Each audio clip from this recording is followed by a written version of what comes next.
the president-elect.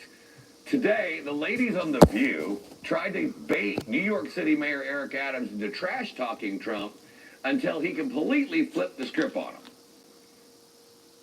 Key members of his last administration called him a fascist, but you've defended him. No, I defended the rhetoric that we're using across our country. We reached a point in this country where we no longer want to engage in conversation. They were even calling him Hitler. That's an insult. That was only his vice president. That was an insult. That was an insult to the millions of Jews and others who died. We know what Hitler did. Even Eric Adams knows The View is a joke. For more on this, let's bring in our panel, T.W. Shannon, former Speaker of the House of the Oklahoma House of Representatives, along with Rob Bluey, Executive Editor of the Daily Signal. T.W., you and I started this morning on Wake Up America together, and we didn't get to talk about The View. I don't think anybody was ready for that response. Yeah, I think Mayor Adams caught everybody by surprise on that. But look, first of all, Mark, great job to you. You're doing a great job filling in for Rob. I know he's proud of the job you're doing. You always do. But listen, I think we were all caught back that, this was a reality moment where even the liberal mayor of New York City recognizes that Donald Trump has been grossly mistreated by, yes, those ladies on The View, but most of the mainstream media. When you go in and you call a president Hitler and you call the people that are following him, you call them Nazis, you're basically dividing America in a very different way, in a very way that is adversarial. So good for him for saying the right thing. I think he's probably positioning for a presidential pardon because he just might need one ultimately, but he did say the right thing. What they've done to demonize Donald Trump, it's atrocious. And remember, they spent $12 billion this last election cycle telling Americans that they are electing Adolf Hitler. There's a lot of healing that has to start in this country, and it starts with the Democrats apologizing for what they've done. Well, it's not just in New York either. I mean, residents in Chicago are slamming Democrat Mayor Brandon Johnson straight to his face and celebrating Trump's victory. Take a look at this, Rob. I want to know, how does it feel that Trump is in office right now? You see the Mayor Brandon Johnson, you underestimate us. DOJ needs to address you, and hopefully Donald Trump will address you. Because you're going to protect the undocumented, while you're going to allow for the citizens in Chicago to suffer. Get rid of the illegals, and that'll take your money right back. Rob, I've been doing this for a long time. There's something going on. I bet every one of those people voted for Trump. That's right, Mark. It's great to see you tonight. And, the thing that's most surprising to me is just less than a month ago, Donald Trump was able to pack Madison Square Garden in the heart of New York City. You see that taking place in Chicago. Frankly, all across the United States, whether it's a big city or small town, people are sick and tired of what is going on in Washington, D.C. They want to see this status quo come to an end. Donald Trump has demonstrated over the course of just the past week that he is intent on doing that by picking people who are going to go in to Washington and finally drain the swamp. I think that he's going to have people celebrating his success 4 years from now because of what he's been doing in just these past few days and the types of people he's picking. Well said. TW, one of the things a lot of people believe is that the reason why they've created this crisis at the border was to alter congressional districts and on redistricting in 2030, millions of new people they will eventually make voters. And what you're hearing right there is that their whole plan to grow their party through illegal immigrants is costing them the current members of their party. It's interesting. Listen, there are 21 million people that entered this country illegally since Joe Biden and Kamala Harris took office. There are 20 million black men in this country. They have literally replaced black men in this country with people that aren't even registered citizens to vote in this country, and they're quickly working on ways to register them, even in places like New York City particularly. But the reality is this: Americans have awakened to exactly what the Democrat Party has done to try to thwart our republic. This is not a democracy, this is a republic. And when you have an open border policy like they've advocated for, and you're allowing them to vote, I think not only is it unconstitutional, I think it borderlines treason. You can't allow people into your country illegally because we know not only are people coming illegally, but we're looking at fentanyl deaths that have risen because of this open border policy. And Joe Biden and Kamala Harris are directly to blame for the 21 million illegals that are in this country that are burdening our systems across the country in every single state, making every state a border state. CW, Rob, thanks for joining me tonight. See you guys. We just doing some homework. What was it?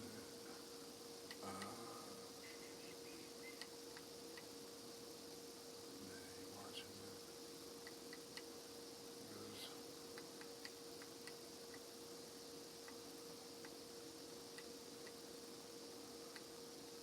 Where it was,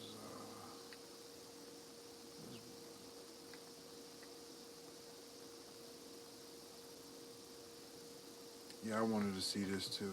Because there's been something Biden did where Ukraine has got like an okay. Tonight, President Biden is in Brazil, where he became the first American head of state to visit the Amazon rainforest. He went there to highlight the dangers of climate change and the need to turn away from fossil fuels. During his visit, Biden also made a not-so-subtle reference to climate change deniers. Trump got in. It's true. Some may seek to deny or delay the clean energy revolution that's underway in America. Like they got sat on. But nobody can reverse it. Nobody. CBS's Willie James Enman is in Rio de Janeiro tonight with more. Good evening to you, Jerika. Before President Biden arrived here in Brazil, he attended the APEC summit in Lima, Peru, and that is where he met his superpower rival, President Xi of China. Now, this is likely the last time that both of these men will meet, and both leaders seem to address someone not in the room, Donald Trump, who's promised to take a more aggressive approach to Beijing. These conversations prevent miscalculations, and they ensure the competition between our two countries will not veer into conflict. The competition, not conflict. President Xi cautioned the U.S. to make a wise choice as U.S.-China relations enter a new period of uncertainty. In a rare area of agreement, both countries announced only humans should decide when to use nuclear weapons, not artificial intelligence. President Biden will be here for the G20 summit until Tuesday, Jerika, and that's when he's expected to exit the world stage. Okay, so he's down there until then. Let's see. There was something else that was just came out today with like Ukraine and Biden signing in. Well, I think our reverence for the truth might have become a bit of a distraction that is preventing us from finding consensus and getting important things done. You can see why Donald Trump won in a landslide. And here is Jon Stewart with a message to the pollsters who protected the left from the truth, from the reality that they're the minority. Send a quick message to all the pollsters, the election pollsters. I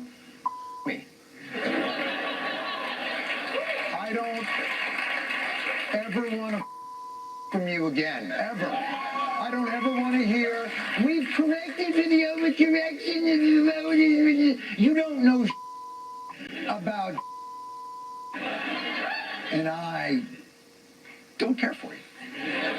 And I really think they deserve it. And it's not just that they lie about everything. It's like they lie about everything, and then they have the nerve to morally judge us. Like, if you just watch even just the last few weeks of the Trump election, they're not in the business of reporting the news. They're totally just in the business of making you feel like you're a bad person if you don't fall in line with the regime. America has this giant war machine, right? Like, we're just always at war. We're the most war-hungry country in the world. Even if we're taking a little bit of a break from a war, we'll fight 2 more proxy wars while we do that. America looks back at the 90s, Bill Clinton, as the time of peace and prosperity. We call it peace because we only fought a war in like Serbia and had a blockade around Iraq and were like bombing the crap out of Iraq with a few other military interventions in there too. You know, the UN estimated that Bill Clinton's sanction and bombing regime of Iraq, okay, everyone just thinks of George H.W. Bush's war and W's war, but Bill Clinton was bombing Iraq his whole time, and he had a full blockade around the country. The UN estimated that 500,000 children died of starvation or malnutrition due to the blockade. Now, I've heard people argue, by the way, that that number is exaggerated. Maybe it wasn't 500,000. Maybe it was only 100,000. So that's the time that we consider peace, when we were just starving 100,000 children to death. in Iraq. And you, everybody in the corporate media, are in the business of every single one of those wars. You've sold them. Everyone. My entire life. The media has sold those wars. And you're going to morally look down on me? You're going to judge me? You're in the business of baby murder. Get the out of here. You're looking down, judging an American because maybe I'm going to vote for Donald Trump, or maybe I dare to question the results of the last election. Oh, commercial. But this is a little homework, you know. You, dude. Now it's time for Lefties Losing It. The post-election analysis is underway, and we've talked about Republicans being blessed with some of the dumbest political opponents on God's green earth. And this next lefty is no exception. Here is Vanity Fair and MSNBC's Molly Jong-Fast blaming not just misogyny, but institutional misogyny and sexy images for Kamala's downfall. He leaned into a lot of the institutionalized misogyny as a way to try to neutralize her effectiveness. So she was a super effective speaker, really galvanized voters in a really important way. And what the Trump campaign did, and I think ultimately they were able to, was they flooded the internet with over-sexualized images of her.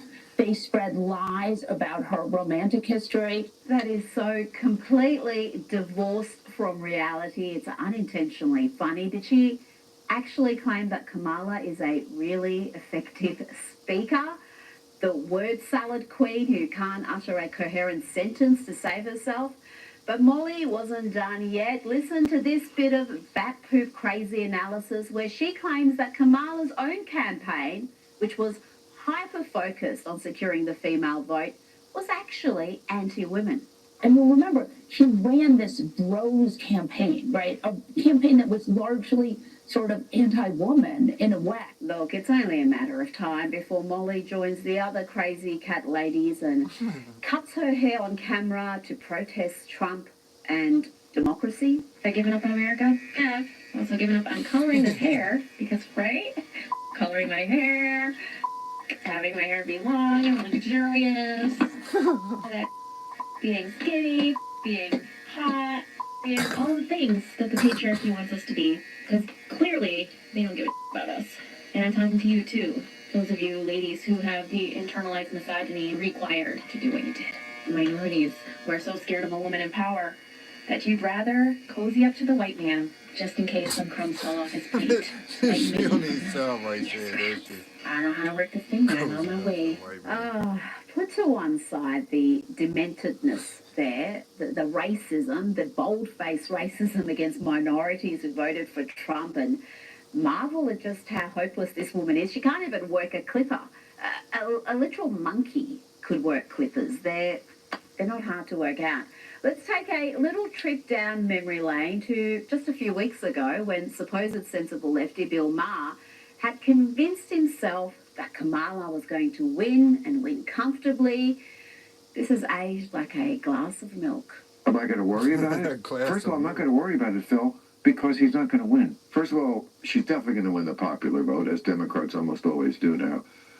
But I think she will win. Oh dear, how wrong can you be, Bill? You want to pretend you're the critical thinker, the leftist who isn't protected from reality, but your Trump derangement syndrome has you uttering absurdities like this. I hope Dr. Phil stepped in with a prescription after this rant about Trump's supporters. His followers, I think, I don't think their heart will really be in it, as it was in 2020. Some of them, there's lots of people who will always be in the bunker with Mrs. Goebbels, taking the poison and giving the poison to the children because it's better than living in a world without National Socialism.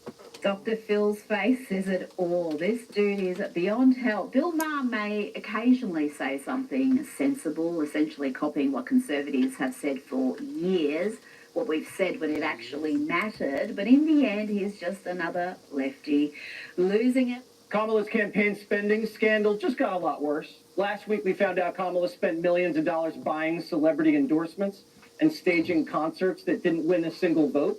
and ended up $20 million in debt. Tonight, we're finding out Kamala was lying to donors to keep the cash flowing. Here's one of Kamala's surrogates. This is just an epic disaster. This is a $1 billion disaster. And I raised millions of that. I have friends that I have to be accountable to and to explain what happened because I told them it was a margin of error race. I was promised, Jen O'Malley Dillon promised all of us that Harris would win. She even put videos out saying that Harris would win. I believed her. My donors believed her. And so they wrote massive checks. I feel like a lot of us were misled. Democrats were acting like sleazy salesmen, calling up donors and saying, we got Trump on the ropes. This race is tight. And your money can make all the difference. But the race wasn't close. And $1 billion just got washed away in a landslide. Her donors got fleeced and Kamala was clueless. One Democrat official told Notice, I'm amazed that we even got close. The campaign has been broken since the beginning. Kamala inherited Biden's campaign, which was already shaky because no top talent wanted to move to Delaware. Right after the donations started pouring in around the August convention, Kamala started to fizzle. In September, the cash flow dried up. Her honeymoon was dead, but they kept her in the dark. It got so bad, some black staffers were on the brink of suing. Black aides felt routinely mistreated and demoralized. Some had even wanted to make formal complaints and refrained for fear of retaliation. In October, Kamala was scheduled to tape a fundraising video. While she was reading the script, Kamala stopped at a line. We missed our fundraising deadline.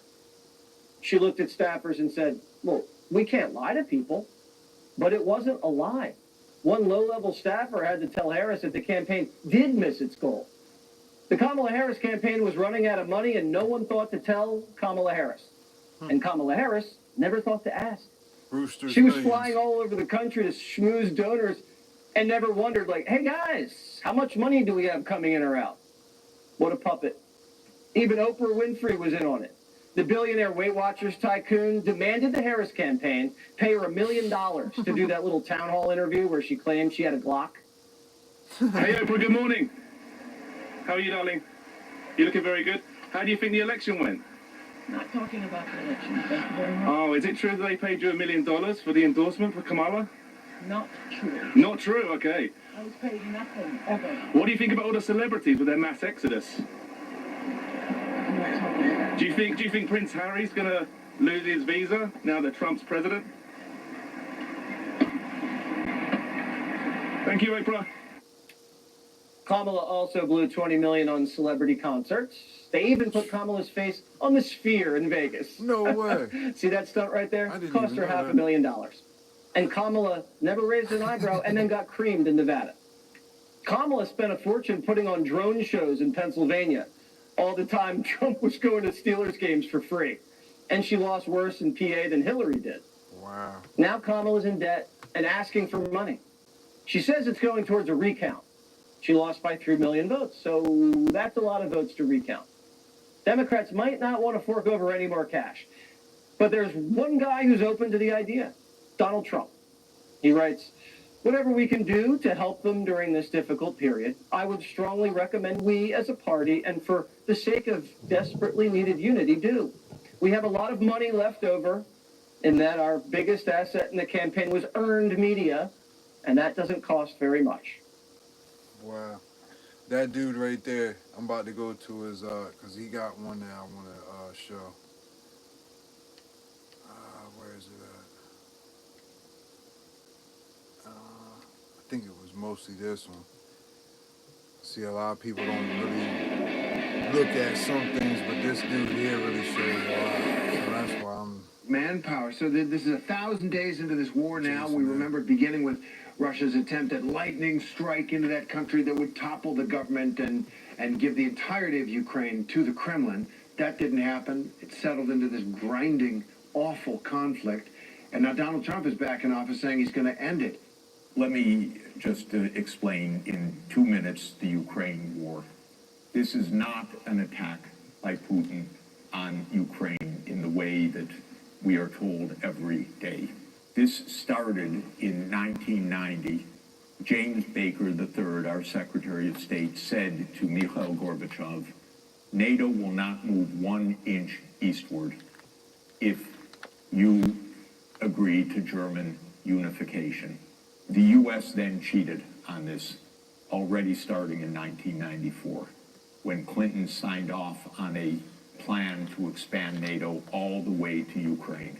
This is when the so-called neocons took power. The expansion of NATO started in 1999 with Poland, Hungary, and Czech Republic. Then the U.S. led the bombing of Serbia in 1999. That was a use of NATO to bomb a European capital, Belgrade, 78 straight days to break the country apart. The Russians didn't like that very much. But even Putin started out pro-European, pro-American, actually. He asked maybe we should join NATO when there was still the idea of some kind of mutually respectful relationship. 9/11 came, then came Afghanistan, and the Russians said, yeah, we'll support you. We understand to root out terror. In 2002, the United States unilaterally walked out of the anti-ballistic missile treaty. What it did was trigger the U.S. putting in missile systems in Eastern Europe that Russia views as a dire, direct threat to national security. The U.S. then said, okay, now NATO's really going to enlarge. And Putin kept saying, stop. You promised no NATO enlargement. Estonia, Latvia, Lithuania, Bulgaria, Romania, Slovakia, Slovenia, 7 more countries in the not 1 inch eastward. On December 15, 2021, Putin put on the table a draft Russia-U.S. security agreement. The basis of it is no NATO enlargement. The special military operation started, and 5 days later, Zelensky says, okay, neutrality. And then the United States and Britain said, no way. You guys fight on. We got your back. We don't have your front. You're all going to die. But we got your back. That's 600,000 deaths now of Ukrainians since Boris Johnson flew to Kyiv to tell them to be brave. Absolutely ghastly. We're going to work on Middle East, and we're going to work very hard on Russia and Ukraine. It's got to stop. Russia and Ukraine's got to stop. Thousands and thousands, I saw a report today, thousands of people over the last 3 days were killed. Thousands and thousands of people were killed. They happen to be soldiers, but whether they're soldiers or they're people sitting in towns. Russia is massing 50,000 troops. That includes North Korean soldiers for what looks to be a new offensive in Kursk. That's that region in Russia that has been partially occupied by Ukrainians. Donald Trump has vowed to work on ending conflicts in the Middle East and in Ukraine. Do you have an idea of how we can do that? No, I don't have any idea. But we will be awaiting their proposals, and every time. Yeah, that's why I'm trying to show this. Every politician who says that they are for peace, Jason not for A. war, This is his it channel. certainly merits attention. People, oh shit. People that may not have seen it, that's why I'm showing it. Let me make sure I don't screw up. Yeah. You know, a lot of people don't see this stuff, so that's why I'm trying to... Manpower, so this is... Oh shit, I screwed it up. It was right around here. But, do you have an idea of how we can do that?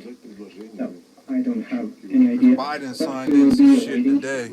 I think it was today or been the last couple of days for Ukraine to use some kind of long-range missiles. Every politician who says that they are for peace, not for war, it certainly merits attention. Made a clip of that too. But it all depends on the specific proposals.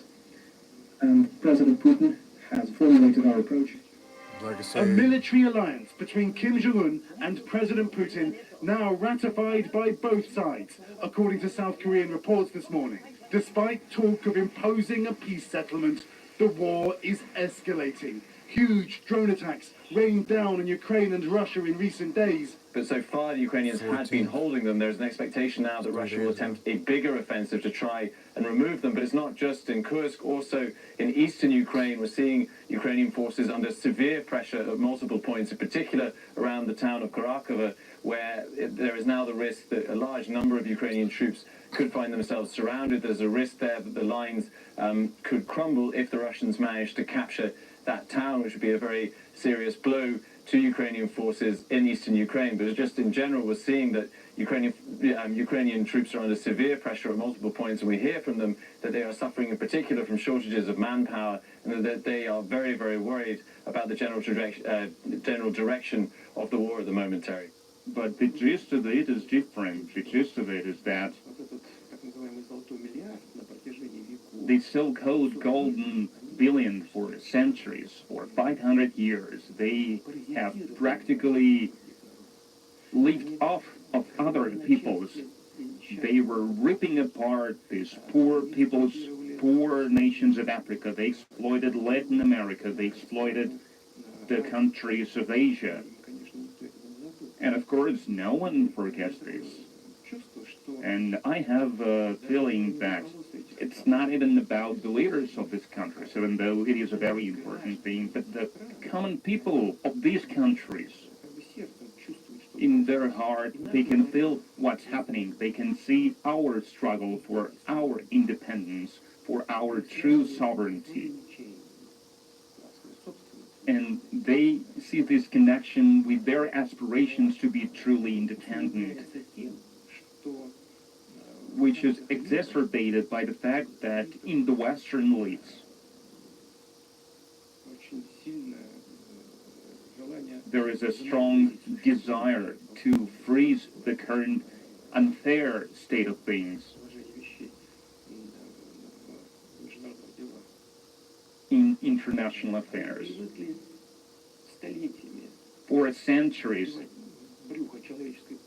they've been stuffing their stomachs with human flesh, and they've been stuffing their pockets with money, but they must realize that this ball of vampires is about to end. Mr. Ambassador, probably the best place to start with all this is, it is notable that after, repeatedly emphasizing President-elect, I never know whether they're calling him former president or president-elect these days, emphasizing he believes in the power of swift and decisive military victories on the battlefield to bring about the end of the wars in Ukraine and, frankly, Gaza as well. He is now indicating, his team is giving indications, he may actually prefer to pursue some kind of negotiated peace. Are you getting that from the team? What do you make of that? Well, it's a combination. What you hear from everybody is the phrase from the Reagan administration, which is peace through strength. And what President Trump and others have pointed out is we've had a period of what is seen very much, including in Ukraine, of American weakness. And this emboldened Vladimir Putin to attack, it emboldened the Iranians, it emboldened President Xi in China. And in order to stop that, you actually have to push back. They stop the money, the war stopped. But then once you've done that, if you can bring it to a close, that will be the right thing to do. Nobody wants to bring the video extend a war. Nobody wants a longer war. But you have, in order to do that, you have to convince Putin. Because Zelensky, obviously the Ukrainians want peace. They don't want to be attacked. They want to get on with their lives as a country. It's Putin that's doing the attacking. So you have to convince Putin that it's in his interest to stop. And that's going to require a lot more show of strength first. All right. Yeah, Jason A. Let me see. Where was it? Yeah, this one here. This one here. What do you see? It's going to talk about to the untrained whatever eye, that was it's that hard to Biden know. signed. It's being reported this evening that President Biden has lifted restrictions on Ukraine using U.S. weapons to strike deeper inside Russia. President Zelensky has been pushing Western allies to allow his forces to use the missiles. It's believed the decision could help shift momentum in the conflict. In the updated version of the document, aggression against Russia by any non-nuclear state, but with the support of a nuclear state, is proposed to be considered as their joint attack on Russia. Russia will also consider the possibility of using nuclear weapons when receiving reliable information about a massive launch of means of aerospace attack and their crossing of our state border. This includes strategic and tactical aircraft, as well as cruise missiles and drones, hypersonic and other delivery vehicles. Russia reserves the right to use nuclear weapons in case of aggression, including if the enemy, using conventional weapons, poses a critical threat. The plan to strengthen Ukraine is the Victory Plan, which I presented to our partners. One of its key points is long-range capabilities for our army. Today, there's a lot of talk in the media about us receiving permission for respective actions. But strikes are not carried out with words. Such things are not announced. Missiles will speak for themselves.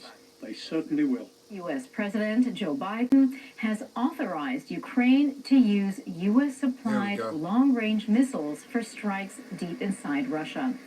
This major policy shift comes after months of requests by Ukraine and just 2 months before President-elect Donald Trump takes office. Trump has criticized Biden's strong support for Ukraine. Deborah, it is a significant shift. It's something that President Zelensky has been calling for a long time.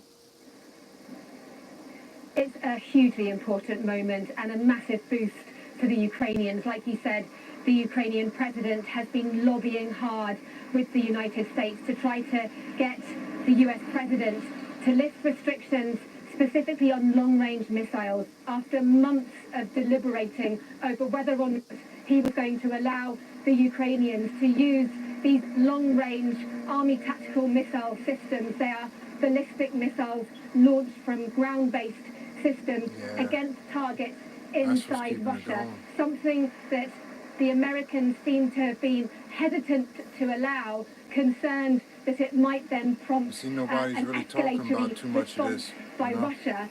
But according to reports in the New York Times, the sudden decision by the North Koreans to join Russian forces on the battlefield at the moment inside Russia, fighting against Ukrainian troops that have seized parts of the Kursk region, that is the trigger for this decision by the United States. And now all eyes surely are going to be on other allies of Ukraine, the UK, for example, which has for a long time also been asked by the Ukrainians to allow its forces to use their Storm Shadow cruise missiles against targets inside Russia. The British have been more forward-leaning, more seemingly willing to allow the Ukrainians to use these weapons, but have been waiting for a decision by the United States. Now that seems to have come. Мы видим, слышим, как на очень высоком уровне Великобритании и США муссируется тема о том, что киевский режим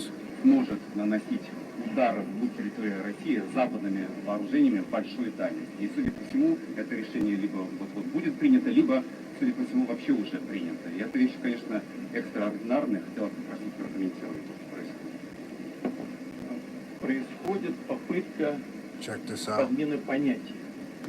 Потому что речь не идет о разрешении или запрете киевскому режиму наносить удары по российской территории. Check out what Putin's saying, though. This is why, you know, Trump meant a lot to have.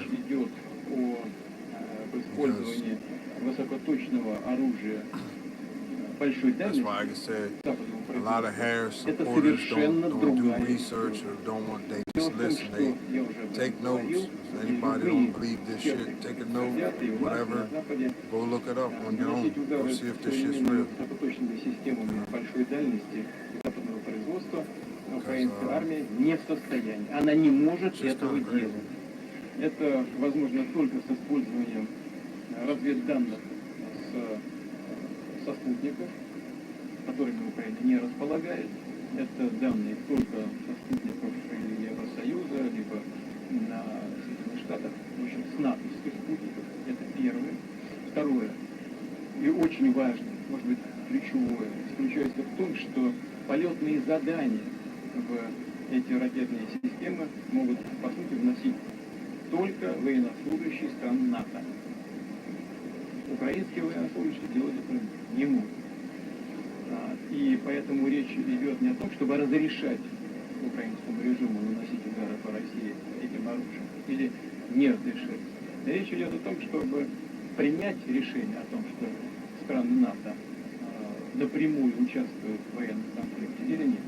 Если это решение будет принято, это будет означать не что иное, как прямое участие стран НАТО, Соединенных Штатов, европейских стран в войне на Украине. это их прямое участие. И это уже, конечно, существенным образом меняет саму суть, саму природу конфликта. Это будет означать, что страны НАТО, США, европейские страны воюют с Россией. А если это так, то, имея в виду изменение самой сути этого конфликта, мы будем принимать соответствующие решения, исходя из тех угроз, которые нам будут созданы. President Zelensky, thank you so much. Before you go, if you want to share, what keeps you going? Do you ever feel defeated? I have a lot of power, but even feeling strong and have a lot of energy, it doesn't mean that we want to fight all our life, because the price is high, like I said, because the war takes the best of us, the best heroes, the best men, women, children. That's it. But we are not ready to give our freedom to this terrorist Putin. That's it. That's why we are fighting. That's it. Nevertheless, this is a stark warning to the West. The latest in a slew of such. Previously, Vladimir Putin had come out and said that if advanced Western missiles with great ranges are supplied to Ukraine and used against Russia for strikes deep into Russian territory, then those countries, the United States, perhaps, or Great Britain or France, which supply Ukraine with extended range missiles, that they will be complicit in an attack on Russia. Russia has brushed off their arguments that they merely hand these weapons over. Russia says it has evidence, and there is no way that Ukraine can plan, launch, and use these weapons without without NATO troops being involved, without NATO technical staff being involved, without NATO intelligence and NATO satellites being involved. But this comes at a dangerous time, at a time when many Western leaders are saying, ignore Putin and Russia's warnings, supply Ukraine with these missiles, and undoubtedly, even though they won't change anything, undoubtedly, Ukraine, they believe, will be able to resist Russia further. An argument that both military experts and the Russian government have said is in itself senseless. We are seeing celebratory announcements about this report of ATACMS, the permission to use ATACMS. We are already seeing people releasing maps of exactly how far into Russia these ATACMS can reach. Now, of course, the current reports seem to indicate that the initial permission would be for Kursk, but these maps already show the range across Russia. And also military bloggers here are analyzing that could this be Biden's attempt to torpedo any effort by the Trump administration to bring a peace that is forced not on Kiev's terms but on Moscow's.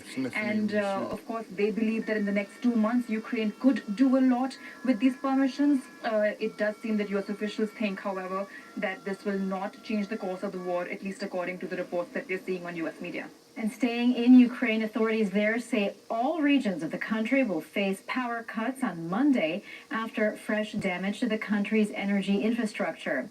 In Russia's largest bombardment in months, more than 200 missiles and drones targeted energy infrastructure across the country. Moscow has stepped up attacks in recent days, and fears are mounting in Ukraine that Russia will attempt to cripple energy infrastructure as the winter approaches. It's no secret that I'm leaving office in January. Can't wait. I will leave my successor and my country in a strong foundation to build on if they choose to do so. It's true, some may seek to deny or delay the clean energy revolution that's underway in America. His sunglasses look like somebody sat on them. Nobody can reverse it. Nobody. Not when so many people, regardless of party or politics, are enjoying its benefits. Not when countries around the world are harnessing the clean energy revolution to pull ahead themselves. The question now is, which government will stand in the way and which will seize the enormous economic opportunity? Let me close with this. It's often said But the Amazon is the lungs of the world. The Amazon is the lungs of the world. The rainforest is what cleans But the in my world's view, air. It's our the forests and national wonders are the heart and soul. Found that out when the of the world. rainforest was on fire They unite us. a couple years ago. They inspire us. They make us proud of our country's and heritage. A bridge to the past and to our future. A birthright we pass down from generation to generation. The Amazon rainforest was built up over 50 million years. 50 million years. Yeah, it took them History just is about literally 100 or watching so us to now. destroy it.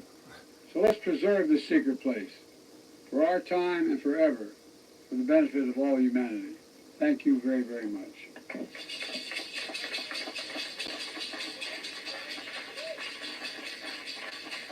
He started to walk off into the jungle and he got lost. Yeah, Jason there. And this one here, I remember this one. We're going to check this out As I've too. traveled the world, I've A lot of seen people how say, oh, we become use lost that. in... This dude said shit straight. Hey, Mr. Kennedy, I think you're going to win, and I'm a boomer. You are going after some of the largest entities that exist. Big Pharma, Big Agri, Big Government, the CIA, the FBI. Do you think that means that we elect you, right? Are you going to live? Are they going to come after you? Well, that's not something, Will, that I worry about. I think there are, I'm not stupid about it. So I have, the government, the White House has denied me the Secret Service protection. But I do take precautions, and I have a very good security firm, Gavin DeBecker Associates, that is doing my security right now. So I'm not, stupid about it, but it's not something that preoccupies me. I was raised in a family where we were taught that number one, there's a lot worse things than dying. And one of those things is living like a slave or having our children lose all the freedoms that so many generations of Americans died to give us and to protect during the Revolutionary War. There was a whole generation of Americans that put their lives on the line, their fortunes, their property, their salaries, their reputations, their contacts on a line to purchase us these freedoms. And many of them died. During the Civil War, 659,000 Americans died RFK's cool, man. to keep these freedoms. And we have to be willing, our generation, to make sacrifices to make sure that we don't lose them, And we've seen attacks, unprecedented attacks, on our freedom of speech, on our freedom of worship, on all of the amendments that if you don't like RFK standing up for them taking out the trash in our foods and it's important for everybody to stand up and say, we're not going to do this. We're going to, even if there's some risks involved, reputational risks, salary risks, we need to make sacrifices for our country. Religion and Christianity are the biggest things missing from this country. And I truly believe that we need to bring them back, and we have to bring them back fast. I think it's one of the biggest problems we have. That's why our country is going haywire. We've lost religion in our country. All Americans need a Bible in their home, and I have many. It's my favorite book. It's a lot of people's favorite book. This Bible is a reminder that the biggest thing we have to bring back America and to make America great again is our religion. Religion is so important. It's so missing, but it's going to come back, and it's going to come back strong, just like our country is going to come back strong. I was articulated yesterday by a couple of my friends that our country was not founded on Christian principles. So I want to see how... Pay attention to this and take notes if you disbelieve anything they say. Because the Declaration only refers to God 4 times in the Constitution. It doesn't refer to God at all. And it only articulates the structure of government. Is common law Christian in nature, or is it not? Remember that we were a collection of states and colonies, and you need to read the state constitutions before anything else. 9 out of 13 of the original states required you to be a Bible-believing Christian to serve in government at the time of the founding. You could, even in, actually, 13 out of 13 required a declaration of faith. 9 out of 13 required you to be a Protestant, except Maryland, which was Catholic, which still required a declaration of faith. And almost every single one of the original state constitutions, Pennsylvania included, they had, I profess Lord and Jesus Christ as my Lord and Savior in the original state constitution. So you remember, we're a collection of states before that. Secondly, 55 out of 56 of the original signers of the Declaration were Bible-believing, church-attending Christians. You asked about common law. So common law is inherited from Blackstone, who was Christian. Common law is an outgrowth of the scriptures. So let's go to three principles of common law: due process and jury of your peers, wrapped into the ultimate biblical principle that you shall not favor justice if you are rich or poor, which is Leviticus 19, right before the most famous part of Leviticus 19, which is that you should love your neighbor as yourself. But before that is that in the administration of justice, you shall not favor the rich or the poor, which is the idea of blind justice. We get that in the West, which is incorporated also in the New Testament ideal: neither slave nor Greek nor Jew, you are all one in Jesus Christ, which we get the idea of human equality. These are all biblical ideas. They're not Enlightenment ideas, which is they kind of get conflated at the time. But more importantly than that, they say that God was only mentioned 4 times in the Declaration of Independence. Well, that's a big deal, okay? Laws of nature and nature's God. The last paragraph of the Declaration reads as a prayer. It says, we appeal to the supreme judge of the universe. Who's the judge of the universe? Jesus Christ. As it says in Revelation, that Jesus will judge the earth on his throne. So in the Declaration, they were praying to Christ our Lord as a prayer very specifically. Thirdly, as I said on stage yesterday, Deuteronomy was by far the most quoted book, religious or non-religious, in the time of the founding when they were putting together the Constitution, more than John Locke, more than Montesquieu, more than Blackstone. So the book of Deuteronomy, which talked about laws, customs, traditions. It was Moses' farewell address as he's about to say goodbye, say, hey, good luck in Canaan, guys.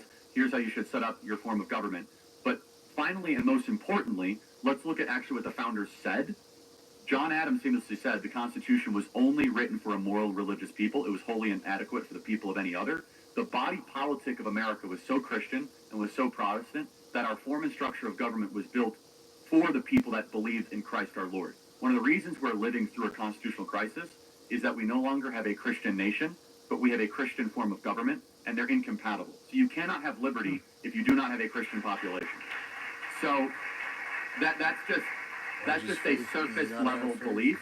So then they'll go to the First Amendment, which has two parts of the First Amendment which get conflated. First of all, separation of church and state is not in the U.S. Constitution. That is a single letter that Thomas Jefferson wrote in 1807 to the Danbury Baptist Convention in Massachusetts, assuring them that the government would not come after the church, okay, which is the opposite of what they would say. However, that was then resurrected by the Warren Court and the Burger Court in the 60s, where they said, hey, all of a sudden we're now going to make this as if it's the Constitution. It does say in the Constitution 2 things, which is the Establishment Clause and the Free Expression Clause.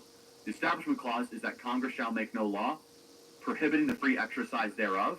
What they were most worried about was a Presbyterian or a Anglican or a Quaker type religion taking over the federal government. Instead, it was that there is not going to be a state-run religion or a state-run government.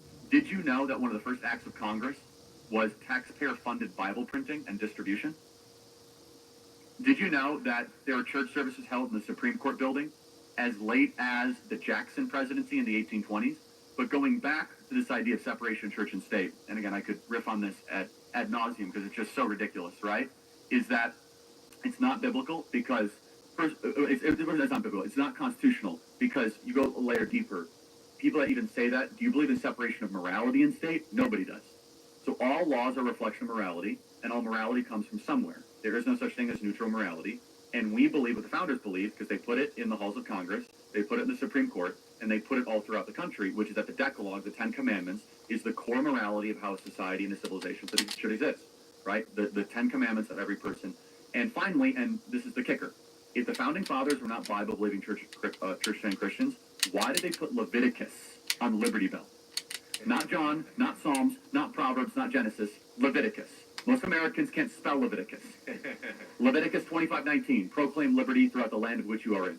It is one of the most sinister, most unsubstantiated lies that does not come up against any sort of academic scrutiny, this idea that the Founding Fathers were a bunch of Enlightenment common law deists.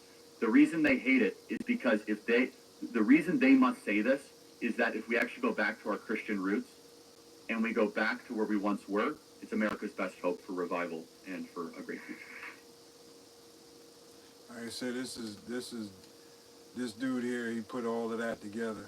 But I just like to share it because some people, they always say, oh, this, that, and the other. But a lot of the stuff he puts together is some truthful shit.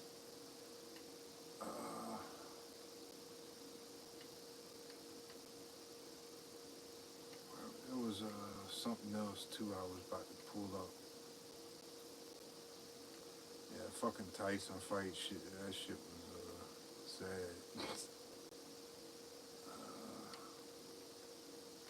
Where's it at?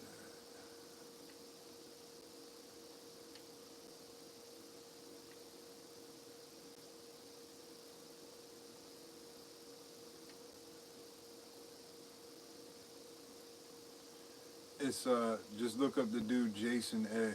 Just put that in the search bar. You'll see. Let me check this out real quick. Everyone said I'd have to put my life on hold to earn a teaching degree. Everyone except WGU. Like I said, so let's bring in former White House Deputy Chief of Staff and Fox News contributor Karl Rove. Karl, you've been in these situations where you are trying to build a team for the White House. What do you think of how this process is going so far? Well, clearly different than 8 years ago. I mean, he's moving fast. He's prioritizing the national security arena. He's making history. First woman chief of staff. The pace is good, and it shows some work on the part of both the transition committee led by Howard Lutnick, and it also shows the president understands all I'm doing is being how important it is to get a strong early start. So far, so good. Yeah, you know, it reminds me of the camera that we had at Trump Tower, watching people coming and going literally every day. And so a huge difference, and we talked earlier about the fact that President Trump hadn't even spent much time in D.C. He was a real New Yorker, obviously a man of the world, but hadn't spent a lot of time in D.C. So, you know, was building his team up here in New York out of his offices at Trump Tower. But, you know, at this point, there are big decisions to be made. Secretary of State, Secretary of Defense, and Attorney General, probably the three biggest. Your thoughts on Rubio as this potential nominee, and then any thoughts on AG or Defense? Well, Rubio would be, if he is selected, an excellent choice. He is widely respected. He's a thoughtful member. He's been on the Foreign Relations Committee. He's been on the Intel Committee. He's vice chairman of Intel.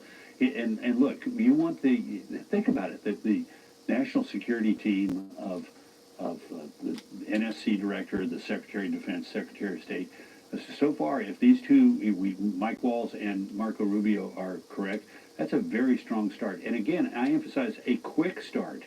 The president has been talking to people for weeks and months about, if I were to be elected, who should I pick for X or Y or Z? He's been casting a broad net. Now, that may have just been conversation with people who are his supporters and advisors, but he's clearly moving rapidly to execute that. And as Mr. Colby said, it sends a message. The fact that he prioritized national security, that he's got somebody like a Walz and like a Rubio, is going to send a message to our allies and, more importantly, to our adversaries that the president's surrounding himself with first-rate people. Yeah, I'm thinking about the last picks. You know, NSA Mike Flynn, Sessions was the Attorney General, Secretary of State was Tillerson. Very different approach this time. Very different crew. Well, and it was also much later. I don't know, man. And that's one of the key differences is, having been there, he knows how to get it done, and he has spent a lot of time talking to people about this, which means he spent a lot of time talking about it. I mean, thinking about it himself. It's interesting. I was told that it is very organized, that there have been people who have been coming up with names for the transition. He didn't want to talk about transition at all on the campaign trail. He said, I'm too superstitious, I don't want to go there, but there have been a lot of teams and work in case he won, and they appear to be very ready to go. Karl, thank you very much. Good to see you. Thanks for having me. Hey. I'm just showing what I see. I'm not giving my opinion on like that, so.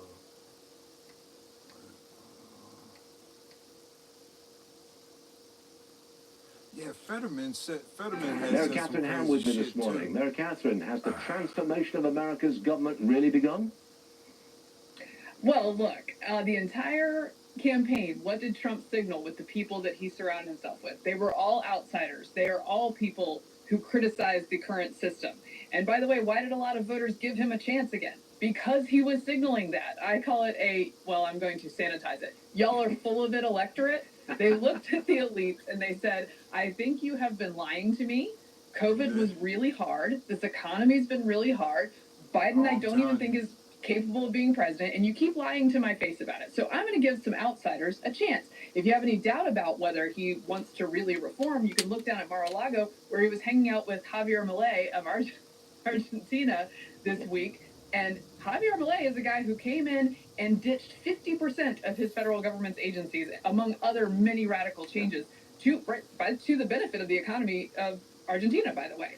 So he's been signaling this throughout. And I think the question is, each person he brings up, can this person bring the reform they're promising? Can they get through a confirmation process? Some are more popular than others on the Hill, right? But I do think I'm interested in the confirmation hearings because I think that this radical reform should be voiced, and the people who can be reformers can explain it well in front of hard questioning. Do you think voters generally are ready for this? I mean, we're talking about some real serious moves in various departments, whether Health and Human Services, whether it's the Justice Department, wherever. There's a real revolution coming here. We weren't really aware of it during the election campaign. We're aware of it now. Are we ready for it? I think they will be ready for it if it works. This is the Milei model, right? Milei did a bunch of drastic things, but if it behooves people, if it works in their lives, if they're making good on some promises and things are changing for the better, people will be fine with it. But that there might be a short runway for proving that to them. I think you're right. Democrat Senator John Fetterman, he went after Nancy Pelosi after she blamed Biden for the Democrats' losses. Fetterman told Pelosi, quote, you got what you wanted and now you are still blaming Biden. He suggested she step down to give a younger generation an opportunity. Pelosi will be 86 in the 2026 midterms. Is it time to make way for a younger generation? Man, I gotta tell you, that guy is quotable. He is now. I think that was the argument of the Kamala Harris campaign, is that there needs to be a new generation, and I think Pelosi needs to decide whether she is this legendary leader who, you know, knocks heads and makes all the decisions, or whether she doesn't have any responsibility at all. Which one is it? I think Fetterman makes a good point, and I think he makes a good point about this sort of stultifying leadership that's been in place for decades that people have largely rejected in favor of something they're taking a pretty big risk on, as we talked about in the last discussion. Nancy needs to go ahead and retire, man. Drum roll. Democrats are already preparing to push back on former President Trump's planned migrant deportation program. Massachusetts Governor Maura Healey is already declaring that her state will not comply. If the Trump administration requests it, would the Massachusetts State Police assist in mass deportations? No, absolutely not. Every tool in the toolbox has got to be used to protect our citizens, to protect our residents, and protect our states, and certainly to hold the line on democracy and the rule of law. But the president-elect's newly named border czar, Tom Homan, says he won't be stopped by sanctuary cities or states. And look, I've seen some of these Democratic governors say they're going to stand in the way, they're going to make it hard for us. Well, a suggestion: if you're not going to help us, get the hell out of the way, because we're going to do it. So if we can't get assistance from New York City, and we may have to double the number of agents we send to New York City, because we're going to do the job. We're going to do the job without you or with you. Homan's the type and of Homan person defended the president-elect's deportation plan, saying that it puts our national security first. President Trump has made it clear we will prioritize public safety threats and national security threats first. If you're in the country illegally, you shouldn't feel comfortable. Absolutely not. I won't feel comfortable if I'm in the country illegally. You shouldn't be comfortable either, because when you enter this country illegally, you have committed a crime. You are a criminal, and you're not off the table. I love that scene. There's been a big comfort that illegal entrants have enjoyed for quite some time now. The whole point is you shouldn't be comfortable. I mean, isn't it amazing just to see that, just the transformation, that attitude, rather than the sort of nonsense we've had for 4 years. Just a quick point on the attitude of these Democrat governors. What Orwellian doublespeak there from the governor of Massachusetts? We're going to protect our people. Excuse me, you have people who are illegally here, they shouldn't be in the first place, violent criminals, assaulting, in some cases murdering American citizens, and she's going to protect the criminals? It's just absolutely extraordinary. And that's what's been happening for 4 years. We talked about this last week, Harris, that indeed, where was the protection? Where was that strength during the last 4 years when our American citizens have been under attack? Well, and I would add to that, Emily, where was the compunction to use it if it even existed in the first place? I mean, where was the intestinal fortitude to look at the southern border? And by the way, we don't talk enough about the northern border, but to look at how porous our entry points on our country have been throughout this administration. Where was the intestinal fortitude to say no, enough? We're going to do this the right way. We want legal immigrants in this country. I just don't know. It's like she lost her voice, Kamala Harris. I'm not sure, but she was in charge. With or without the title of czar, she was the vice president who Biden picked to solve the problems on the border. And it seems, Kaylee, that messaging, that's what the voters spoke. That message of not again, no more, and it's time to prioritize Americans, which Tom Homan will clearly drive. Tom Homan is incredible. Tom Homan is tough, firm. He's the guy to get the job done. I'm glad his borders are. But prepare for that man to be villainized and demonized, and Trump too, and Stephen Miller too. But here's the courage and fortitude and what they could rest upon. 54% in an Ipsos poll said they want mass deportation. Public opinion has shifted. They stand behind the plan of the Trump administration. Because why? 8 million plus legal immigrants have entered the country. 50,000 pounds of fentanyl since Biden took office. That's enough to kill every man, woman, and child multiple times over in this country. 24,000 Chinese nationals in 2023 alone crossed our border. That's why Tom Homan conveys his message with so much passion, because he has seen the risk that you all are at because of a lawless southern border. He may be villainized, but the American people are behind him. Kaylee, your thoughts? Well, I would just note that Fox's Bill Malugin has pointed out that Massachusetts actually has some of the worst cases of migrant crime in the entire country. Horrible case. It defies all logic and reason that the Democratic governor of Massachusetts would go on camera and defend those kinds of criminal migrants who should have been deported a very long time ago. And you're right, Kaylee, the vast majority of the American public stands behind the mass deportations. This isn't controversial. It's basic law enforcement. If you are violating U.S. law, you do not belong here. And so we'll see what happens in the days ahead, but I would imagine that the Trump administration is going to get pretty strict with some of these sanctuary cities in particular. Not just sending a few hundred more ICE agents, but actually putting at risk the federal funding of cities and states that refuse to abide by federal immigration law. As they should. And to your point, remember, it's Minnesota that has the largest percentage of ISIS radicalized members, over 27% from Minnesota. The former Democrat candidate for vice president's home state. Remember when Jen Psaki laughed at the notion of people in Virginia caring about illegal immigration? The whole point is every state has been a border state under the past administration. Hey, everyone. Let me check this out with old Christopher Promo. The Miss Possessive Tour. Live across North America in 2025. With special guest, Sarah Larson. Sign up for pre-sale access at TapeMcCray.com. Now, top of the list of real problems that Trump may well move on is immigration. It could be his first major legislative initiative. And given that this crisis has been evolving over the years, I wanted to kind of break down how we got here, okay? Kind of looking at the last three presidents as what they faced when they came in and what they did with that, all right? Let's start with border crossing. So let's get the graphics going. Obama, we'll start with him. He left office 400,000 illegal border encounters. In Trump's first year, border crossings dropped to a record low of 300,000. Why? Tough talk on immigration, which served as a deterrent. In his last year, and then he had the home country agreements where he was facilitating deals where people kept processing in their own borders, within their own borders. His remain in Mexico, pressuring Mexico to put troops on the border with Guatemala and the border with the U.S. His last year, border encounters were at 400,000, okay? Now, why'd they go back up? Because the demand returned, okay?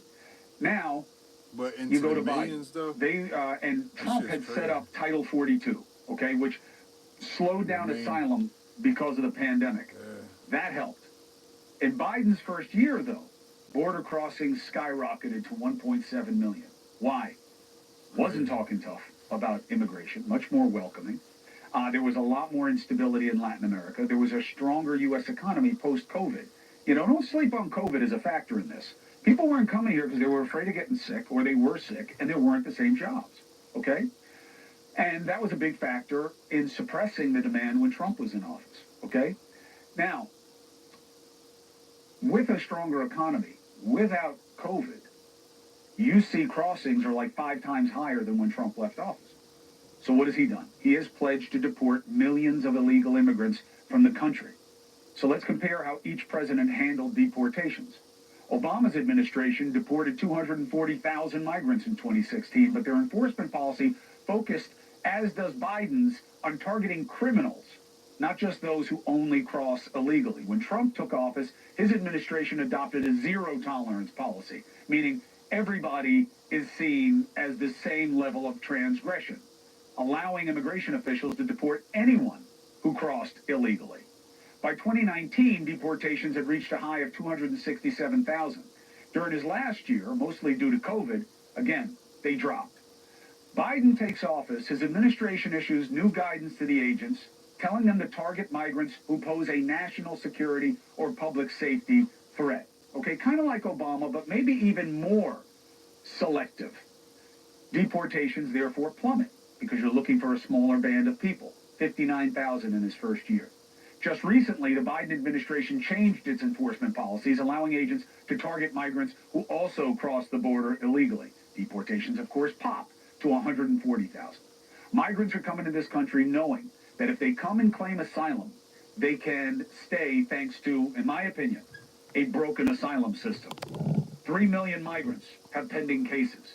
They wait on average 4 years just to get an asylum hearing, and remember, they're almost all released on their own recognizance, catch and release.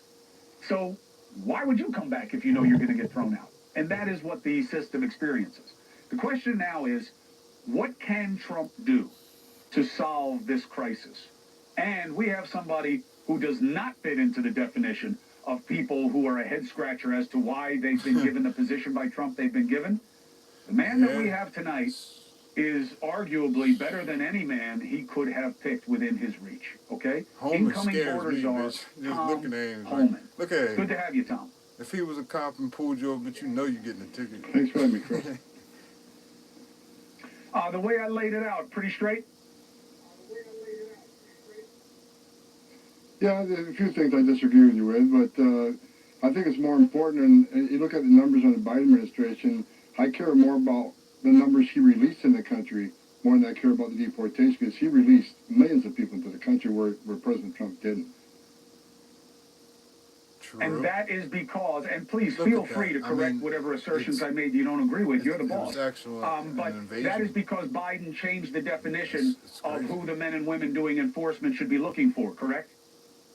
Yeah, no hate towards nobody, but that's just an invasion. No, that'd be ICE. He has changed the definition of who ICE should be looking for. He's made it clear, Secretary Mayorkas made it clear to ICE that being in the country illegally on its own without a criminal charge, if you're not a public safety threat or a national security threat, they're off the table. So they changed who ICE was looking for. But as far as the Border Patrol, they went from ending catch and release that the Trump administration had to releasing millions of people to the country.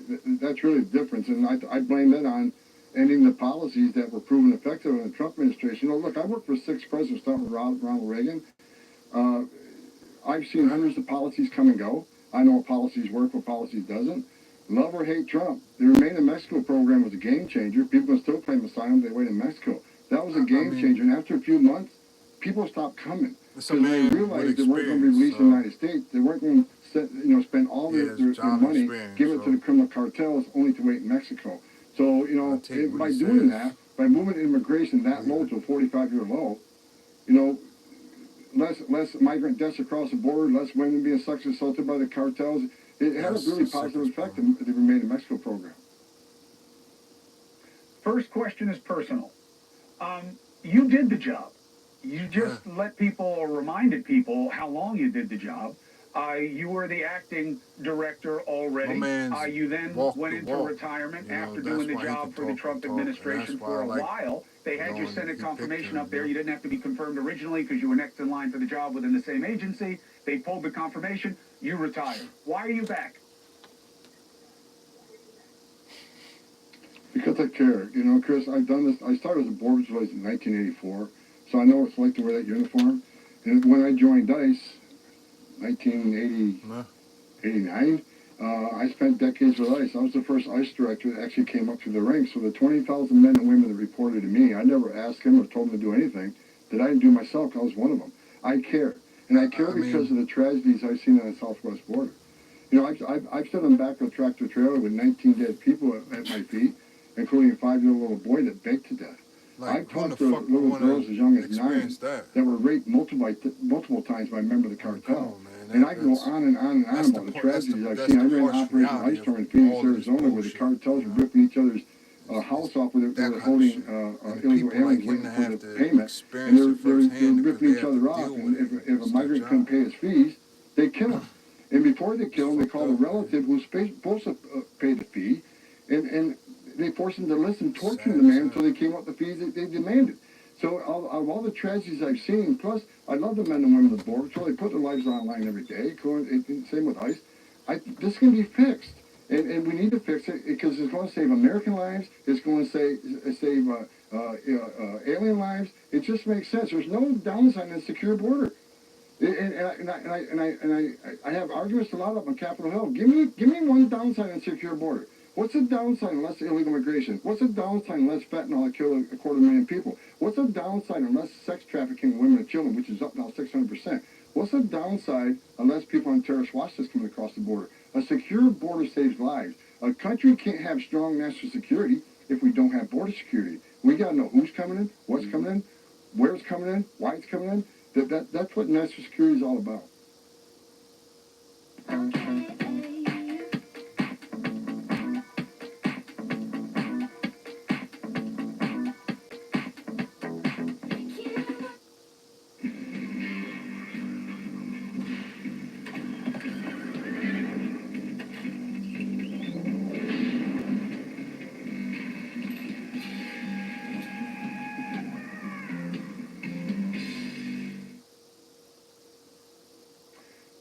Tom, let's deal with the supply, and then we'll get to the migrants themselves. It used to be coyotes. Okay, now it's cartels. It's all you hear. And do you believe that instead of a national roundup of illegal entrants, our major focus of resources and political pressure on foreign countries should be on stopping the cartels in Mexico and the threat to Mexico that if they don't do it, and supposedly the new leader there is kind of against the idea of taking on the cartels, that will do it? And do you believe you could legally declare them terrorist organizations and use the military to go after cartels? Well, look, ever since I gave the speech at the RNC, I've had numerous death threats from the cartels against me and my family. And matter of fact, my family isn't with me right now because of the death threats. But, President Trump has promised that he would designate them terrorist organizations. And I believe he should, and he will. And the reason why they should be designated terrorist organizations, the criminal cartels of Mexico have killed more Americans than every terrorist organization in the world combined. Like I just said, 250,000 Americans dying from fentanyl poisoning. And up to 4,000 aliens have died crossing the border. So, these cartels are wreaking havoc in this country, and like I said, killed so many Americans. President Trump is committed to doing it, and I think he should, because the cartels are a national security threat to this country. You're getting the fentanyl from China, the precursors, they send it to the criminal cartels. The cartels make this poison and send it across the border. The border violence is now coming across into the United States. The criminal cartels of Mexico is like a Fortune 500 company. I mean, the Jalisco cartels is in 42 countries now. These criminal cartels that smuggle this poison over across the border, it used to be about smuggling into the United States. Now they have a presence in every major city of this country. Now they're taking over the distribution network within the United States. They need to be attacked. They need to be wiped out. Absolutely. So why isn't that the primary focus instead of rounding up 14 million or whatever the number is people when all the cartel guys are bad? Not all illegal entrants in this country are bad. Most of them are here trying to build a better life and responding to the economic demands of our job market. Well, a couple of things. First of all, there's more than one priority. The president has made it a priority to take on these criminal cartels and call them terrorist organizations and take them out of business, hopefully. The second, and there's parallel priorities. The president's been clear on stage, and I've been clear. The priorities for the deportation operation are public safety threats and national security threats. The last time I looked at the data, we have over 700,000 illegal aliens in this country that have a criminal conviction and a final order that are walking the street. So, we got that. That's our priority. And national security threats, those that are deemed by national security threat, either by the FBI or by intelligence communities that we know are here, you know, and they need to be, they're going to be a priority. But I'll say this, let's talk about the other illegal aliens here.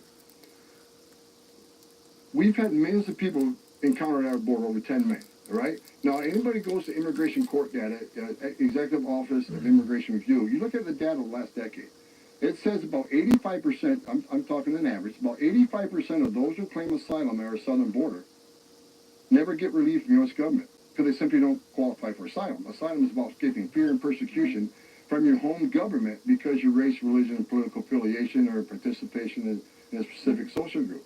So we know that millions of people come to the border. We know that average, almost 9 out of 10 will get an order removed. Now, you can't demand the U.S. government, because you have a right to claim asylum. You have a right to see a judge. You have the right to due process. But at the end of that due process, if a federal judge says, no, you must go home, if those orders aren't carried out, Chris, what the hell are we doing? Shut down the immigration court because the judge's order doesn't mean anything anymore. Shut down the Border Patrol because there's no consequence for entering this country illegally, which is a crime, by the way. Entering the country illegally is a crime. So you can't demand due process and right to see a judge, then ignore the final decision. Because what's the other option? We let them stay? Because then you send a message to the whole world. You can cross the border legally, which is a crime. You can ask to go to court or not show up in court, get an order in absentia or get an order by a judge if you show up in court, and not be removed. Everyone in the world's going to come to the greatest nation on earth. We can't withstand it. Let me tell you why. What happened under this administration, they have overwhelmed the Border Patrol with millions of people that an historic record. We went from the most secure border in my career to a historic illegal immigration. Border Patrol's been overwhelmed. There's been times where Border Patrol, 70% of agents have been pulled off the line. Several times in the last 2 years, 100% of the agents have been pulled off the line in certain sectors like El Paso and Yuma. Every uniform is taken off the line. But on average, 70%. When you take 70% of Border Patrol agents off the line to take care of this humanitarian crisis, take care of these people in these facilities, that's when the cartels take advantage. They'll send a group of 100 family units through an area, knowing, okay, we only got 30% of Border Patrol agents left. Let's send this group of families through. They'll seize to that opportunity. What happens then? That's when they move the fentanyl that kills Americans. That's when they sex traffic women and children. That's when the bad guys come across that don't want to turn themselves into the Border Patrol. We had over 2 million gotaways. 2 million gotaways paid more to get away. You pay the cartels one amount of money to get to the border. The cartel's job ends at the border. Turn yourself in a green uniform. You get released within 24 hours. You get a free plane ticket to the city of your choice. You get a free hotel room. You get 3 meals a day, and you get medical care. Plus, you get work authorization in about 120 days. Damn. Why would 2 million people pay more not to take advantage of that giveaway program? Because they don't want to be vetted. They don't want to be fingerprinted. That should scare the hell out of all of us. They've arrested almost 300 people on terrorist watch list. How many 2.2 were on terrorist watch list?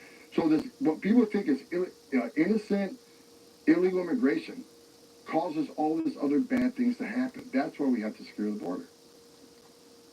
I get it. And I don't think anybody's going to meaningfully argue the reality of the problem. I think it's about the fix. You know, I would never suggest that I know any of this stuff anyway that you have. I mean, you know, I've been doing this 25 years. I've been down there a bunch of times, done it at night, been with CBP on the river, been with the people who process the bodies, been with as many ways as I could go. And I promise you, for the duration of your service, I'll be a call away to come down and report on anything you want people to see. You call, I'll be there within 48 hours. I promise you that. That's the job, and I'm committed to doing it. I know the terrain. I know how to do that job. But the message has always been consistent. Physical borders help, but we're not a wall away from being safe. You want to help us here down on the border? Change the asylum rules and give us a lot more resources to hold people humanely, process them quickly, and send them back. No more catch and release, and go after the cartels. You know, nowhere on that list is what sounds good politically to people who voted for Trump, which is round them all up. He doesn't say the 700,000 like you just did. He says all of them. Well, like I said, I think the president's been clear that there's going to be prioritization of criminals, national security threats first. But look, as I just explained, you know, there's a system. There's a system in place in this country. There's laws that were passed by Congress, enacted by Congress, and signed by a president. And all the hate coming right now to the president, myself, all we want to do is enforce the law. And we're at a place now in this nation where if you want to enforce the law, you're a bad guy.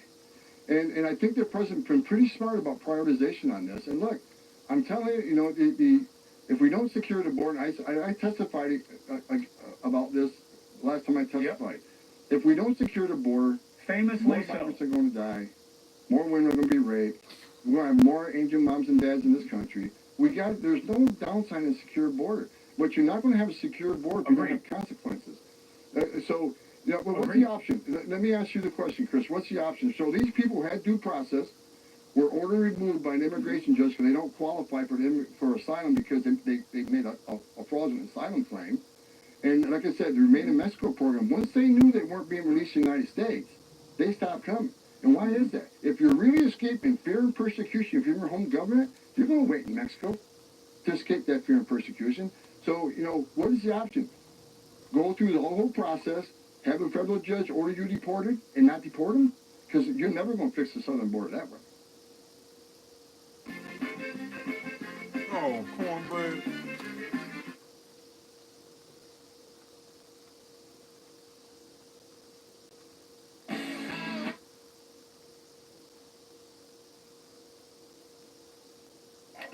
I requested.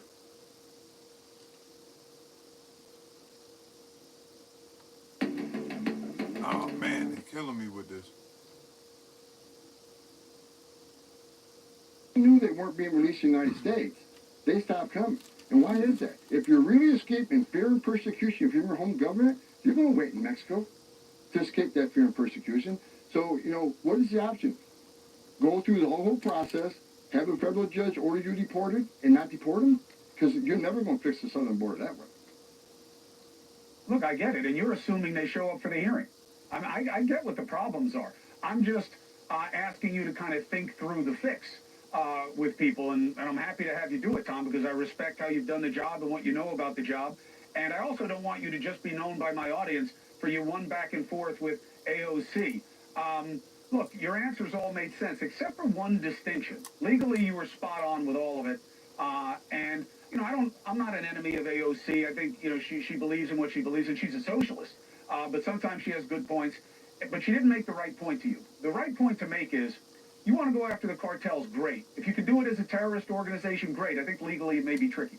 Everything else you're suggesting makes total sense. Catch and release makes no sense. But this roundup idea, and I haven't heard Trump say it the way you have. So if you know better, great. And if it becomes more tailored the way you're suggesting, okay. But if you are just grabbing whoever you can grab, not only do you have families that get affected because they're not all here alone, but you lose like 1 in 8 of your construction workers, 1 in 8 of your agriculture workers, 1 in 8 of your, 1 in 12 of your hospitality workers. You lose a lot of people that the economy needs. Not all illegal entrants are the same. Do you take account for that? Well, look, I think, like, I'm not saying we're just looking for 700,000 people. I'm saying we're going to concentrate on public safety threats and national security threats. But if you're in the country illegally, you're in violation of law. So you're not off the table. But we're going to prioritize what we do. So I don't think me and Trump's different at all. But, you know, but I agree with your early premise. Look, Congress needs to do some work. I believe we should fix the asylum process because at your first interview on the board, when you claim asylum, that first interview, the threshold of proof is very low. And that was done on purpose because they don't want to accidentally send someone home and to be persecuted or tortured, right? But when you get to court, if you show up in court, that burden of proof is much higher. So these are real numbers. Like I said, about 90% of the people that come to the border and claim asylum under Biden administration, it's like 98%, they pass that first interview because they learn a few key phrases from the cartels of what to say to make yourself pass that first interview. Then when you get to court, if you show up in court, the burden of proof is much higher. And 90% lose, as you just said, almost 90% will get an order removal. That is broken. They need to fix that. First interview needs to be at the same level as the judicial interview. That will stop the asylum fraud. Second of all, the TVPRA, Trafficking Victims Protection Act, had a great intent to protect children with trafficking. But the law says this: if you're a child from Mexico and you're ascertained not to be a victim of trafficking, you're immediately removed. But if you're from any other country, you can't be removed. You got a whole process take years. The misuse of that statute has caused 500,000 children to be trafficked into this country. And the U.S. government can't find 300,000. So that has caused the crisis. And finally, the Florida Settlement Agreement. You know, under President Obama, when the family groups started coming across, we detained them in a residential setting, open-air residential setting, not a jail. We held them about 40 days in this residential center.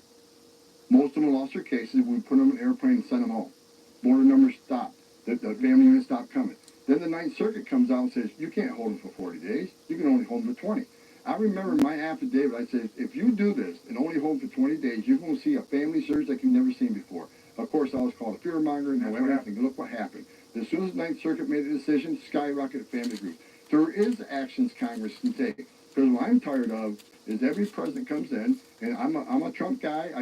He had more success on the board than any of the 5 presidents I worked for.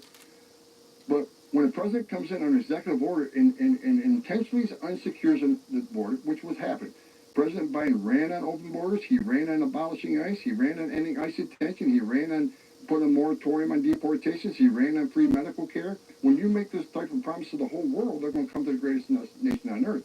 But instead of a president coming in and doing executive orders, every other president doing something different, Congress needs to fix this. We're not going back and forth and being a ping pong on immigration. Look, immigration enforcement is very controversial. It's very emotional. I get it. But we have to secure the border because a secure border is going to save lives. So if Congress comes to you, last question, Tom, and I appreciate you being here. You have an open invitation for the duration of your service. Whenever you want to communicate to the audience, the answer is going to be yes. Congress says, all right, what 3 things do you need, Mr. Holman, to fix the problem on the border? What are your 3 things? Fix the Florida Settlement Agreement. Let us detain families in the residential center until they can see a judge. Because most of them will lose, go home, will send a strong message of consequence. The second thing is change the TVPRA, where children around the world are treated the same way as children in Mexico.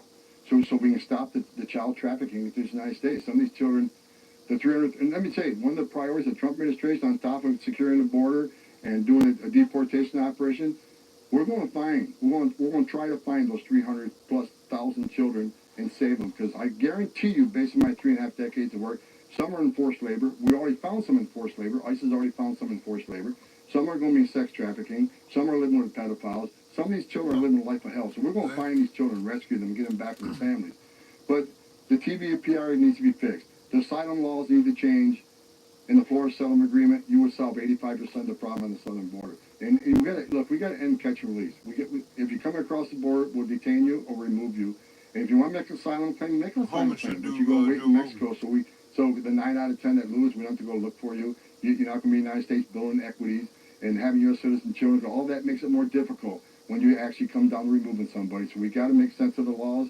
Like I say, I've worked for 6 presidents. I see policies that work. And I'll say this. No one can argue the fact. You look at the data. President Trump was unprecedented in his success. I worked for 6 presidents. Every president I've worked for, starting with Ronald Reagan, took steps to secure the border. Clinton and Obama took steps to secure the border because they understood you can't have national security if you don't have border security. But Joe Biden is the first president who came in office and unsecured the border on purpose. I don't get that. Tom Holman, I appreciate you having an extended conversation about where your head is and what the problems are, what the solutions would be, and your obvious experience in the conditions of the reality down there. Thank you for doing it. Like I said, I'm a call away if you want me to come down and see what's going on, especially on the trafficking piece. Last word to you.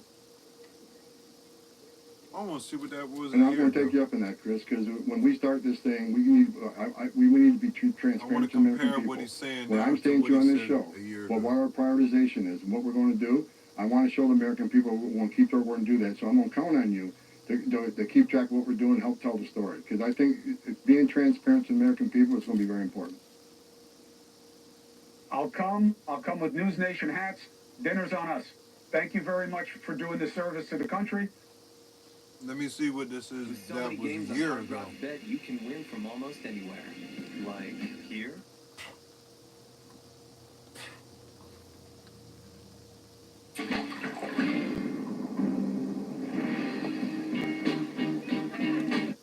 Acting ICE Director Tom Homan.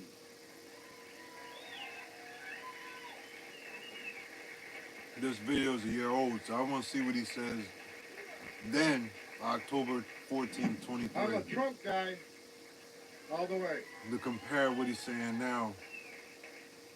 I listen to Asa Hutchinson. I respect the man. I respect every candidate that's running for president. Well, not Chris Christie. I don't respect him a bit. Basically, but I respect it because they're all vying to be president, but they all keep talking about what they're going to do on the border. We don't need to pretend Trump. We got a Trump, and we secured the border the highest level we ever had. And look, everybody, I met a lot of people today say, why I see you on Fox News, you're always so emotional, and I see you screaming at Congress because I wake up every day pissed off. I wake up every day pissed off because we gave this administration the most secure border in my lifetime. Wow. And the data proves it. Illegal immigration was down 83 to 90%. A record. No one's ever accomplished that. Illegal immigration this was is a year ago. 45-year low. Now, you heard my video. I worked for 6 presidents, starting with Ronald Reagan. Every president I've ever worked for said they took actions to try to secure the border. Even Clinton and Obama took actions to secure the border. No one did more than President Trump. But President Biden is the first president in the history of this nation who came in office and unsecured a border. And that pisses me off. Because when you unsecure the border, people die.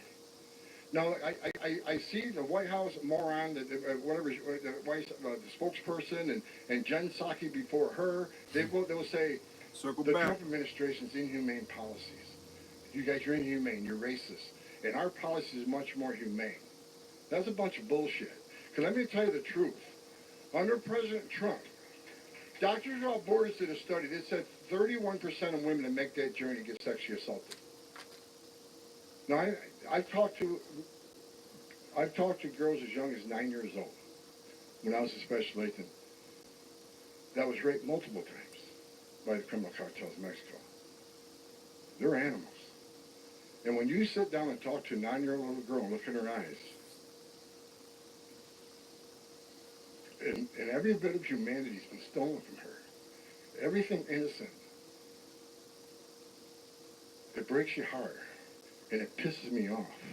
Because when President Trump had illegal immigration down 83% to 90%, depending on what time frame you looked at, how many women weren't being raped? How many children weren't dying? How many pounds of fentanyl didn't make it in the country to kill Americans? How many known suspected terrorists didn't get in the country because our border was secure? President Trump's policies were not inhumane. They saved lives. President Biden wants to say the policies are more humane. Let me set the record straight. Over 1,700 migrants have died on U.S. soil since Joe Biden's been president. 1,700 migrants have died on U.S. soil. Wow. A record. Over 100,000 Americans have died from fentanyl overdoses. A record. ICE has more sex trafficking investigations of women and children this year than the last 6 years combined. A record number of women and children being sex trafficked. That shit's crazy. And the thing that bothers me the most, on top of all those terrible things, a record number of known suspected terrorists have been arrested trying to enter this country. Don't tell me his policy is humane. They're killing people at record numbers. They're killing migrants at record numbers. They're killing Americans at record numbers. Bottom line, President Trump was one badass president. Now, Asa talked about the border barriers, the things floating in the river. He was wrong. Trump administration was studying those things. We had them. We looked at them. We're doing a massive study on how they're safe, how effective they are. Unfortunately, President Trump didn't continue to be president, and that project stopped. Governor Abbott took that project over and took it. We're already looking at that. And I hear every candidate say, oh, we're going to go down there and we're going to build the wall and we're going to hold. First of all, President Trump, he didn't ask Mexico for help. He told Mexico you're going to help. Oh shit. He told him, he said, you're going to put soldiers on your northern border and southern border, and you're going to participate in the Remain in Mexico program. If you don't, I'll tariff the hell out of you in the billions of dollars. And he did it. Central American countries. I went there when President Trump was in office. We went to New York City. We did a press conference. We just did an operation called Operation Matador, where we arrested just shy of 500 gang members, most of them MS-13. President Trump On the way home, we're flying Air Force One. He goes, Tom, how quick can we get these people deported? I said, well, it's difficult because El Salvador pushes back on the criminals coming back to the country. You don't understand this. We can't just deport people to home country. We got to ask permission, and we need a travel document. And President Trump looked at me and goes, what are you talking about? I says, El Salvador is pushing back and taking these people back. They won't issue travel documents. They won't give us landing rights. He looked at me and says, he goes, let me get back to you. He called the president of El Salvador and says, you will take them back. He goes, I'm going to take every dollar of international aid away from you. 2 days later, Trump calls him, sitting at my desk. He calls my phone and says, how many planes can you fill up to El Salvador? Damn. The next day, we filled 11 planes and sent them south. I sat in the Oval Office one time, President Trump goes, okay, Tom, people keep saying that these people come for a better life and we ought to create opportunity zones down there so they stop coming. I said, look, we try this. I've been doing this 30 years. We keep giving them billions of dollars to create opportunities, and people don't want to. I said, it doesn't get to where it needs to go. These governments are corrupt. I said, it never works. He goes, I agree. He goes, matter of fact, I'm not going to offer them any money. I'm going to take money away. He called the 3 presidents of Central American countries, and he told them, you enter into safe third country agreements, you're going to, so that means if someone gets out of Honduras, and they're really escaping fear and persecution from their homeland, which most are not, but they're really escaping fear and persecution from homeland, then they get in Mexico, have they not escaped that fear and persecution? They get asylum in Mexico. And he told Mexico and the 3 Central American countries, you want to enter into agreement where someone gets into your country and they left their country where they claim is political,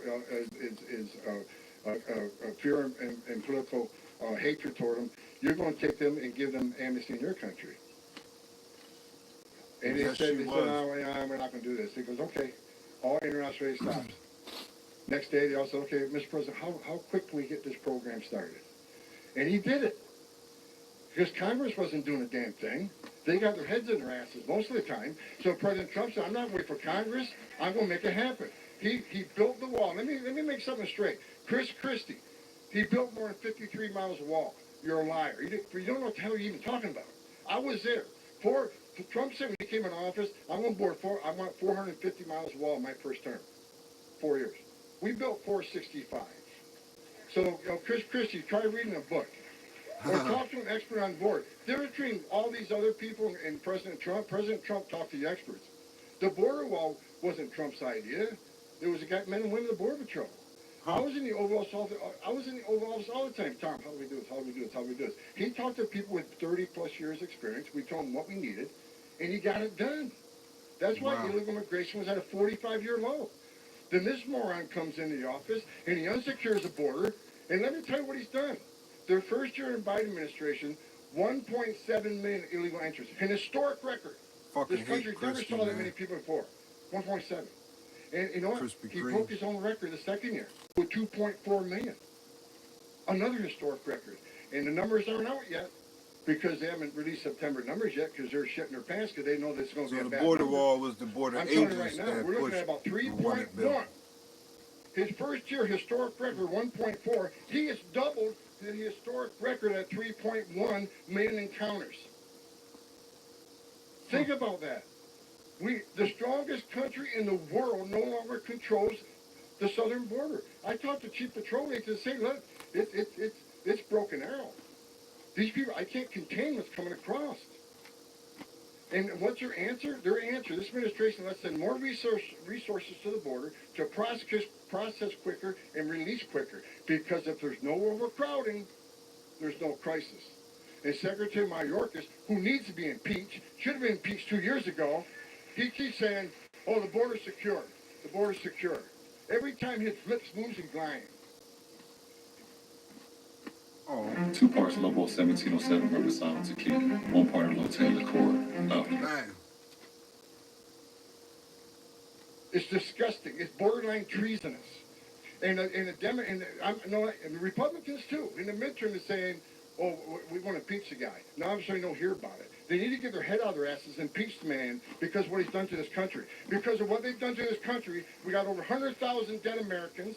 We got a record number of non-suspected terrorists. On the southwest border alone, 267 people off the terrorist watch list. the 5 minutes don't mean nothing to me. You know, there's a congressman, the congressman used to gavel me, what's her name, J. Paul? And I reminded her, she worked for me. She worked for us. The members of Congress work for us. So if a congressman can't gavel me off the stage, you ain't get me off the stage where I want to get off the stage. Because I'm on a run. I'm pissed off. When I'm pissed off, I got to go. But because yo, you can tell this man over 100,000 dead Americans. He's passionate about what he does. We get a record number of children sex trafficked. They keep beating us up for what they call family separation with zero tolerance. Law enforcement use zero tolerance all the time. Why wouldn't we put zero tolerance into play?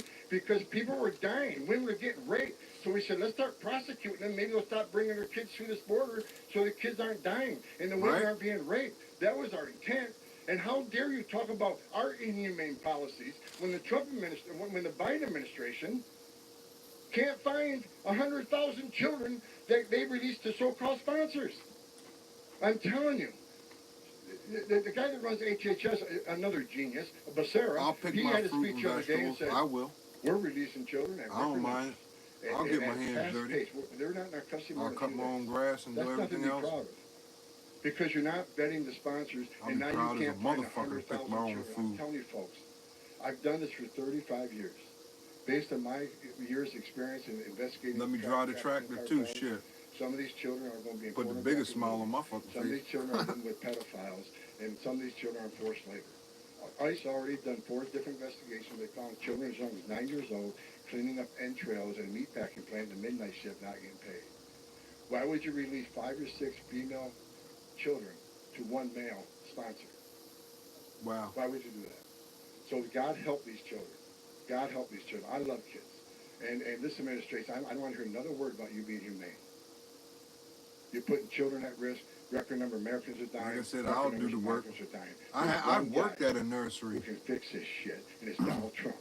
With trees, with the Mexicans. I worked in a warehouse packing and shit. How we gonna find it? I ain't scared of no better than nobody. I'll do the work. But you can't because they got cheaper labor. I knew President Trump was going to run before you did because I had dinner with him in Las Vegas about 6 months before he announced. And we were having dinner and he looked at me and said, Tom, I think I'm coming back. If I come back, can I get you to come back? I says, I tell you what, sir, I'm so pissed off, I'll come back for free. I ain't scared of getting calluses and blisters on my hands. President Trump proved the border be secure. President proved Congress won't get off their ass. He'll secure it through executive actions. We'll finish building the wall. Every place they built the wall, illegal immigration went down, illegal drug flow went down in that area. Where are the people coming across right now? Where's this 3.1 million coming across? Well, there's not a wall. And walls save lives. Women and children can't climb the walls. They'll funnel them to a place there's not a wall where border patrol's there waiting on them and can help them and save some lives. Walls are meant to slow people down. If you touch that wall, we know. If you climb under that, you dig under that wall, we know. If you climb that wall, we know. It's a smart wall. Walls work. President Trump had the best policies I ever seen in my 35 years. I can't stand it when people say that, oh, you want to pick your own food, you want to do your own work. About how they're going to secure the border, I do. How they're going to do this, and Governor DeSantis makes a comment Trump didn't do enough. How dare you? What he did was unprecedented. You know how many lives this man saved? We got the most secure border of my lifetime. And we're going to finish the job. Because in January 2025, when President Trump walks in the office, I'm going to be on his heels. And he said that in October 14th, 23. I want to end with this. You just saw what happened. You just saw what happened in Israel. I went to Israel 6 months ago.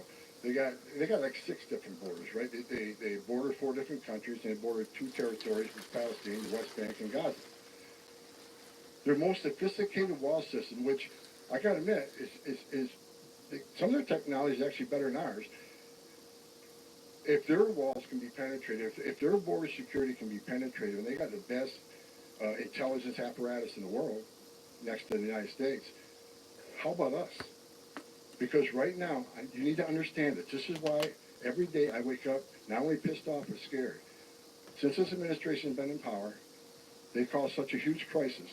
Every sector in the southwest border, between 70 and 90% of agents have been pulled off the line to process, change diapers, make baby formula, make hospital runs, take people to the airport and fly them to the destination of their choice that you're dying. 79% agents off the line. You're not going to tell me that's not vulnerable? The criminal cartels send a group of 100 or 200 family groups to a certain area, not by accident, because they know that 30 or 40% left are going to seize that area. Everybody that comes across that border is from all over the world. That's when they move the known not just from Mexico that's when they move the trafficking women and children. South America. They're from They've every arrested, country in this the northern world. border and the entire border, 569 people. 569 Africa, people off the terrorist watch list in the past Europe, year. China, India. More than the 8 years combined. Probably even got some New Last year, Zealanders, Australians, from the Outback. 1.7 million known gotaways. Calling camera, video traffic, sensor traffic. This is not a guess. 1.7 million people were saw across the border, but Border Patrol couldn't respond. They're overwhelmed with this crisis. But you figure all those different countries, different languages, different cultures. Countries. Many of these countries are sponsored with terror. If you don't think a single one of that 1.7 didn't cross this border to do harm to this country, then you're a moron. This scares the hell out of me. And the Secretary of Homeland Security has the same data points I have. The President, if he understands, has the same data points I have. But yet they continue to open borders. I'm telling you. They wasn't checking them people for corona, something's man. Coming. But we all had to get I don't know how many terrorists have crossed the border on this administration. Go to the store and all that. But someday we're going to find out it's going to be a bad day for America. They're just letting them just come so on in. End with this. Trump comes back. I gotta wear a mask. They gotta check my temperature, all that crazy shit before I can go and do this. Holman spoke the same way as he did then to now. And Eric Adams had some shit too to say good about Trump because they was trying to come at him. Where was it? Let me check this one real quick.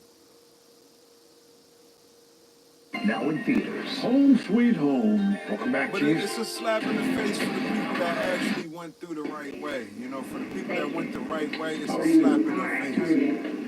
Because, you know, first, you predicted that mass deportation. If it was just that easy, the people that did it the right way should have done it too, right? Like, that's a slap in the face. I predicted that? Yes, you said that. It's like cheating on the test, you know? It's like, okay, I don't know about predicted.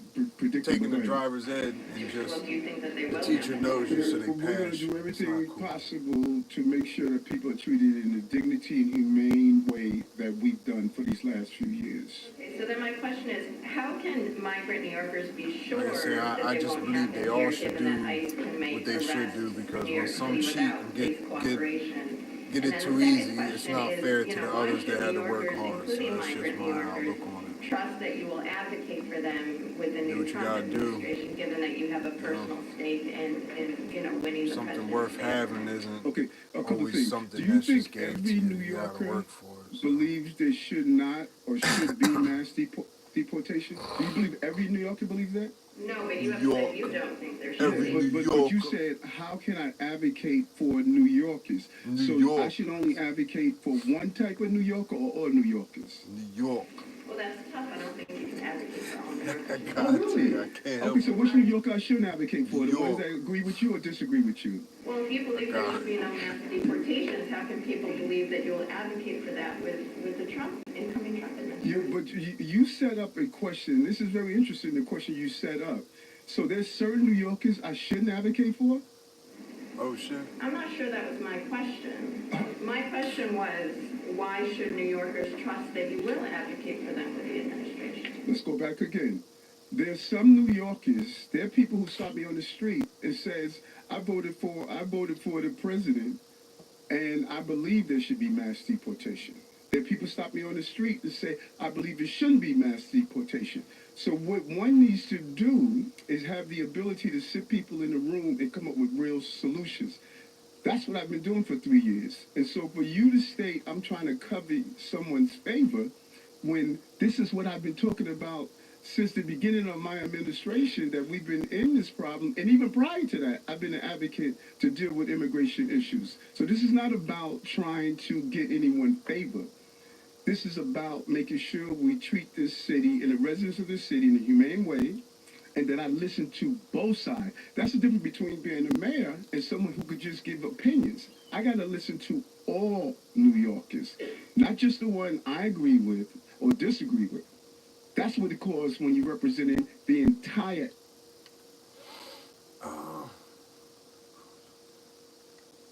There was, where'd it go?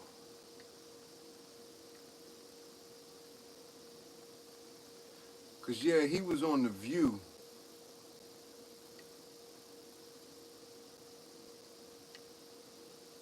And then, where was it? I don't want that one.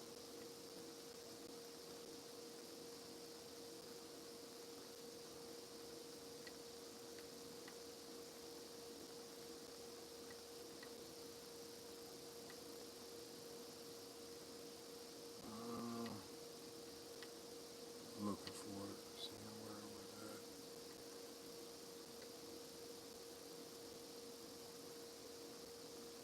Huh. So somebody's talking about Tulsi? Let me check this out. So somebody was trying to bash I want to show Tulsi. you a clip that I think so I like Tulsi vividly Gabbard. illustrates how Not these just people 'cause she's function. cute. That in their circles, you're She's just supposed really to accuse smart, people too. of being Russian agents or cozying up to Assad. And it doesn't even matter if you know why you're saying it. And the best proof of that is when Barry Weiss went on Joe Rogan in 2019 and Tulsi Gabbard came up, and Barry Weiss did not know that Tulsi Gabbard had repeatedly appeared on Joe Rogan's show and that Rogan really likes Tulsi Gabbard. And here's what Barry Weiss said about Tulsi Gabbard and what happened as a result. Kristen Tulsi Gillibrand. Oh, monstrous. Monstrous? Ideas. Well, when she was 22, she had... Oh, she's an Assad toady. What does that mean? She is What's a toady? I think that I used that word correctly. Jamie, can you check what toady means? Like toeing the line? Is that what it Cat means? Williams No, I said think it it's 2024, all this shit's gonna come out. Toadie. What does that mean? I say it was cat. I think it means what I think it means. There you go. So just to be clear, so far, when Tulsi Gabbard came up, Barry Weiss said, what? I like awful. Tulsi She's though, a like I said. Assad toady. That's why I want to see And what then this was said, what was said about it. Rogan said, what do you mean? What does that mean, an Assad toady? And Barry Weiss has no idea what she even meant, so she's trying to get a dictionary definition. Toady. Definition of toadies. A person A who sycophant, flatters or defers to others for kinda used it right. self-serving reasons. A sycophant. So she's an Assad sycophant. Is that what you're saying? Yeah, that's known about her. Like, what did she say? That's known about her. You don't even need to give a reason. You don't have to provide any evidence for that accusation. It's just known. Everybody knows. You listen to CNN, you listen to they all got key words. read It's the New just York key words. Times. Everybody knows Tulsi Racist, Gabbard. bigot, masculine, all that bullshit. A It's toady like, of Assad. I don't even know what that tell me means, the but everyone definition of says it. it. And if you ask me why, how I know it's true, I'm just going to say, like, it's known. What do you mean? Why? Yep, What that's do I have it. to give evidence? Everybody knows that. You're racist. We have to look. That's What it. did she Boom. say that- What else? You can't argue, I don't right? remember the details. I've read Probably it. should say that It's before we wild. It's say wild. that about her. We should probably read it, rather. Well, I have read it. So, Look at her do you see eyes, what's though. She happening just here? looks This is nutty what as fuck. happens with all of these people. It's just my opinion. First he she said, probably- what do you mean by an She Assad probably toady? off She had that no idea what Xanny. she even meant. She just was repeating what looked she like she always, definitely got she a was always prescription. said. And then when she said, well, it's known, he said, well, what did she do that justifies that accusation, that very serious accusation? And she said, I don't remember. I don't know. And Joe Rogan said, well, before we accuse her of that, we probably ought to know. She needs him to say something back so she can She just got exposed refer completely. off of that and to play it's it not just off. very of white. it. This is how they all are. They have no Talk idea stupid. why they call people Russian assets. They could Yeah. never, if they were forced to justify it, do so, but they're never asked to because in these closed information Just like circles in which defining they a woman, reside, the they're definition never of what is a challenged. woman. It's just assumed that you're allowed to make that accusation. Here's the rest of this. It's just I don't remember the details. I've We read probably it. should say that before we say that about her. We should probably read it, rather. Well, I have read it. No, maybe I we just, should right now. Oh, yeah. Okay. Just so we know what she said. Look up I've had her Tulsi on here Gabbard. before. Look and I up really Tul- enjoy talking to her. I like her a lot. Are you serious? Yeah, I like talking to her. Okay, I like okay. talking to her. I don't know about... I think she's like the mother load of I bad keep one ideas. around. Whoa. I'm pretty positive about that, especially on Assad, but maybe I'm wrong. I don't think I'm wrong. Well, my take on her was that I think as a person who's coming from the left, who's also a veteran, and is very articulate and sensible and a woman, and in talking to her, we didn't get into Assad or any of those things, but talking to her about what she feels is wrong with the current administration and the way things are running. And that's back when she was a Democrat. She has a very promising idea. Tulsi didn't turn I didn't know about But this. doesn't she also, did she ever apologize for believing in conversion therapy? I didn't even know she believed it. Do you see what Barry Weiss just did?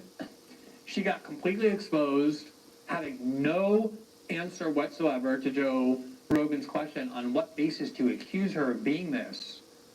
She's like, I don't remember, I read it somewhere.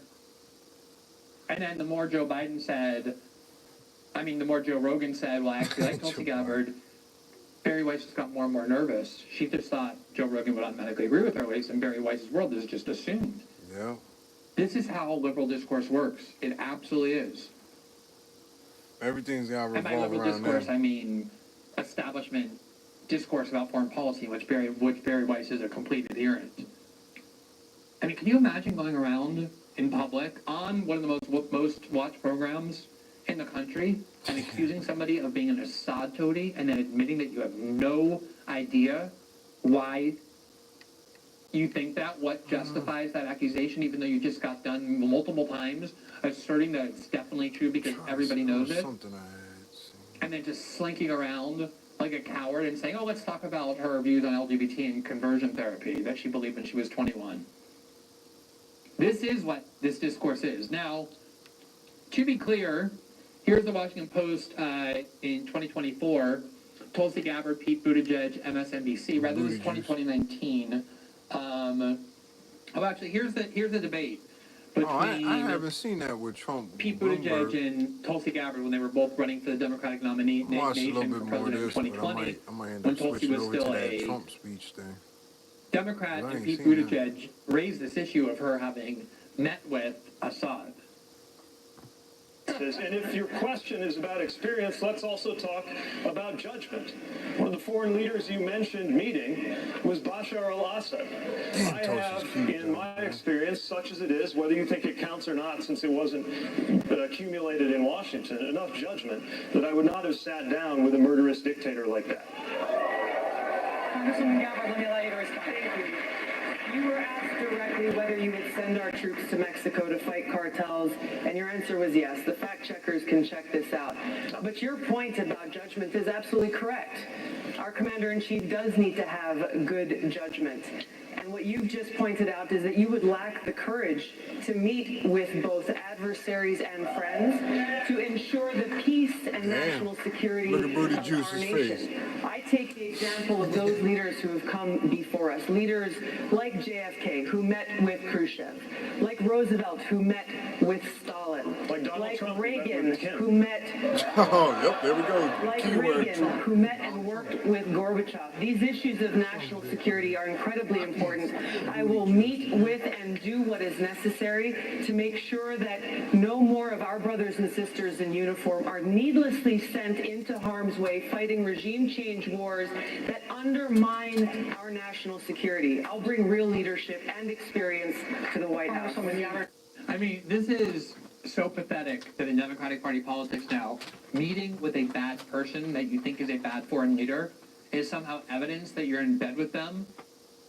The most significant foreign policy actions of the last 50 years came when presidents met with who we consider to be the world's worst, most savage dictators. Tulsi mentioned when JFK met with Khrushchev at the height of the Cold War, when the United States had been involved in a Cold War, arguing that the Soviet Union was the evil empire, as Ronald Reagan put it. Nixon went to China, a country that he had been warning was a grave danger and a repressive or brutal regime for years, and then went there and opened relations there and met with the Chinese leaders and created arms agreements. Ronald Reagan did the same when it came to Soviet leaders, even before they collapsed in his first term, negotiating all sorts of arms deals. The idea that if you go and meet a foreign leader, even if it's an adversary, it means somehow you're in their pocket or you're cozying up to them, is disgusting. The reason Tulsi Gabbard went to Syria was because she was opposed to the dirty war that Obama had unleashed. Spending $1 billion a year having the U.S. fight alongside al-Qaeda and ISIS in trying to remove Bashar al-Assad and destroying that country. And Tulsi Gabbard's view is, why are we in Syria? Why are we trying to fight Syria and change the government, which is Trump's view too.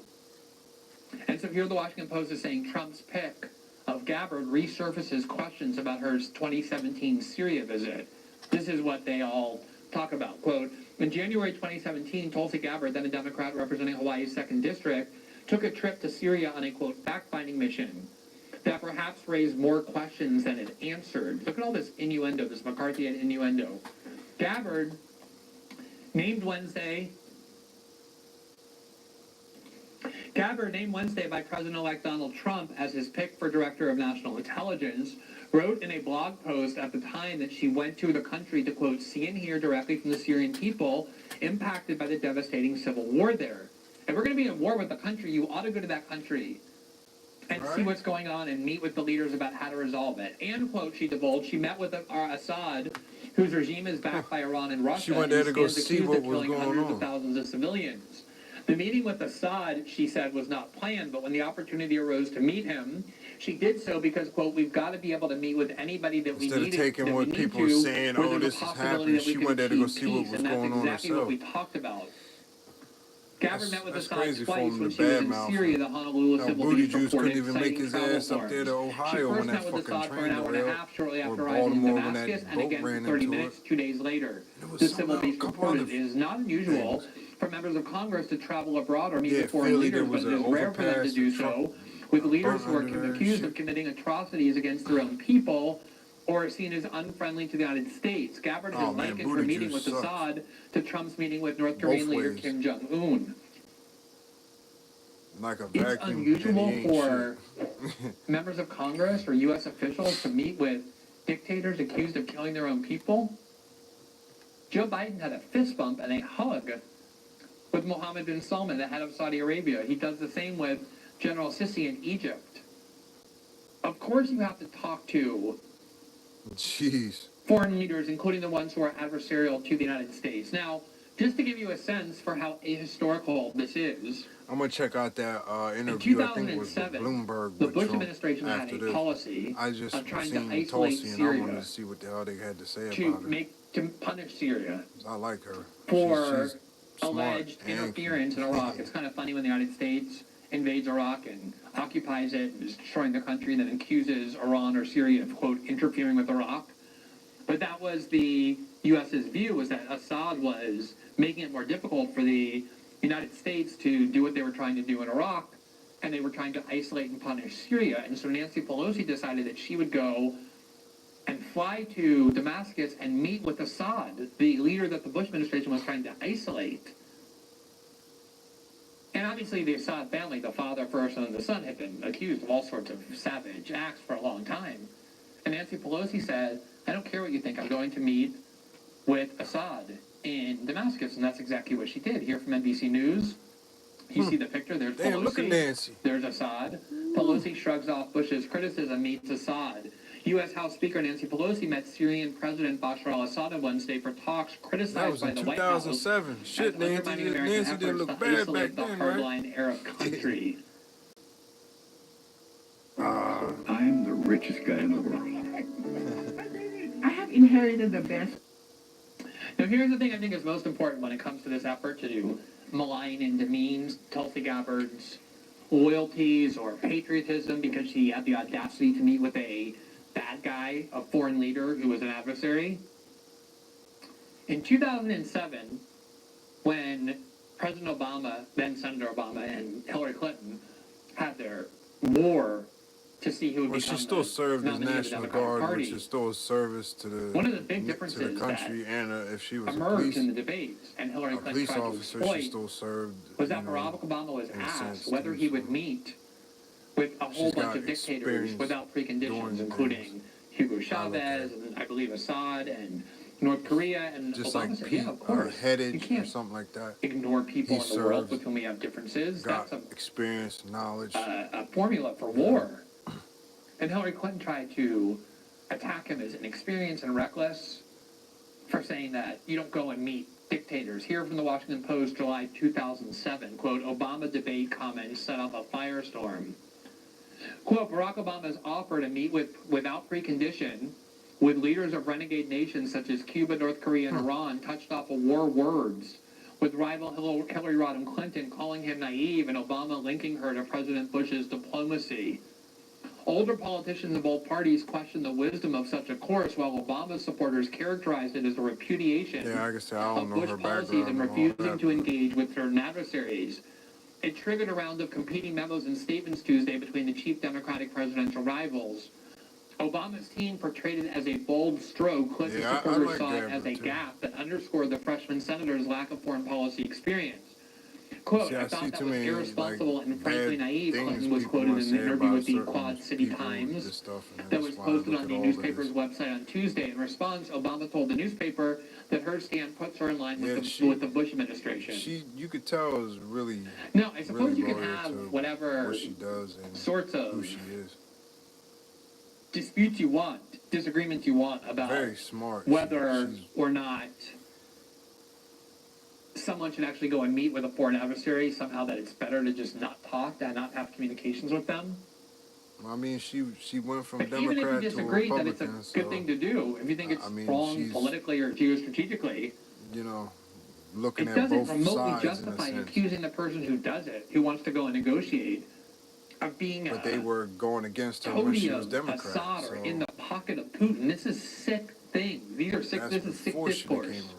So it makes it's so unhinged, and it's basically an attempt to just be like uber jingoistic to say that any attempt to speak with the bad guys, to want to do anything but go to war with the bad guys, makes you a traitor to your country.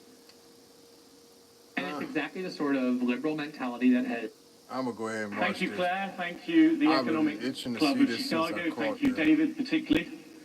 I want to say two things at the beginning. The first is just for the record and for those people watching on television. The Economic Club of Chicago and Bloomberg both invited Vice President Harris to a similar interview about her economic plans that she has declined so far. Oh shit! Really? The second, just to set some parameters about this. Let me rewind that back. He said that Harris to a similar interview about her economic.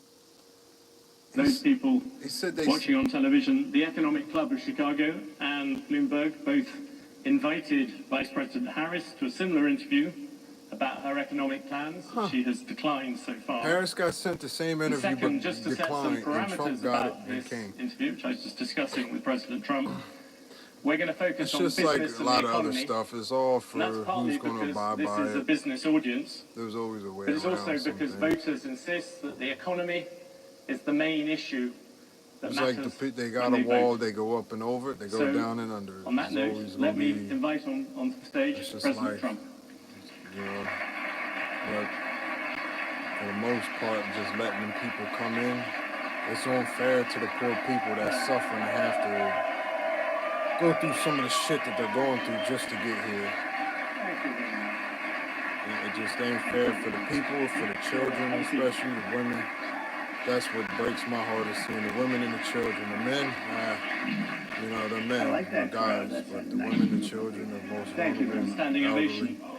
That shit fucks me up seeing it. Thank you. President Trump, thank you for doing this, as we said, and you had the reception there. The business people of Chicago, like everywhere else, they like a lot of the things you want to do in terms of tax cuts and some of the spending proposals.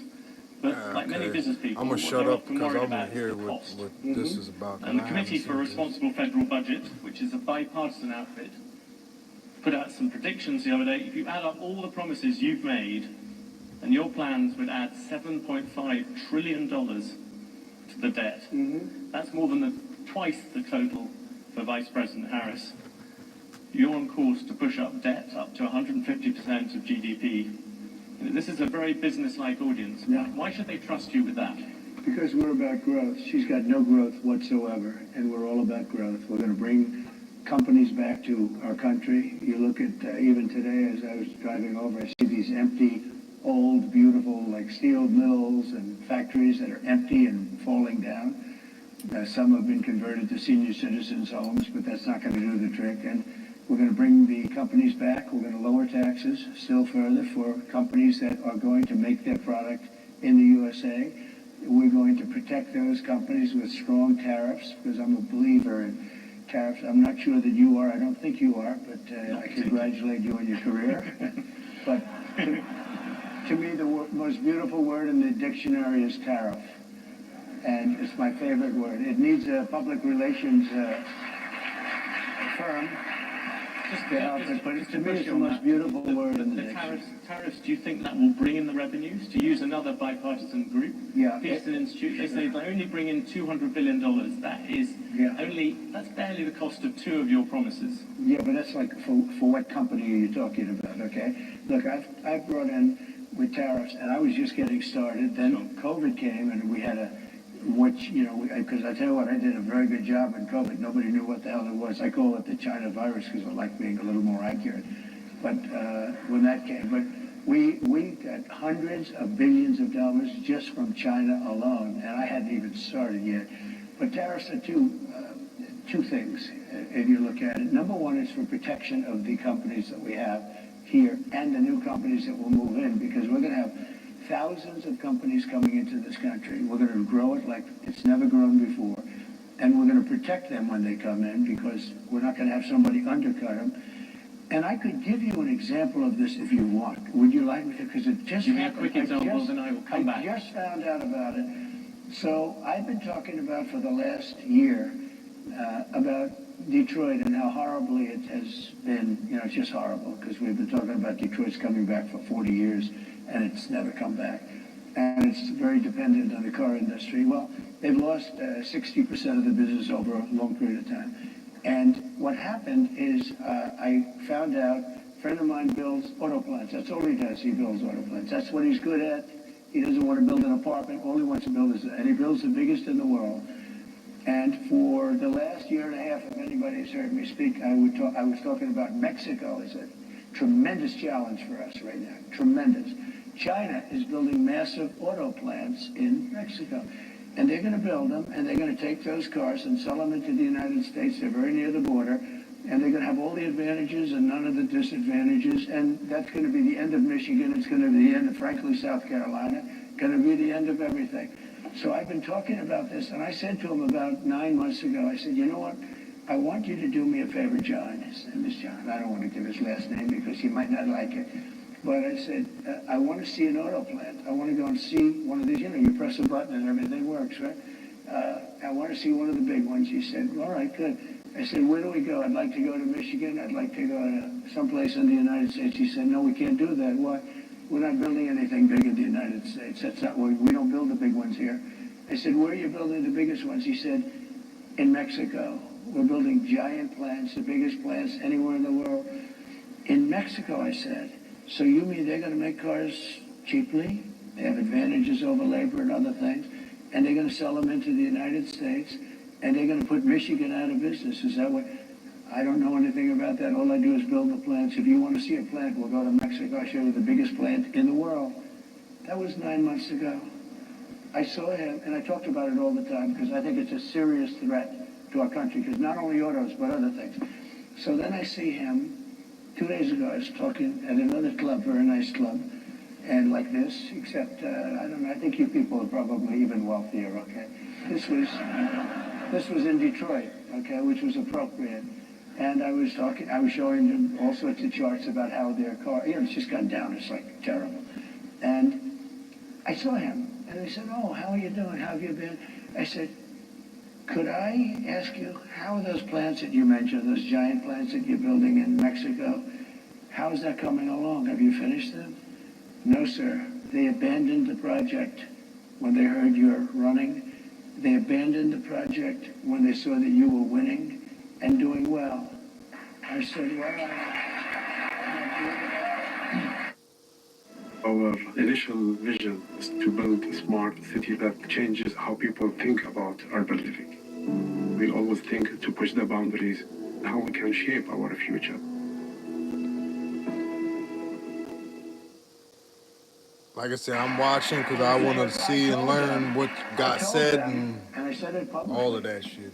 They're not going to sell one car into the United States. I said, if I run this country, if I'm going to be president of this country, I'm going to put a 100, 200 2,000% tariff. They're not going to sell one car into the United States because we're not going to destroy our country. Because I know you're an anti-tariff guy, but I'm the exact opposite. If I had, there was no other way I could have stopped them other than what am I going to do? Negotiate with Mexico or China? You're not going to get anything from that. I said I'm going to put a 100, 200, or 300. I'm going to put the highest tariff in history, meaning I'm going to stop them from ever selling a car into the United States. So I just see the guy by accident. I see him. He says, sir, they've abandoned, and by the way, they built foundations. They were really rocking. They were going to do it.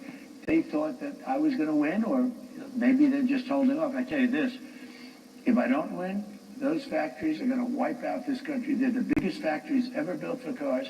They're going to wipe out our country. If she wins, and she doesn't know what the hell she's doing. If she wins, she's not going to be thinking about, I couldn't, every speech I made having to do with cars, but every speech I made having to do with tariffs, I'd mentioned that our country is being threatened by Mexico. Now, all of those things, beyond even the car companies, all of those things are now dead. They're dead. I asked them, will they start? Probably not. They're dead as a doornail. If she gets in, it'll start up again. President Trump, I'll let you give your example. No, you talked a lot about tariffs. You look at the American economy, 40 million jobs rely on trade. It accounts for 27% of GDP. Okay. If you cut that off, that's also going to have an effect on many, many business people here. Yeah. Tariffs also have another side. Isn't that something that you have to acknowledge? No. You could be plunging America into the biggest trade war since Smoot-Hawley. But there are no tariffs. You're going to stop. There are tariffs already at the moment. There are no tariffs. All you have to do is build your plant in the United States, and you don't have any tariffs. People, there are a lot of places like this, there are a lot of jobs that rely on foreigners coming here. You're going to basically stop trade with China. You're talking about 60% trade on that, 60% tariffs on that. You're talking, as you said, 100, 200% on things you don't really like. You're also talking about 10, 20% tariffs on the rest of the world. That is going to have a serious effect on the overall economy. And yes, you're going to find some people who will gain from individual tariffs. The overall effect could be massive in terms of the economy. I agree it's going to have a massive effect, positive effect. It's going to be positive, not a negative. Let me tell you, I know how committed you are to this, and it must be hard for you to, spend 25 years talking about tariffs as being negative and then have somebody explain to you that you're totally wrong. It'll have a negative, it will have, I'll go a step further. If you don't do this, this country has no chance. 40 million jobs is a lot of jobs to rely on. They're all coming back. Those are 40 million jobs in America that rely on trade. Are you ready? John Deere, great company. They announced about a year ago they're going to build big plants outside of the United States, right? They're going to build them in Mexico. And you threatened they're them also going to build. They stopped. That's right. I said, if John Deere builds those plants, they're not selling anything into the United States. They just announced yesterday they're probably not going to build the plants, okay? I kept the jobs here. And I'll keep them. John Deere will stay here. And I'll tell John Deere, if you do build outside of the United States, you can, if you want. For instance, India is a very tough country. It's not only China. China is the, I would say, probably the toughest. But there are a lot of I know, right? You know what's very tough? I've seen that about European Union. Our beautiful European countries, wonderful, wonderful. I think they said it was if you like add them up, they're almost the size of us. They treat us so badly. We have a deficit.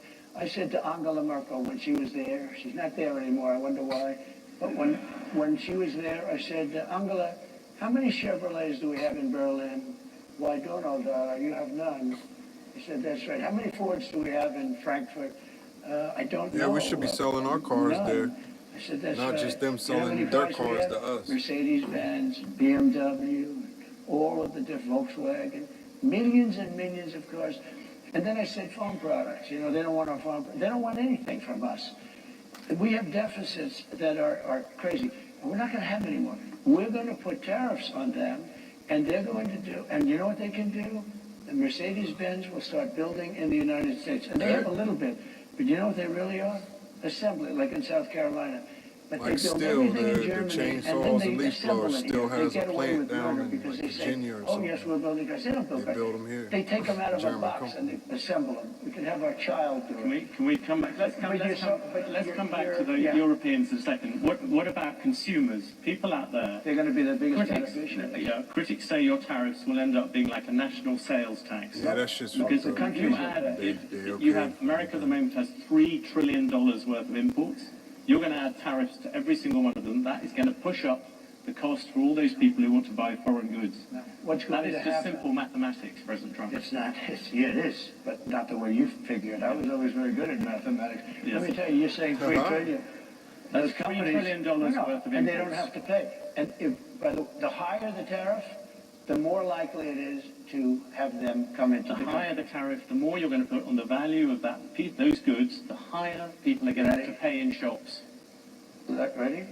The higher the tariff, the more likely it is that the company will come into the United States and build a factory in the United States so it doesn't have to pay the tariff. That will take many years.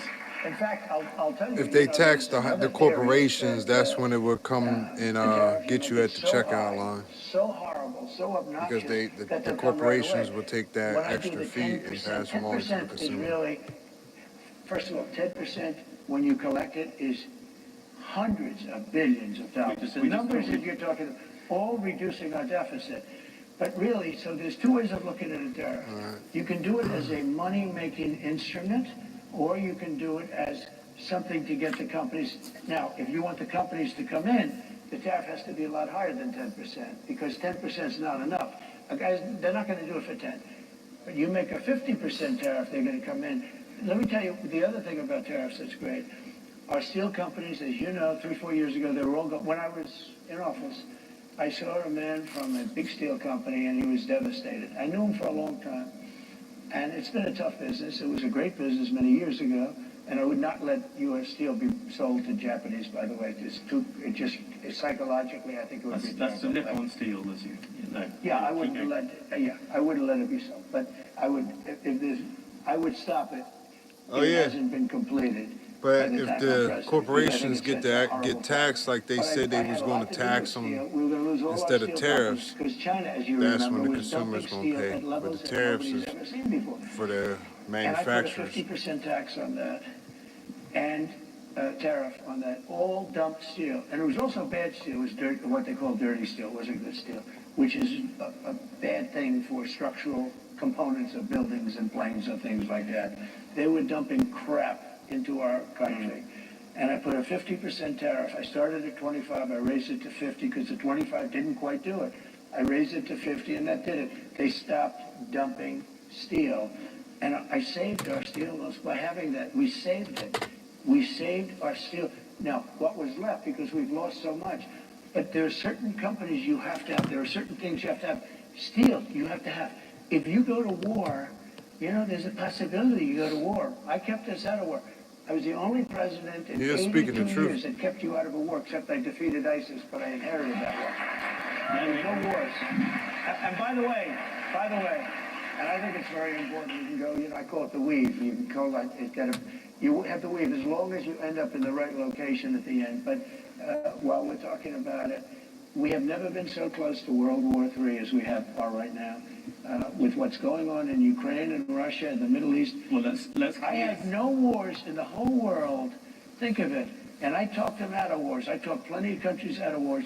I had the whole world, other than ISIS, which I inherited, and I knocked out ISIS in a matter of weeks. It was supposed to take 4 to 5 years. I did it in a matter of weeks. We actually have a great military. We don't know how to use it. With great respect, I was asking about tariffs. You've gone off about that. Seeing you brought up tariffs and foreign policy, many people would say the biggest problem with your tariffs is actually geopolitics. You, in your first term, you got some credit for effectively saying that there was a Cold War against China. That's what America was in.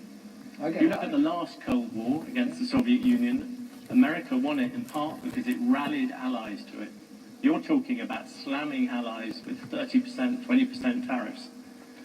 isn't this time you're going to end up trying to rally the West and you're dividing it instead? Isn't that the real problem with tariffs, even beyond all the problems due to the economy, where you keep on bringing up these individual examples, but the overall effect is going to be dramatic? No, the overall Answer first about foreign policy. Yeah, I'll do that. How does it help you take on China, turning all your allies against you? Tremendously, because China thinks we're a stupid country, a very stupid country. They can't believe that somebody finally got wise to them.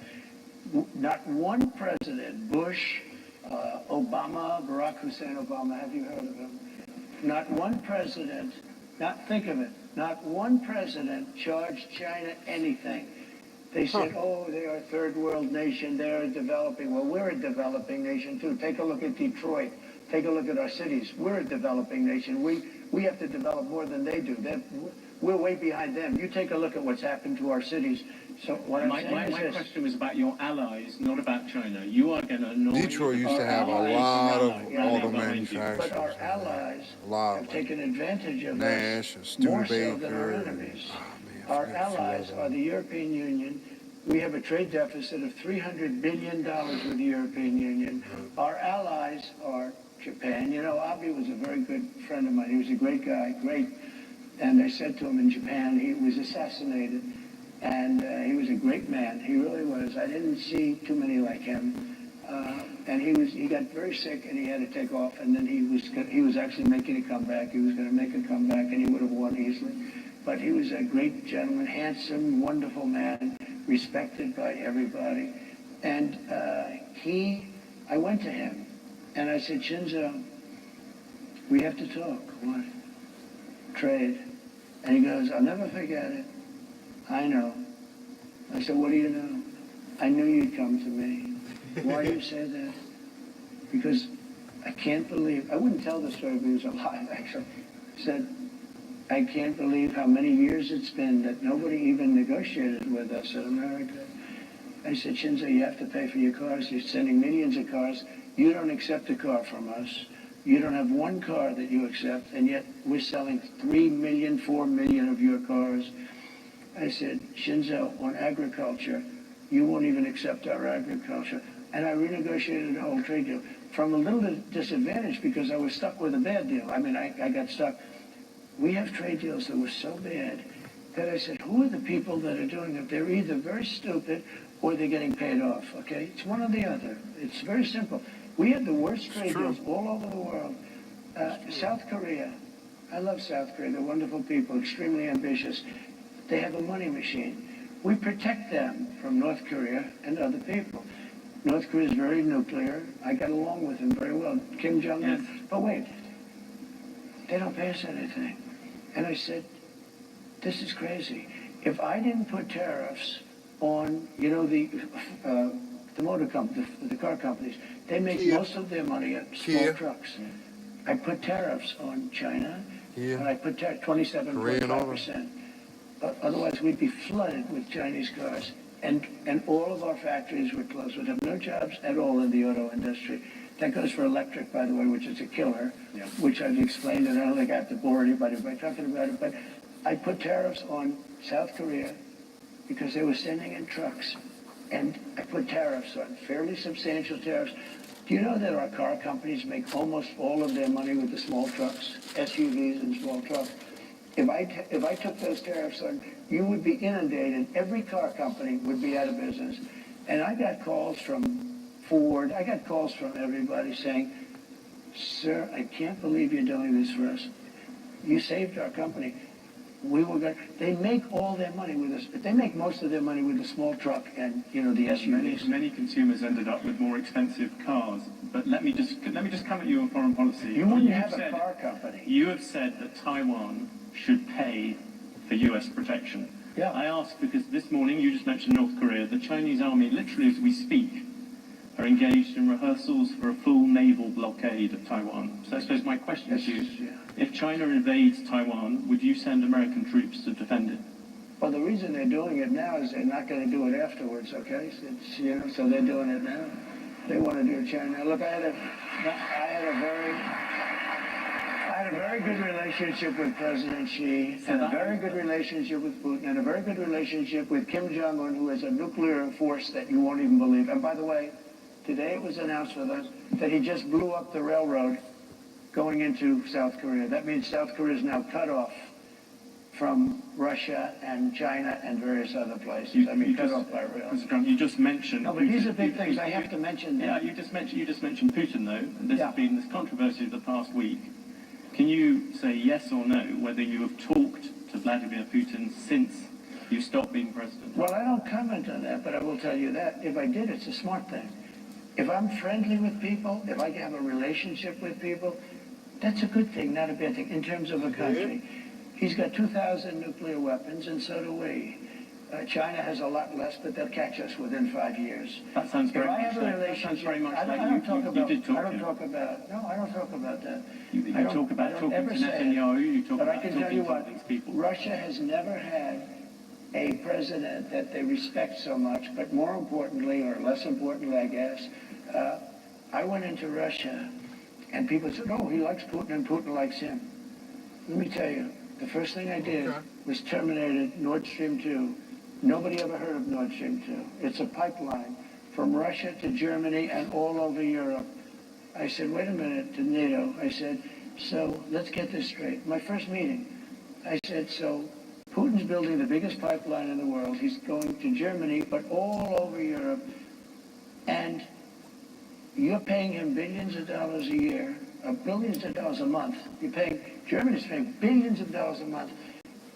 And we're supposed to protect you against the guy that you're paying all this money to. So is there something wrong with my thinking? So he's building a pipeline to Germany, and we're spending, and by the way, until I got there, we were spending almost 100% for NATO because we had all these delinquent countries that weren't paying. When I got there, I said, you know what? Oh, commercial. You got a commercial.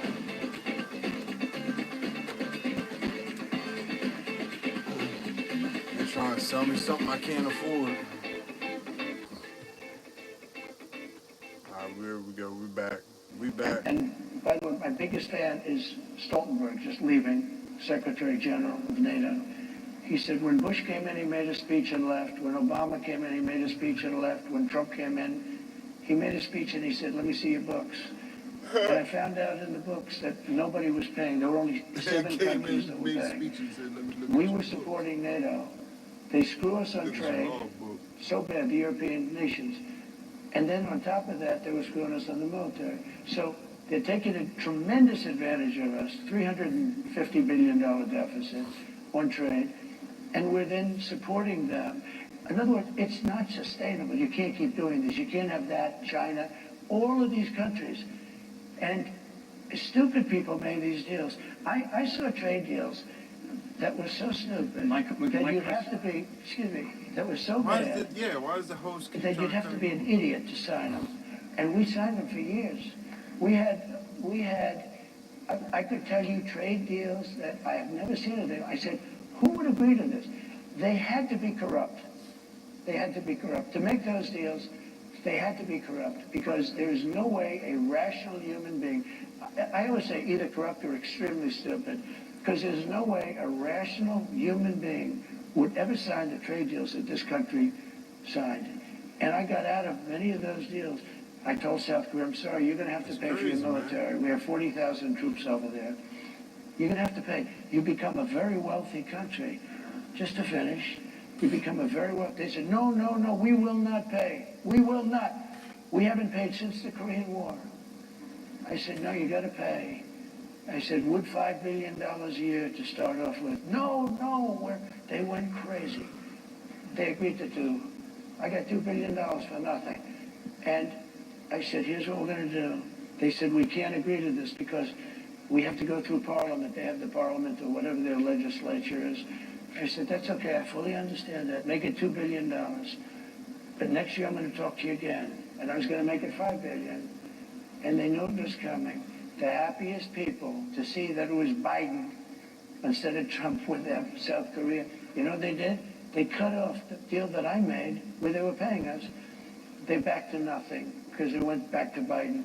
and they gave it to them for nothing. They were willing to pay. We have 40,000 troops in harm's way, very serious, because you have North Korea is a very serious power. They have tremendous nuclear power. And I said to South Korea, you got to pay. And they agreed to do it. And Biden then cut it back, and it's a shame. And I can tell you, 50 years.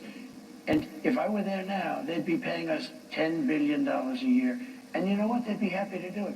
It's a money machine, South Korea. You're going to mention Taiwan. You wanted to mention Taiwan. No, you mentioned Taiwan. You said you would defend them. You also seemed to imply that Putin, you would not. Putin, you seemed to imply that you had talked to him without actually confirming. I said I don't comment on those things. What about? Can I ask you a particular thing about the dollar? This is before the election. The New York Economic Club. You said I haven't watched this either. If you lost the dollar as a reserve currency, it would be like America losing a war. Yeah.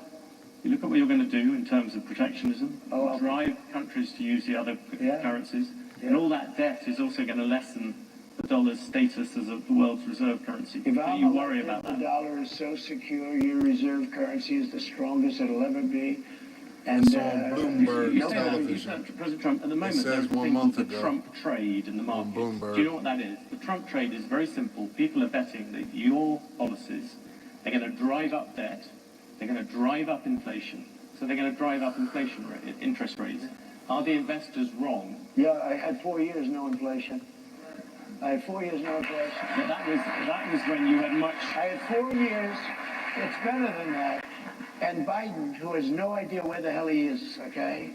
Biden went 2 years with no inflation because he inherited from me. And Look, then they I don't started just spending watch money Fox, like I watch all. sailors. They spent so much money. It was so ridiculous, the money they were spending. They were spending on the Green New Scam. I don't push no opinion on nobody. I just do this so that, it was conceived of by AOC different plus 3. things that they may She not never even usually studied the say. environment in college. She went to a nice college. She came out, she just said, the Green New Scam. She just named all these things. President Trump, the host keeps trying to cut him off when he's talking. Latest one was car loans. You're flooding the thing with giving giveaways. But we're going to grow. I was actually quite kind to you. I used 7 trillion. The upper estimate is 15 trillion. People like the Wall Street Journal, who's hardly a communist organization, they have criticized you on this as well. You are running up enormous debt. What does the Wall Street Journal know? I'm meeting with them tomorrow. What does the Wall Street Journal know? They've been wrong about everything. So have you, by the way. You've been wrong. You're trying to turn this. You're trying to turn this. You've been wrong. No, you're trying to turn this into debate. There are business people. But you're wrong. You've been wrong. You've been wrong all your life on this stuff. You've been wrong. Now, let me tell you about currency. That's the one thing about Trump, man. A lot of different subjects. The reserve currency. Let's stick to reserve currency. That's where you started, right? The reserve currency is under threat because you have Iran, you have Russia, you have China.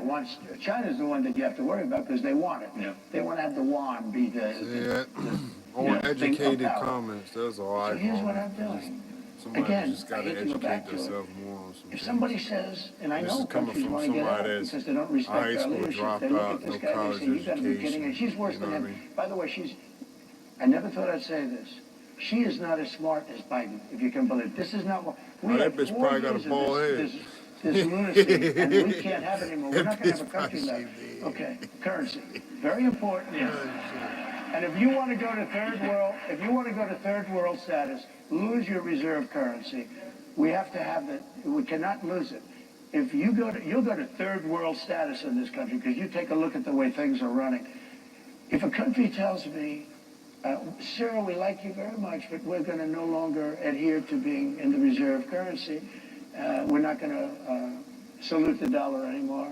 Yeah, China stepped down from the U.S. dollar. And you're going to pay a 100% tariff on everything you sell into the United States. And we love your product. I hope you sell a lot of it into the United States, but you're going to pay 100% tariff. He will then follow it up by saying, sir, it would be an honor to stay with the reserve currency. That will be like just playing. That's not even chess, that's checkers.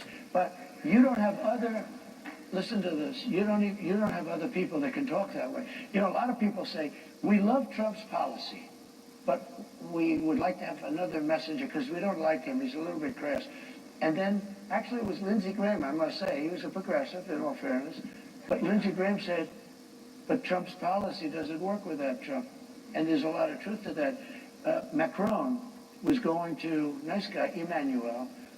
He's a wise guy, but he's for France, and we're for the USA. You know this story. He was going to tax American companies doing business in France, a very substantial tax. And I told my people, I didn't even like the companies, but I'm representing American companies in this country. So I said, call Macron and call his people and say, we're not going to stand for that. And I got Mnuchin and, a lot of guys, smart guys. If I can finish, I'll go longer if you want. It helps. Because you got to be able to you got to be able to finish a thought. Because it's very important. This is big stuff we're talking about. You can't go that quickly. You've gone from the dollar. So let me just tell you. So I said, no, I'm just telling you basic, it's called the weave. It's all these different things happening. So let me just say, so I said to Mnuchin, call him up and say, no way. He did, and he came back to see me. He said, they won't do it, sir, it's too late. I said to somebody else, you call him. Then I said, let me do it. And I called him. And I said, Emmanuel, you're taxing American companies very substantially. You're not doing it with other companies. You must think we're stupid. It's not going to happen. But do not, I cannot do anything. It's too late. Or it was approved by a legislature. I said, that's okay. Here's the story. Every bottle of wine and champagne that you send into the United States, effective immediately, and I'm signing it as I speak, I'm charging you 100% on every bottle of wine and champagne. They like the wine and champagne, right? Every bottle of wine and champagne that comes into the United States of America has a tax on, starting on Monday morning, this was a Friday, of 100%. And that's better than you're doing, okay? And he said, no, you cannot do that. I said, I've done it. It's already signed. Monday morning, he goes, may I call you back? Yes, he calls me back in about 3 minutes. We have decided to remove the tax from the companies. I did this all day long, but you don't have, you think Biden does that? I don't think so. When data comes at you fast, come up with answers even faster. That's Via. Let me ask you a very factual question. The Federal Reserve. Oh you God, say you don't want interest he's rates been to go convicted higher. with false charges. Whether you want to keep Jerome Powell as chair of the Federal I wonder how Reserve, someone that wants to runs say on that to would May feel if they 2026. got accused of something that they didn't do. Remove or demote him? Look, they wouldn't be fighting for their innocence the same way, or they would just go ahead and say they're guilty and knowing they're innocent and just go with it. Flip a coin. And everybody talks about you like you're a god. Right? What will he do? I mean, before, the guy used to walk into my office, he was like begging. That's why the people, they was all Biden donors and all of that. I did, because that's all he was against keeping him. the rates too high. Yeah. And I was right. And you would do that again? In fact, why did John Jones, that fighter, go and give him his belt the other night? I was threatening to terminate him. There was a question. Why did that fighter go down and praise him and thank him and everything? You can even hear him saying some things of why did they accuse him of being racist and shit. And that was enough for him. And he dropped the hell out of the rates. He dropped them too much. He went so he dropped them actually too much. Okay. Why did Tyson back him? I think that if you're a he backed Tyson when Tyson had got falsely accused. You should be able to at least talk to him. I don't say make the decision at all, but I mean, I've been a very successful businessman. I've done really good, much better. Now people are understanding how good I've done because they see I am high, actually. Much better but than them charges were false. To give me credit for. Just on the issue of whether you would replace I think I have the right to say, as a very good businessman and somebody that's used a lot of sense, I think I have the right to say that, I think I'm better than he would be. I think I'm better than most people would be in that position. I think I have the right to say I think you should go up or down a little bit. I don't think I should be allowed to order it, but I think I have the right to put in comments as to whether or not interest rates should go up or down. Yeah. When you looked at the Supreme Court, you came up with a list of people I did. who you thought of replacing. It's all the same as if a cop pulled you over and said you were speeding and you know you wasn't. Well, I no longer you going to take the ticket and not try to fight it? In fact, a lot of people said I got elected because of that. Man. I was an unknown quantity. I was very known as a business guy, but I wasn't known as a political person or the leader of a You get country. parking tickets and you know you didn't park illegally. You gonna pay them and worried, am I going to be liberal? Saying you're guilty. If you want to know the truth. Come on now. And somebody said, would you come up with a list of 20 or 25 justices, in this case mostly judges? It's known that Biden was plagiarizing people's speeches and different things. Harris did the same thing. In 4 years. Harris never even came out. Because, you know, you put them in Harris the young, never even came out and had any kind of recognition of anything she did when she was you don't put old vice president or in there for 2 years, in or 3 years. California. So you put them in young. So I got three. A lot of judges, a lot of look at Alex Jones, man. I got three. And, why did they mess with him so bad? I think they've been three great choices too, by the way. True. But by the way, I think they have been really great choices. But I got three judges, and you know what they want to do? How the fuck are you gonna say that? They want to now put up. Was he a dictator from 2016 to 2021 with the radical left, and that can't happen. So I think I've done a great job on putting in justices. And 300 judges, and that made a tremendous difference in the country. Who's the president right now? Lucky because Barack Hussein Obama Biden, did not get his judges it? approved. Where are they at? They ain't even nowhere to be So I ended up with 125 judges before I got there. So again, most presidents don't even get to put a Supreme Court judge in. And even with the border patrol is the ones that was told Trump that they wanted the wall. And they endorsed which him. is a very unusual Why did they do situation. that? I got three in 4 years. Maybe we can change the subject to technology thing. Why did the IRS endorse Harris? The US Justice Department. Because she was going to raise the damn taxes. Alphabet, as Google likes to be known now. Should Google be broken up? Truth ain't hurting shit because you ain't saying nothing but lies. Something the Justice Department did yesterday, where Virginia cleaned up its voter rolls and got rid of thousands and thousands of bad votes. Like I said, the same person trying to say he's a felon wouldn't like it if they kept getting pulled over every day by the same cop saying that they were speeding just because the cop don't like them. And they know they weren't. Are they going to go and just pay the tickets? Hell no. They're going to fight because they know they're innocent. The same reason why he did it. Very bad to me. I mean, I can speak from that standpoint. They only have bad stories. In other words, if I have 20 good stories and 20 bad stories, and everyone's entitled to that, you'll only see the 20 bad stories. And I called the head of but if the cop gives you a fucking ticket, you gonna keep paying that shit, knowing you innocent, dumbass? Come on, man. Google's rigged just like use your brain if you got them. So you would break them up, in other words. I do fuck no, I dropped out, dickhead. I ain't got shit, but I ain't as stupid as you, motherfucker. Such a power, and you gotta give them credit for that. You get pulled over every fucking day. You keep getting tickets or parking tickets. You're gonna keep paying that shit, knowing you innocent, knowing you wasn't speeding, knowing you didn't park illegal. We want to have great Are you that stupid? We don't want China you ain't to gonna go and fight that shit to prove you're innocent, dumbass. Right now, you know, China is a very powerful, very smart group of people. I will tell you that from very personal experience. An example of a Chinese. Why did Harris and them was ready to want to fucking challenge the election if they lost, but Trump wasn't supposed to challenge it in 2020? Oh, its Chinese parent would have to sell it, I think it's by January the 19th. Would you force them to do that? So I originally I don't even want had it all that done, motherfucker. and then I said to Congress, your decision. I said, I'm not going to, pull any strings, nothing. Your decision. That bitch gone. You I ain't make arguing it, nobody like that. Done.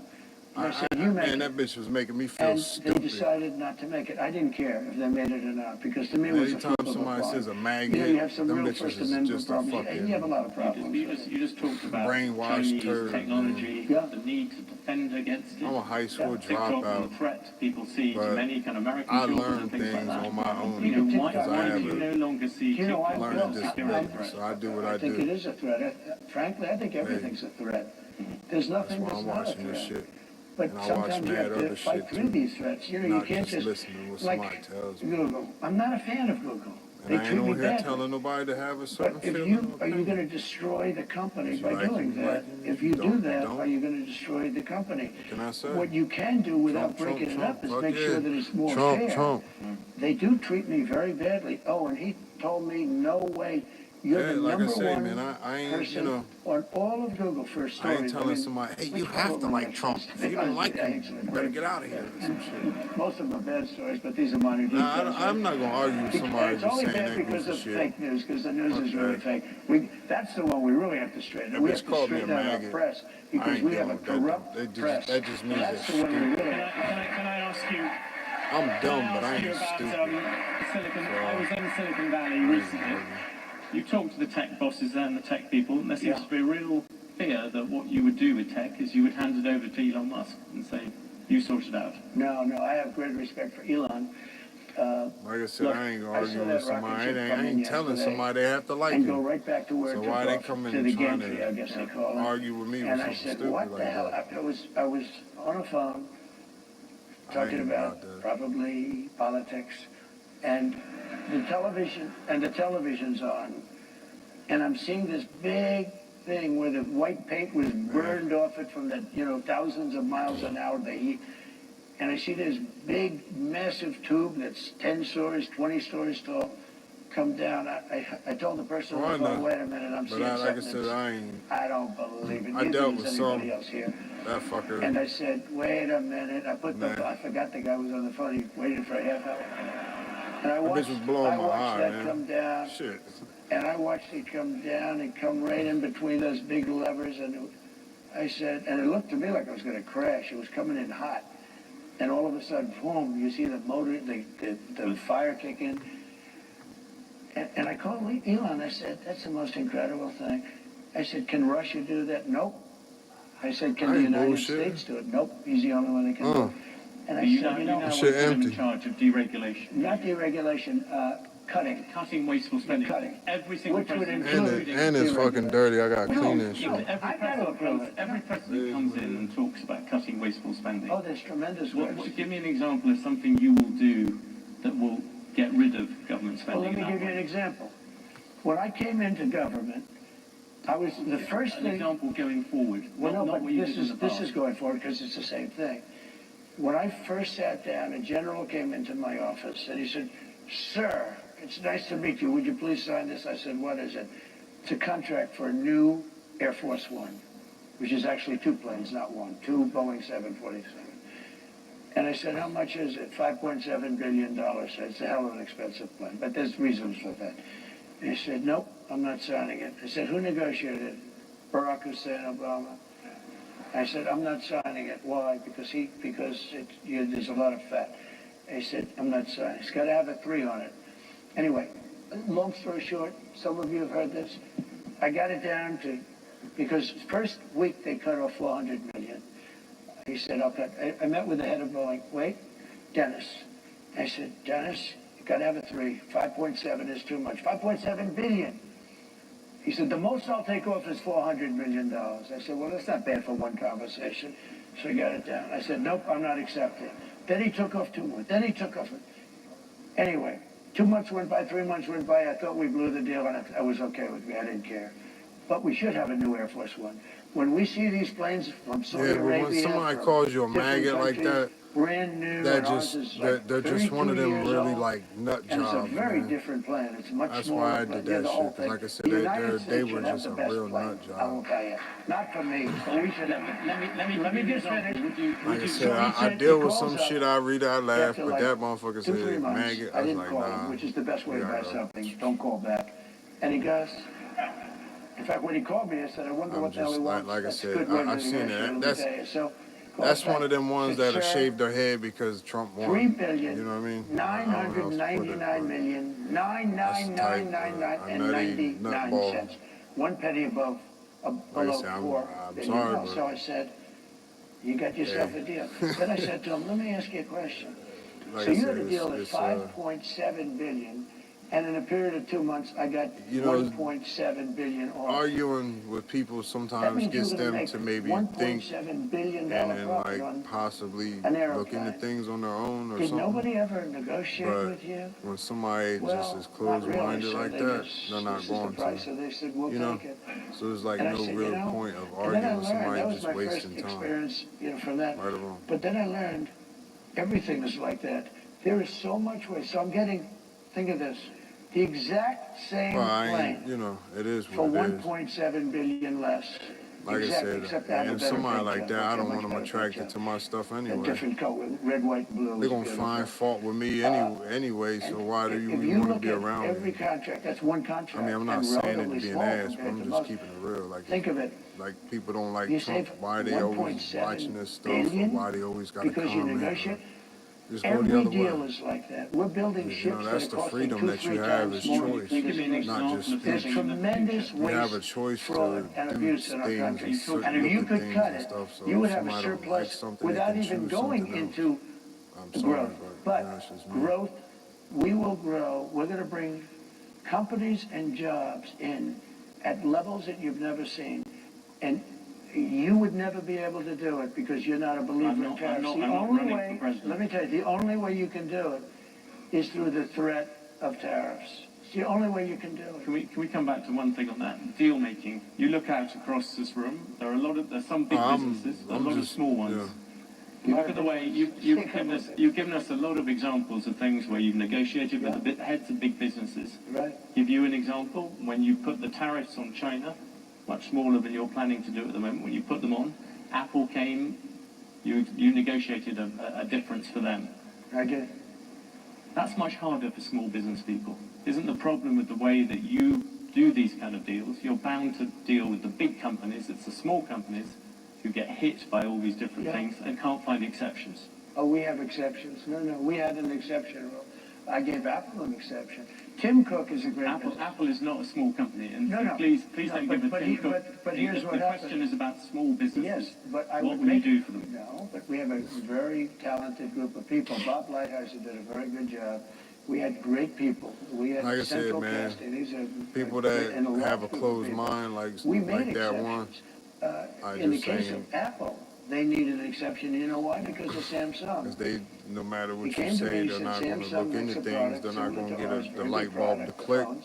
and say, hey, let me just because look they're into in this South shit and Korea, see they if don't this have is the tariffs really because we're what's in China, we have the happening tariffs. or I said, not. you happen to be right. You're not going They're to be just able stuck on to stupid. compete.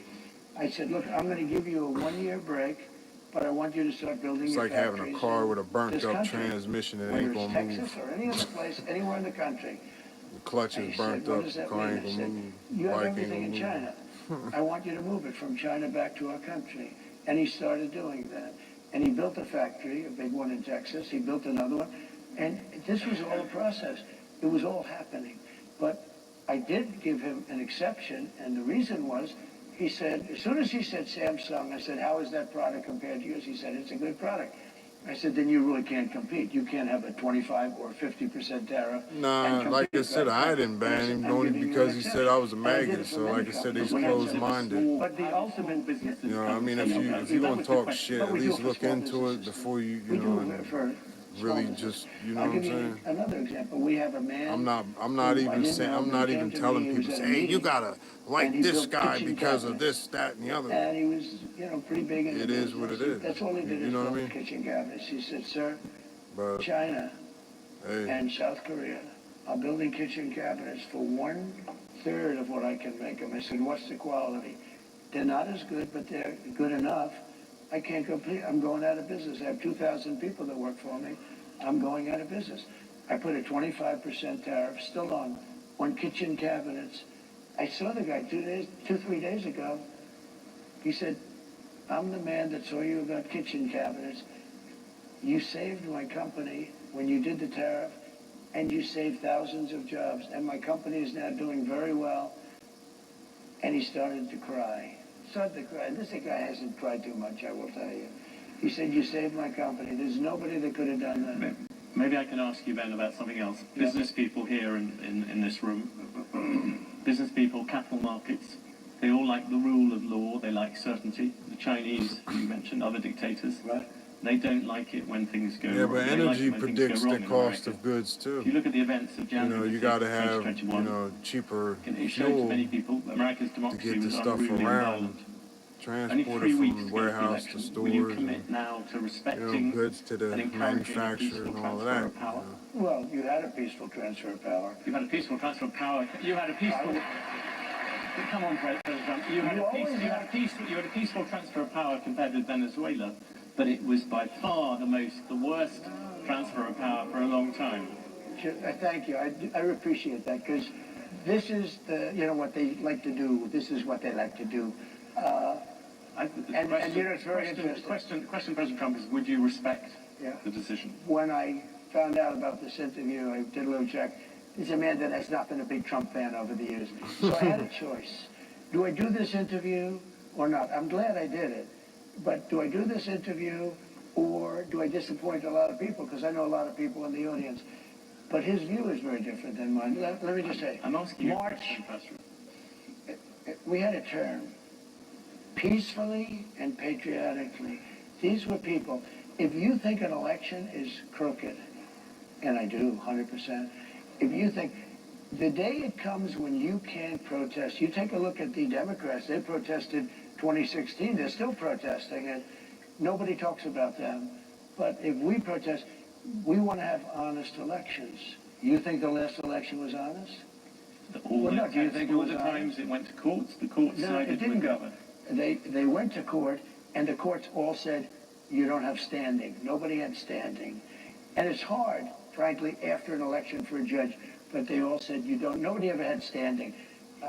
But the facts, if you take a look, I'd show you hundreds of pages of facts. People were angry. People went there. And I'll tell you what, they never show that. The primary scene in Washington was hundreds of thousands, the largest group of people I've ever spoken before, and I've spoken before. And it was love. Yeah, Kias, man. Hondas. Toyotas / Lexus. Thanks. Nissan / Infinity. Damn commercial. I'm trying to think too. A thriving organization starts with a thriving workforce. Aon helps you with predictive analytics to forecast. For the most comfortable, luxurious. If you take a look, I'd show you hundreds of pages of facts. People were angry. People went there. And I'll tell you what, they never show that. The primary scene in Washington was hundreds of thousands, the largest group of people I've ever spoken before, and I've spoken before. And it was love. Yo, they just got hit. What? That's bullshit, man. A thriving organization. How you gonna hit me with a commercial? 10 seconds playing in the video, you gonna hit me with another damn commercial? For the most Same comfortable, shit. luxurious, YouTube eco-friendly, wildin', man. handcrafted. And peace. Are they gonna hit me And with some another people went to the Capitol, and a lot of strange things happened there. A lot of strange things with people being waved into the Capitol by police, with people screaming, go in, with that never got into trouble, you know? I don't want to mention names, but you know who they are. A lot of strange things happened. But you had a peaceful, very peaceful. I left the morning that I was supposed to leave. I went to Florida, and you had a very peaceful transfer. This was not and I'll tell you what, those people that did go down, which was a tiny fraction of the people that went to Washington. I mean, you're talking about... in Canada, too, yeah, I forgot. Hondas, I think, too, are made in Canada and shipped I don't know what over you had, 500, 600, 700 the people US. Go down to the Capitol. But those people... I forget which manufacturers down in North or South Carolina. Not one of those people had a gun. Nobody was killed except for Ashley Babbitt. She was killed. I don't know where She was Volvos shot are in made the head at. by a policeman that we didn't If know. they have some What he did manufacturing was here or horrible. not, or they shipped over. So I think we should be allowed to disagree on that. And obviously, you see by the reaction in this room. Let's return to one other big subject you bring up repeatedly, immigration. Yeah. I know it's a very emotive issue for you, but just from the point of view of business people here, you look at the full effect of taking a lot of people out of the workforce, removing a lot of people. The one thing about how made here, the people, you know, banking on the fact you that can there'll be get $9 parts trillion and stuff for them more added readily. to the GDP of America over the next 10 years by Jobs and immigrants. different things. You want to stop that process. For all the people who run businesses in the audience, I'm just focusing on the economic thing, are you prepared to say, look, it's fine to have a slightly smaller economy in exchange for I having forgot about the immigration Volkswagen. controls Okay, you want? simple answer.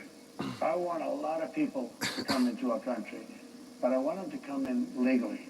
I don't want to have That means Volkswagen's pretty good car, was at least. that means you will have to deport. You know, you are talking about deporting 11 million. But GM's even got cars being made in Mexico, and It I came think out Ford last and week stuff too. So that 425,000 people are horrible criminals at the highest level. But it came out that 13,099 were let in during their administration. They tried to say longer, wrong. Over the last 3.5 years, 13,000 plus people came in, murderers. They're in jail for murder. Some were having the death penalty. They were all released into our country. 13,099 people were released into our country. We had drug dealers released. We had street gangs released. Look at what's happening in Aurora, but now I don't have to go with Aurora anymore. Look at what happened yesterday, last night in Times Square, where rough migrants from all over the place. You know, it's not just South America. We have people coming in from the Congo, large numbers from the Congo and Africa. They came in, as of last night, I was speaking to Tom Homan, 180 countries, people came in. They came from prisons and jails. They came from mental institutions and insane asylums, a step above. They came from the terrorists. We had large numbers of terrorists come in. When I was president, we had the strongest border in the history of our country. I built hundreds of miles of wall, and walls work, by the way. Hundreds of miles. We had the best numbers we've ever had. Now we have the worst numbers, and here's the problem. We have some of the worst criminals in the world coming in. Now, Venezuela, their crime has gone down at levels that nobody's ever seen before because they've taken their street gangs and their drug dealers and they've emptied their prisons, not fully because they can't get enough buses. They've emptied their prisons. They load up the buses and they drive them into the United States, and they're dropping their prisoners into a country. They actually built 450 some, because the border czar, his old border czar said it in the video I just watched. 74%. They've taken their and the border patrol are the ones that wanted Trump to have the border wall built. They've taken he said that also. Mental institutions, come from the which border cost them a czar. fortune, and they've taken them and dropped them into the United States of America. Those people have to be returned. We can't live with thousands of murderers and not the issue I asked so it wasn't all Trump's idea or nothing. He's just the president, so he's the one that got the job there are done. fewer people. There was a smaller economy. I like immigration, but They built about 400 and some. Okay, well let's finish on about 400 and some miles of the wall. I don't want to have people that have killed 9 people and they're a sadistic, crazy nut job. How can that border be 5,000 miles and it's like 3,500 miles from East Coast to West Coast? Hundreds of thousands of It's like right around 3,500 miles, something like that, to go from Look at what they have done East now Coast in to West Aurora. Coast. They've taken over I don't know, apartment maybe I'm just complexes. stupid as fuck because I'm a They've high gone into the real estate business. See, they're like us. Except they've done it with MK, whatever the hell they call it, right? Yeah, I mean, they have weapons that are so sophisticated, our military doesn't have them. They've taken over parts of cities. In Colorado, you have a place called beautiful Aurora. Take a look at what's happened to Springfield, Ohio, where they dropped 30,000 people into a community Yeah, of from the 50,000 East Coast, people. California to like bedrock. Delaware is The like what, hospitals can't 3,500 be used miles, anymore right? by the residents.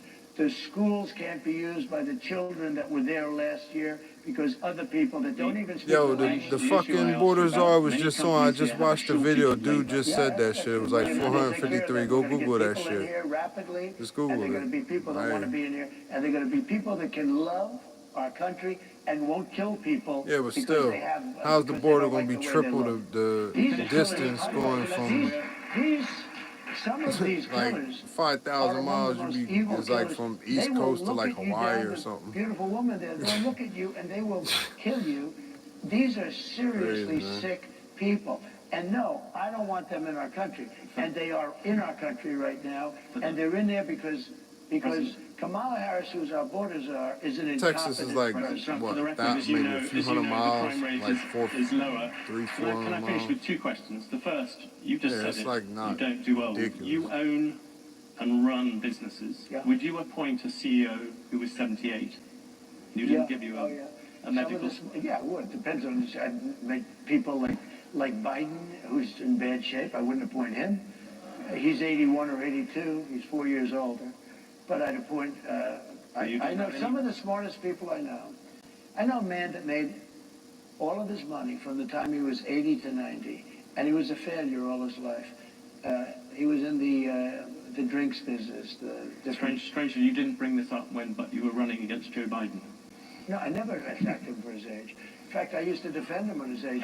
I attacked him for his lack of confidence. I've asked you all these questions. No, I never did. By the way, just for because I think it's important, and I know you do too, I know so many people in their 80s that are among, Bernie Marcus is 95, he founder of Home Depot. You have the conversation with him.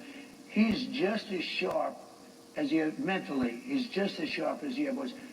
He's 95. I can tell you that in the 90s, I don't want to get into the 90s stuff, but you know what? I know many people in their 80s. I know guys in their 80s that won't leave the company, like family companies where they don't want the kids. No, the border's 5,000 miles. Than their kids. I know them both, right? So no, I would have no problem. And you do have another factor. You know, we've had some of our great on the Supreme Court. The border's 5,000 miles long, man. Are in the 80s. And if you look throughout history, some of our greatest world leaders were in their 80s. No, that would bother me. But you know, I took two cognitive tests, and I and people say I'm stupid because I dropped out of high school. People, regardless, but I don't let that stop me. If they're 50 or 40 or, I think people should I ain't take always gonna be tests, right, and I ain't not gonna because always of the age, be but right. because of something else. Now, here's the claim problem. to, They say it's unconstitutional. When somebody comes out with a But I bold would statement love to like see that, cognitive tests. 5,000 miles, I already know my ass ain't that damn dumb. I've watched. I don't think she could pass a cognitive test. President Trump, you've gone over many He ain't issues put no on 40 this. miles, he put 450 something. I asked you many questions about things. One thing I haven't asked at all about is the state of the I race. think the man even said it was I had a exact question for you. 453. On election night, which But I state could be wrong, so that's why I would said you about look at 450. first? Which state do you think this race is going to be It could be decided by? 453. So they say Pennsylvania, I would say most. I think we're doing very well there. I think you look at Michigan too, and I'm doing very well there. You know, we don't have to look necessarily, the votes are starting to come in now. So you look at polls, but you can also look at the votes that are being cast right now. People get a pretty good indication. And based, as we discussed backstage, you know, based on the votes that are coming in so far, we're doing very well. I mean, we're way up in Pennsylvania, we're way up in Michigan. We're doing very well in Arizona. I saw Arizona. In fact, somebody said they're going to pull the plug in Arizona. They're going to give it up because it looks like we're quite a ways ahead. I think we're doing well. Look, this is a party, the Republican Party, of common sense. Forget about conservative, liberal. We're, let's say conservative, but we're really a party of, we need borders, we need fair elections, we don't want men playing in women's sports, we don't want transgender operations without parental consent. Yeah, there's so many things, but it's 99.9% is common sense. It really is common sense. And I like to say it, I don't know if anyone said it in the past, but I say we're really a party of common sense. And we want to have great people in our country. I want to have a lot of people come in so that you have your choice and so that they have choice. I want to, you know, I have a good heart. I have a heart where I want people to be taken care of. Oh, I know that. I can understand there's going to be extra, but it ain't going to be like 5,000 miles, man. 21 million people. That's almost like a border, like, in the last 3.5 over years, Europe somewhere. Unvetted, unchecked. We don't know anything about The northern border could be maybe close to 5,000 miles. Gavin Newsom, he's the I governor bet you it's of definitely over He signed 3. Newsom, I call him. But do you think... No, he corrected me. He corrected me. That's the first time I've been corrected. There are CEOs out here, if they said those sort of things about a rival CEO, they'd be sacked. Do you think it's but fine they don't for have a to president? survive like me. They don't have to go through what I have to go through. There's never been a president that's been treated like me, so I have to fight my own way. You made a very good job of... He signed a bill in California 2 days ago that you don't even have the right to ask a person for voter ID. And if you ask a person for voter ID, of course you have to show voter ID. The only reason you wouldn't do it because they want to cheat. The bill says you cannot, it's against the law for you to ask a person, may I please see your voter ID when he votes? What is our country coming to? Well, you've given us a tour d'horizon of where that country might be going to. Thank you very much. Thank you very much. Appreciate it. Thank you very much for the conversation.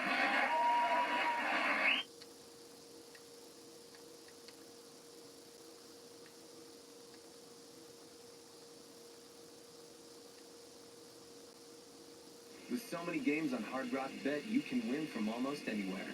Like here? Like I said, from like California to like Virginia is like 35. Or here. But even still, I know with the terrain, with different turns and all that shit, you want to add a little bit, but 5,000, maybe the north border is close to games that. for every kind of player.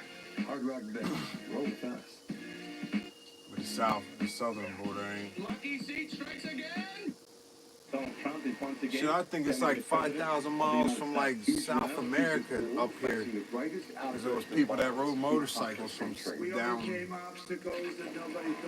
way down south all the way up here. World's leading sponsor of terrorism to possess Yeah, the north border, is probably like Originals presents New World Order. definitely Donald double, Trump is almost back. triple the This southern. talking businessman is once again poised to lead the most powerful nation in the world. As global tensions rise and the world I believe faces that for the unprecedented north, challenges, yeah. Trump's With the return to southern shake up border the way isn't that international long. diplomacy is done. Donald Trump is once again going to be the president of the United States.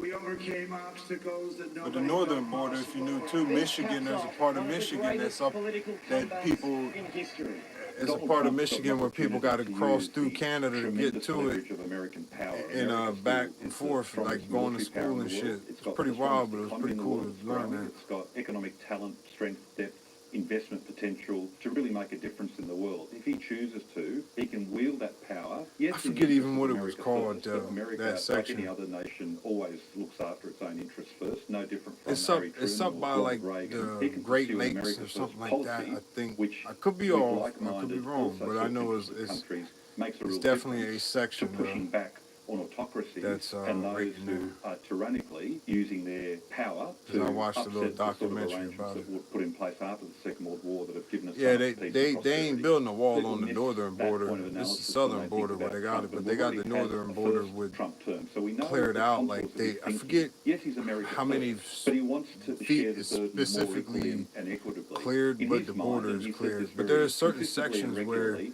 why should American taxpayers the support northern a border defense comes to right spending into the ratio U.S. of like GDP, people's for instance, neighborhoods. which is 3.5 and possibly going up to 4%. Shit, it was. When others, including those who are in the direct line of fire, I think of in New China and Hampshire Russia, somewhere. are spending closer to If you look at 2%. Google Maps, He thinks that's you'll unfair, see where and it simple comes logic would into dictate that if you're going to share the right in the burden people's equally, front you should yards. be doing things like spending a similar amount Like of one money side on of the defense, streets, for instance. Canada, We the cannot other side allow of the the streets, world's leading U.S. sponsor It's of crazy. terrorism It's pretty cool. to possess the planet's most dangerous weapons. But there's a couple The spots Middle like East that. was the area of the greatest success Like I in said, Trump's first term. I'm pretty sure As you New say, the Hampshire there Abraham was a Accords good were section, historic just peace don't agreements remember the with exact Israel spot. and a number of its Arab and North African neighbours. And Israel's support was very strong, which made it secure and confident.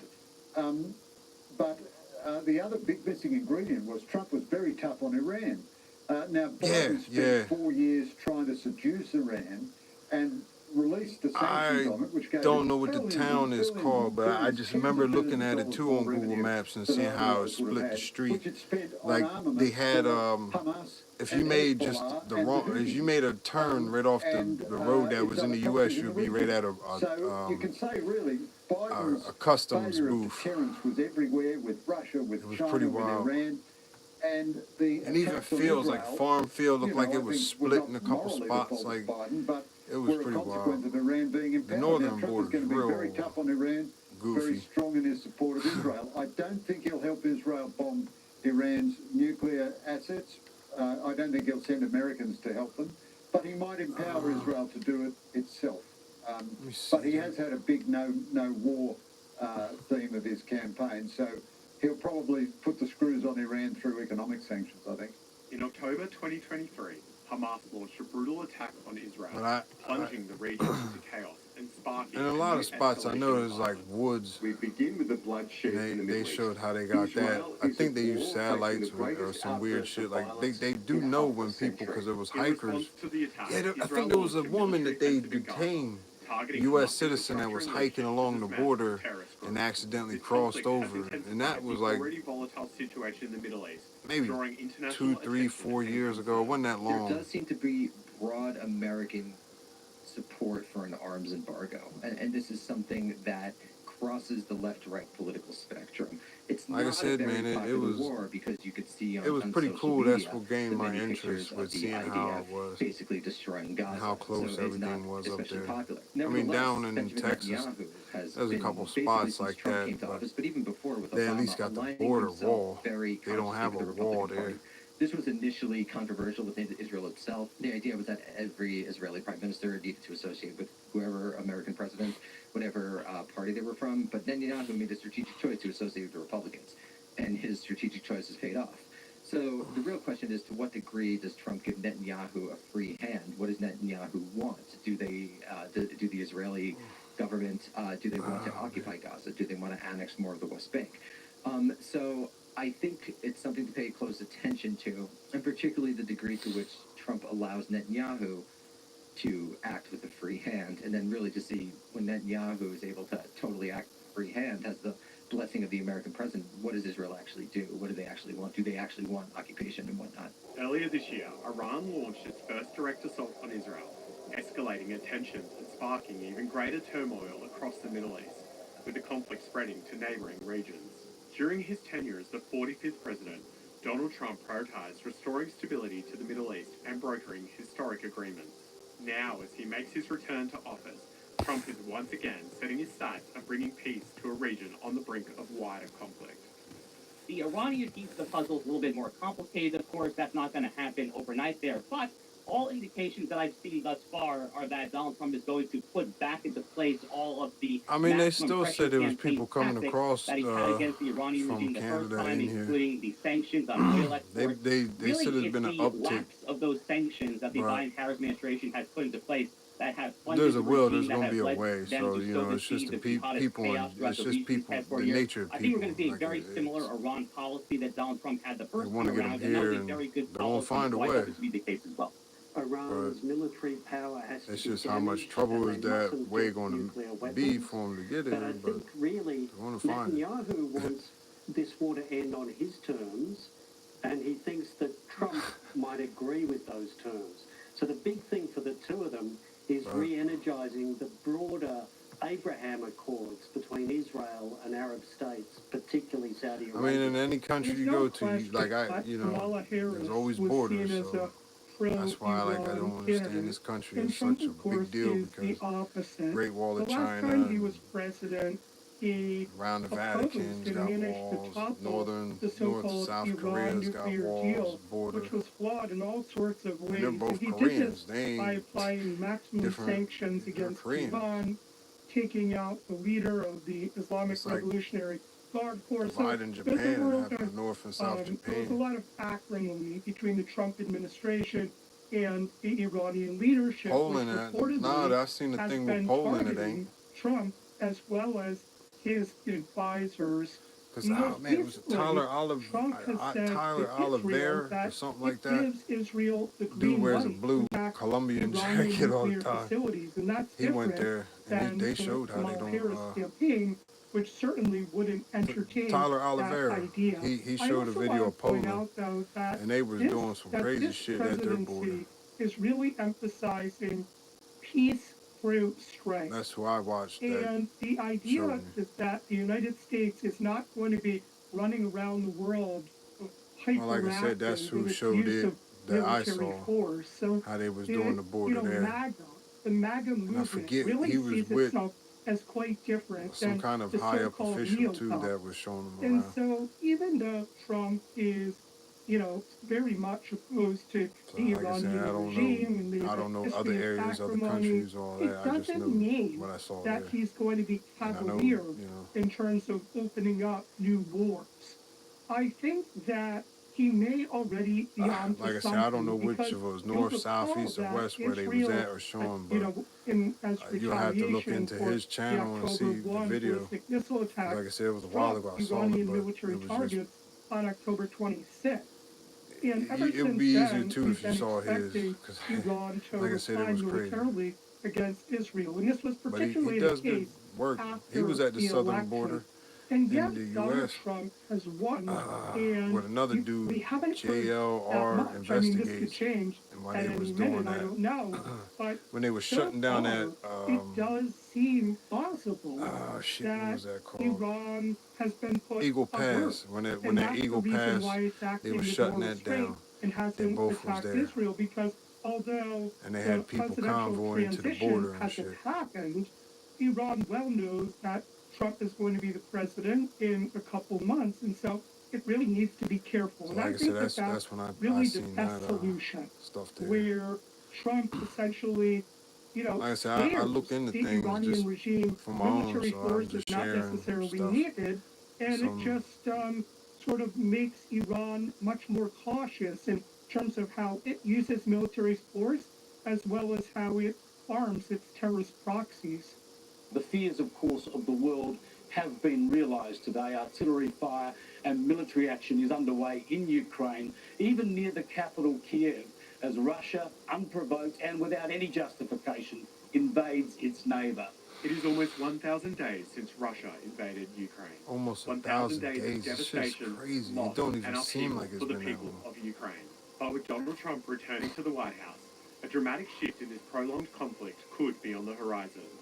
Reports indicate that Donald Trump has already issued a stark warning to Russian President Vladimir Putin. Like I said, it's just what I'm showing is what I'm I'm seeing on YouTube too. So Donald Trump's had multiple conversations with Putin. I see some people that do YouTube stuff and they push their opinion, and I'm not, telling people how to think or how to feel. I'm just showing what I see. Supporting Ukraine with military supplies. That's why Biden is rushing things that he should have given to Ukraine much earlier into Ukraine. Sometimes some may not come across some things to see it in the first place. So Trump wants two deals. He wants the Israel deal, which re-energizes the Abraham Accords and brings Saudi Arabia into a close relationship with Israel. That's what he wants in the Middle East. In Ukraine, he wants the war to end, but on terms that look like they will favor Putin more than Zelensky. oh, got me a commercial. Trying to make me go to the casino, bet money I don't got.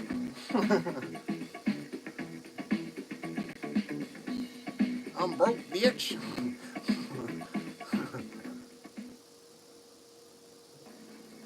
All right, man.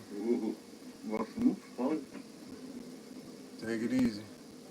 Well, Cool from hanging a out, policy you know what I'm perspective, I saying? think Donald Trump is going to prioritize finding an off-ramp for both Vladimir Zelensky and Vladimir Putin when it comes to the Russia-Ukraine war. Look, he has said in the past that he's going to get this deal done in one day. I'm not entirely sure that is going to happen, but I think it actually is going to happen sooner rather than later. The difference between Donald Trump and Western leaders writ large when it comes to the Russia-Ukraine conflict is that Donald Trump, as a businessman, understands a certain thing called leverage. And he understands that when you incentivize Vladimir Zelensky and you communicate to him that the entire West is going to arm Ukraine to the brink unless and until they recover every single square inch of territory, that's not exactly sending the right incentives to wind down this conflict. But Donald Trump is a pragmatist. He's a realist. I think he's going to find a way to get an end to this conflict sooner rather than later, probably in the first 100 to 200 days at the absolute most, possibly even sooner than that, when it comes to an off-ramp that can be ultimately taken back to be politically palatable for both Putin and Zelensky. Support for the war in Ukraine has been slowly dwindling in this country over the past several years. The war, as many critics have of it from the beginning have argued, has basically declined into a stalemate. So when there's less movement and the fact that the United States is experiencing severe economic problems, there's less willingness to spend a lot of money on arms abroad. This is one of the messages that Trump has been trumpeting since 2015, and it's a very popular message within this country. So I imagine vis-a-vis Ukraine, there's going to be a drawdown, the speed of which is difficult to know. It depends who he appoints as Secretary of Defense, Secretary of State, and what's actually going on in the world. Well, it is very hard to predict Trump. Now, I thought Trump was a better alternative to Harris. I wrote that, although I have grave historic misgivings about Trump. But America will be stronger under Trump than it would have been under Harris by miles, I think, by miles. Some of the things he said about Ukraine are a real worry. However, when he's in office, he's typically very pragmatic. The shape of the deal that he wants for Ukraine is the deal that, frankly, behind closed doors, every single foreign policy professional of the world is talking about. Russia gets to keep the territory it's conquered. That's terrible, but, you know, you just cannot imagine Ukraine driving Russia out of Crimea. And in exchange, Ukraine gets security guarantees. Now, Trump would be against Ukraine joining NATO, but I think the only kind of security guarantee that really means that the Russians won't just start invading Ukraine again in 5 or 7 years' time is Ukrainian membership of NATO. It may be that Trump offers this deal to Russia and Ukraine, and Russia doesn't take the deal. And if Russia doesn't take the deal, Trump typically gets very angry with people when he offers them a good deal and they don't take it. So this is a really unpredictable moment, but I don't think we should assume that Trump is simply going to stop all aid to Ukraine, or that a really bad deal. He sees himself as the master of the deal, so he'll want a deal that preserves Ukrainian independence at the very least. Look, I think it's too early to tell, and when you get to how he's going to implement his policy specifically, I think that's going to be a function both of his own decision-making, plus, of course, those that he selects into the key positions of Secretary of State, Secretary of Defence, the National Security Advisor. So it's hard to be definitive. He was asked during the campaign about what his plans were, and he was very clear that he wanted the violence to end, the killing to stop. He's talked about the killing stopping, the conflict rather being stopped within 24 hours. I think we need to pause and think about what that might mean. That might involve a ceasefire or some form of armistice, whilst the longer-term solution that's just and fair and equitable is realised. I think it would be tragic if any peace that's achieved is not enduring and certainly doesn't recognise the sacrifices that the Ukrainian people have made. So ending the conflict might well be something that can be achieved in a day or two. Ceasefires and an armistice where is possible, and then you can work on peace arrangements thereafter. I think it's too early to tell, but I think people need to take a layered and nuanced view of how he might go about that. Nice bush. An unfair one, but I don't blame China. It is safe to say that a victory for Donald Trump would not be the outcome China was hoping for. Under the Biden administration, China has been emboldened, taking advantage of a more lenient approach on the global stage. But Trump has already signaled that upon taking office, he plans to impose tough tariffs on China, sparking a shift in US policy. Well, I think China's going to be rattled.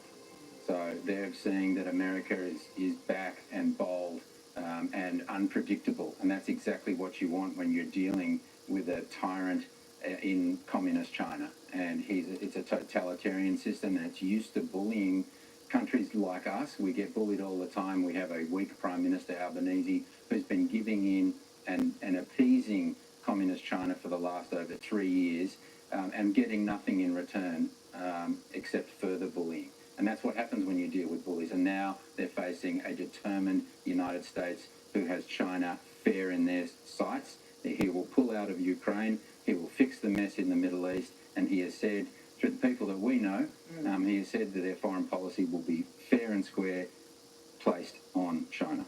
The relationship is very special, the relationship that I have with President Xi.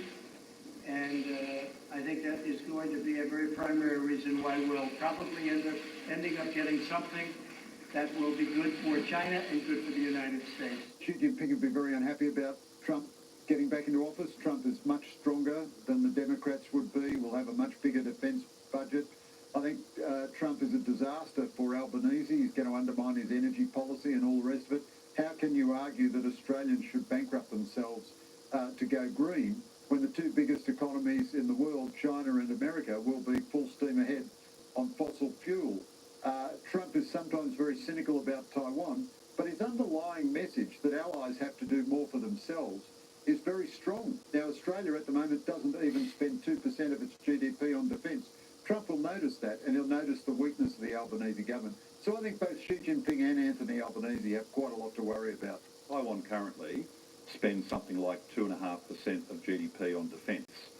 President Trump might well look at that and say, well, if you're serious about defending your own country, you need to lift it to at least what I'm spending here in the United States. So that's just a basic, if you like, almost business calculation. But the deeper point is this. Trump has campaigned on, and indeed he governed in his first term, on the idea of making America great again.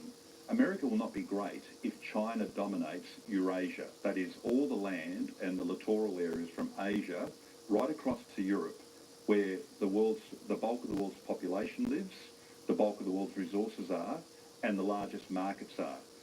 I don't think Donald Trump has run for this election in order to make America second greatest. He is wanting to make America or retain American supremacy, and for China to dominate in Eurasia would be directly contrary to that interest. This is the new world order, and people will have to adapt once again, whether they like it or not. With his blunt rhetoric, tough negotiations, and America First agenda, Donald Trump delivers results that cut through the noise. Unafraid to take a bold stance, he's reshaping global diplomacy once again and challenging the status quo.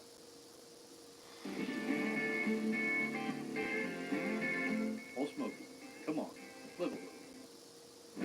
Tonight, a major development in the Ukraine war. For the first time, President Biden authorizes Ukraine to use long-range U.S. missiles to attack inside Russia. President-elect Trump's cabinet choices come under scrutiny as he picks a climate change skeptic for energy secretary. And breaking news, a small plane crashes onto a drag strip during a championship racing event.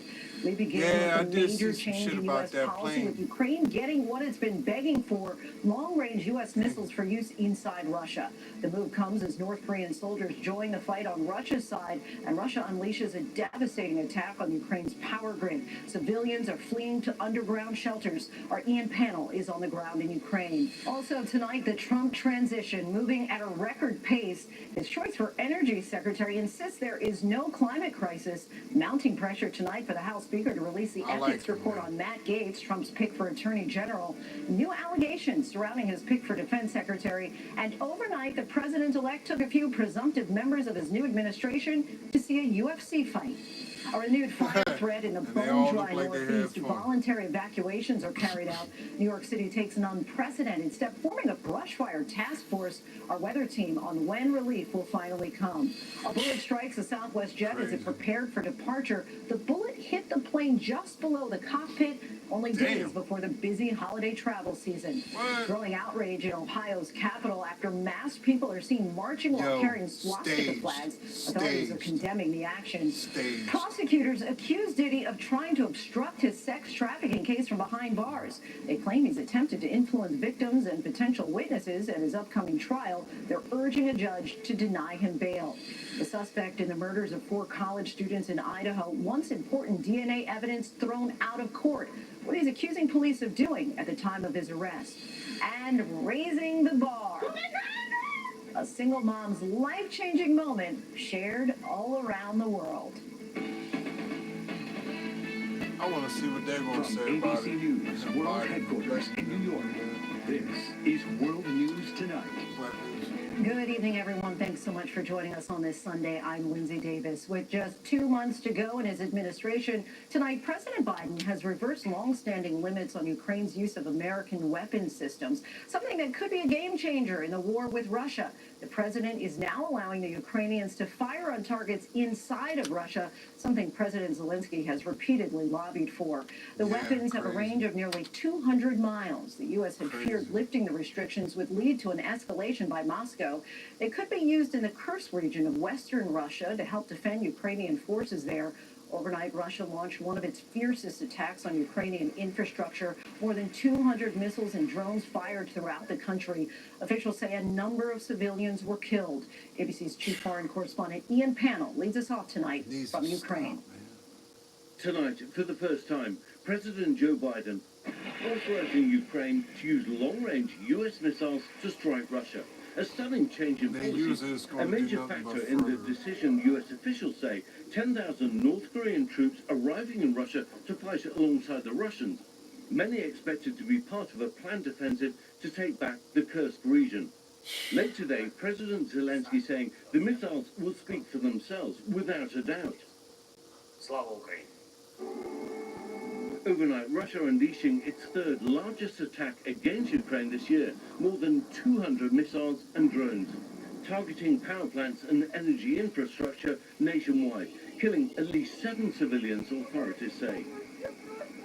This missile fragment, carefully extracted after smashing through this apartment building. Jesus.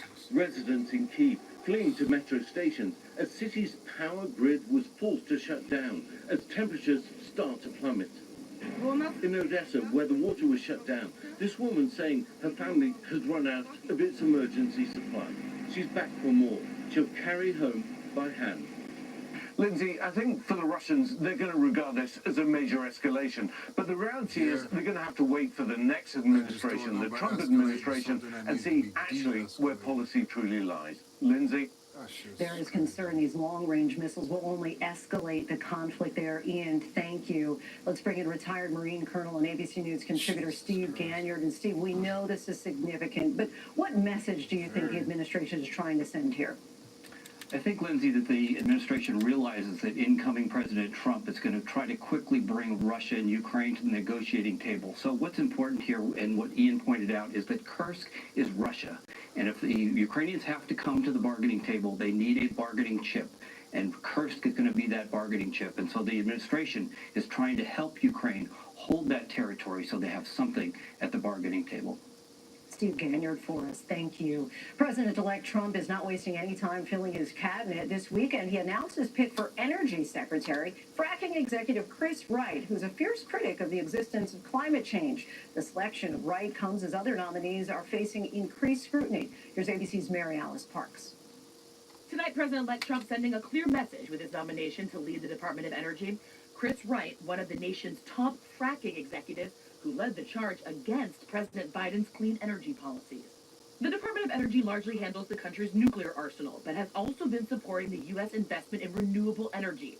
Wright and Trump wanting that work to end. Wright, who has no government experience, has argued that the effects of climate change are overblown, claims nearly all leading scientists say are false.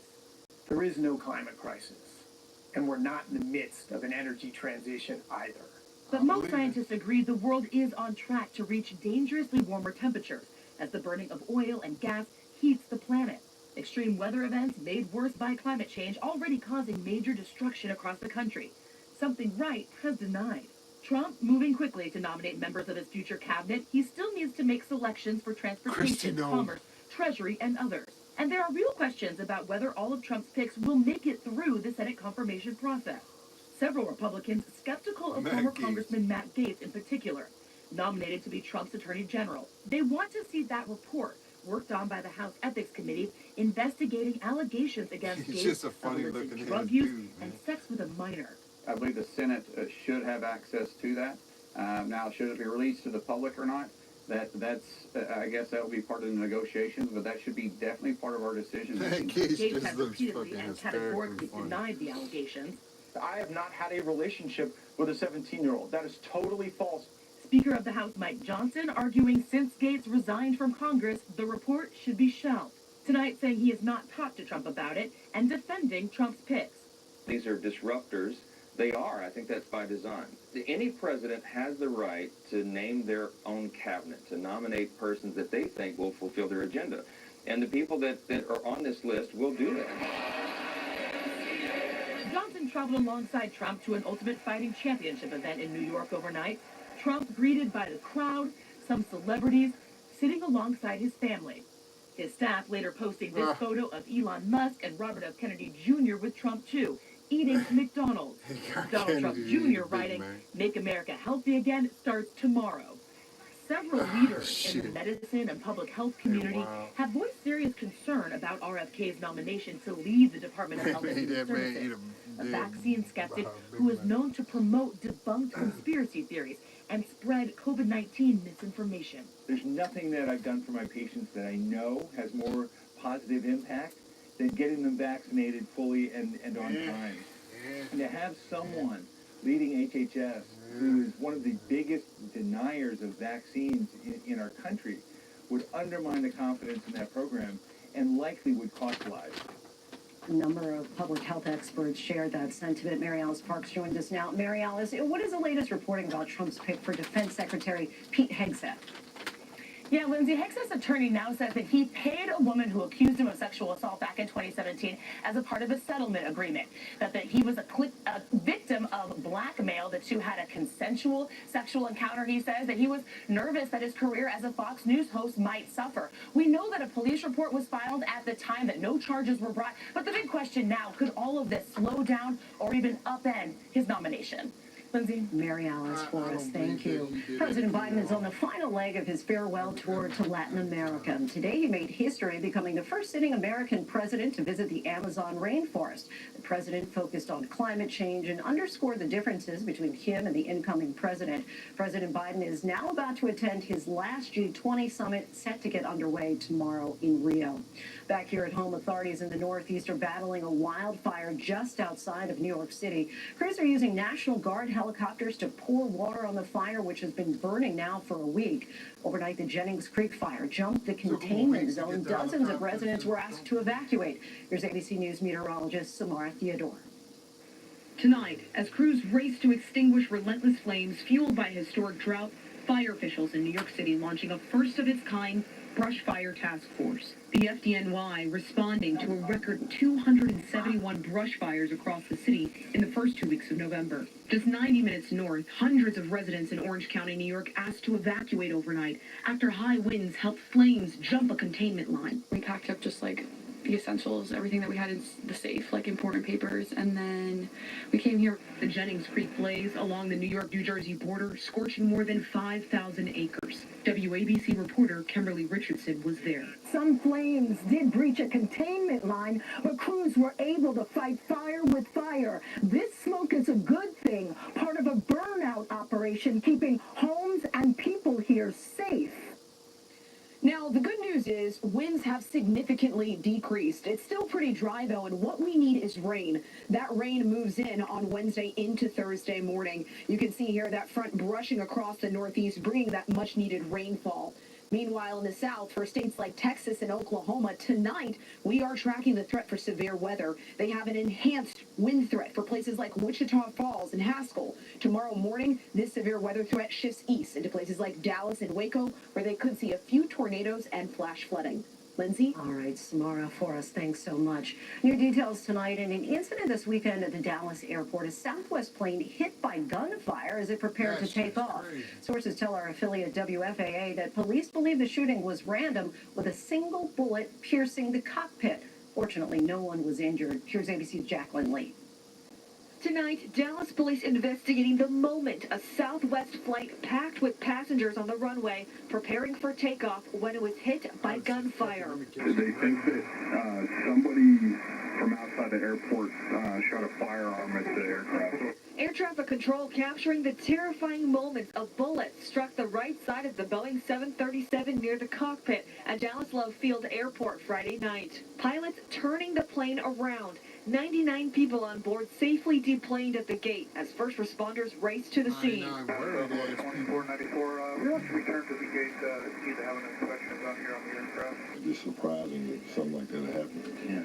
But you know, at times of the day, anything can happen. In a statement, Southwest Airlines confirming the bullet striking the aircraft just under the flight deck. No injuries were reported. Law enforcement authorities have been notified and the plane has been removed from service. Lindsay, Dallas police are leading the investigation into the shooting. Sources say they believe the shooting was a result of random gunfire. Lindsay. Jacqueline, thank you. Ohio's governor is speaking out after a group wearing masks and carrying Nazi flags marched through Columbus. In response, Mike DeWine said, "We will not tolerate hate in Ohio."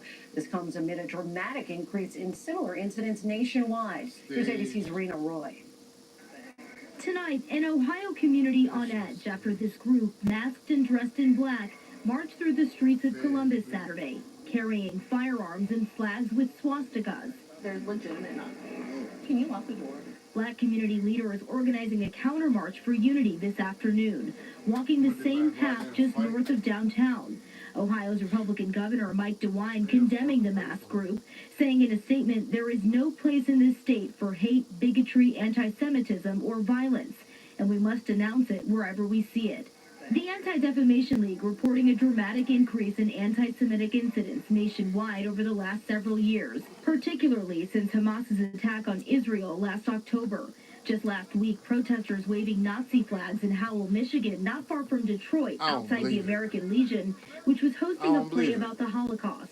People were shocked. That seems fake to me. An Army veteran saying he confronted them as they shouted anti-Semitic and racial slurs. The timing of it all, it just don't seem right. And out of that 75, there was 50 or 60 of them that were afraid to leave this building. They had to escort them to their cars. Nobody in America should feel like that. Columbus police tell us officers detained members of that group on Saturday to investigate a potential assault, but ultimately determined that no crime was committed. Lindsay? Rena, thank you. Prosecutors are accusing music mogul Sean Diddy Combs of attempting to obstruct his sex trafficking trial. Combs has been in jail since his September arrest. He has pleaded not guilty. ABC's Morgan Norwood joins us now. And Morgan, what are prosecutors alleging? Well, prosecutors are accusing Sean Diddy Combs of orchestrating some sort of scheme from behind bars to tamper with the sex trafficking case against him. Lindsay, he's requesting bail for a third time. He has another hearing set for this Friday, but prosecutors are urging the judge to keep him locked up. They say Combs poses serious risk of danger and obstruction to the case, and they cite his alleged attempts to use social media to taint the jury pool and contact potential victims and witnesses through members of his own family. Again, all of this from inside the Metropolitan Detention Center in Brooklyn. Combs has pleaded not guilty and denied any wrongdoing. His defense team claims that there's new evidence that undermines the government's case. Morgan, thank you. There's so much more ahead on World News Tonight this Sunday, including a recall of carrots after an outbreak of E. coli. Plus, why the suspect in the murders of 4 college students is asking for key evidence to now be thrown out. And we remember the controversial coach who brought gold to USA Gymnastics. Ollie's deals are so good, you won't believe the prices. Can this be real? No, Next tonight, an outbreak of E. coli has infected dozens of people who ate bagged organic carrots.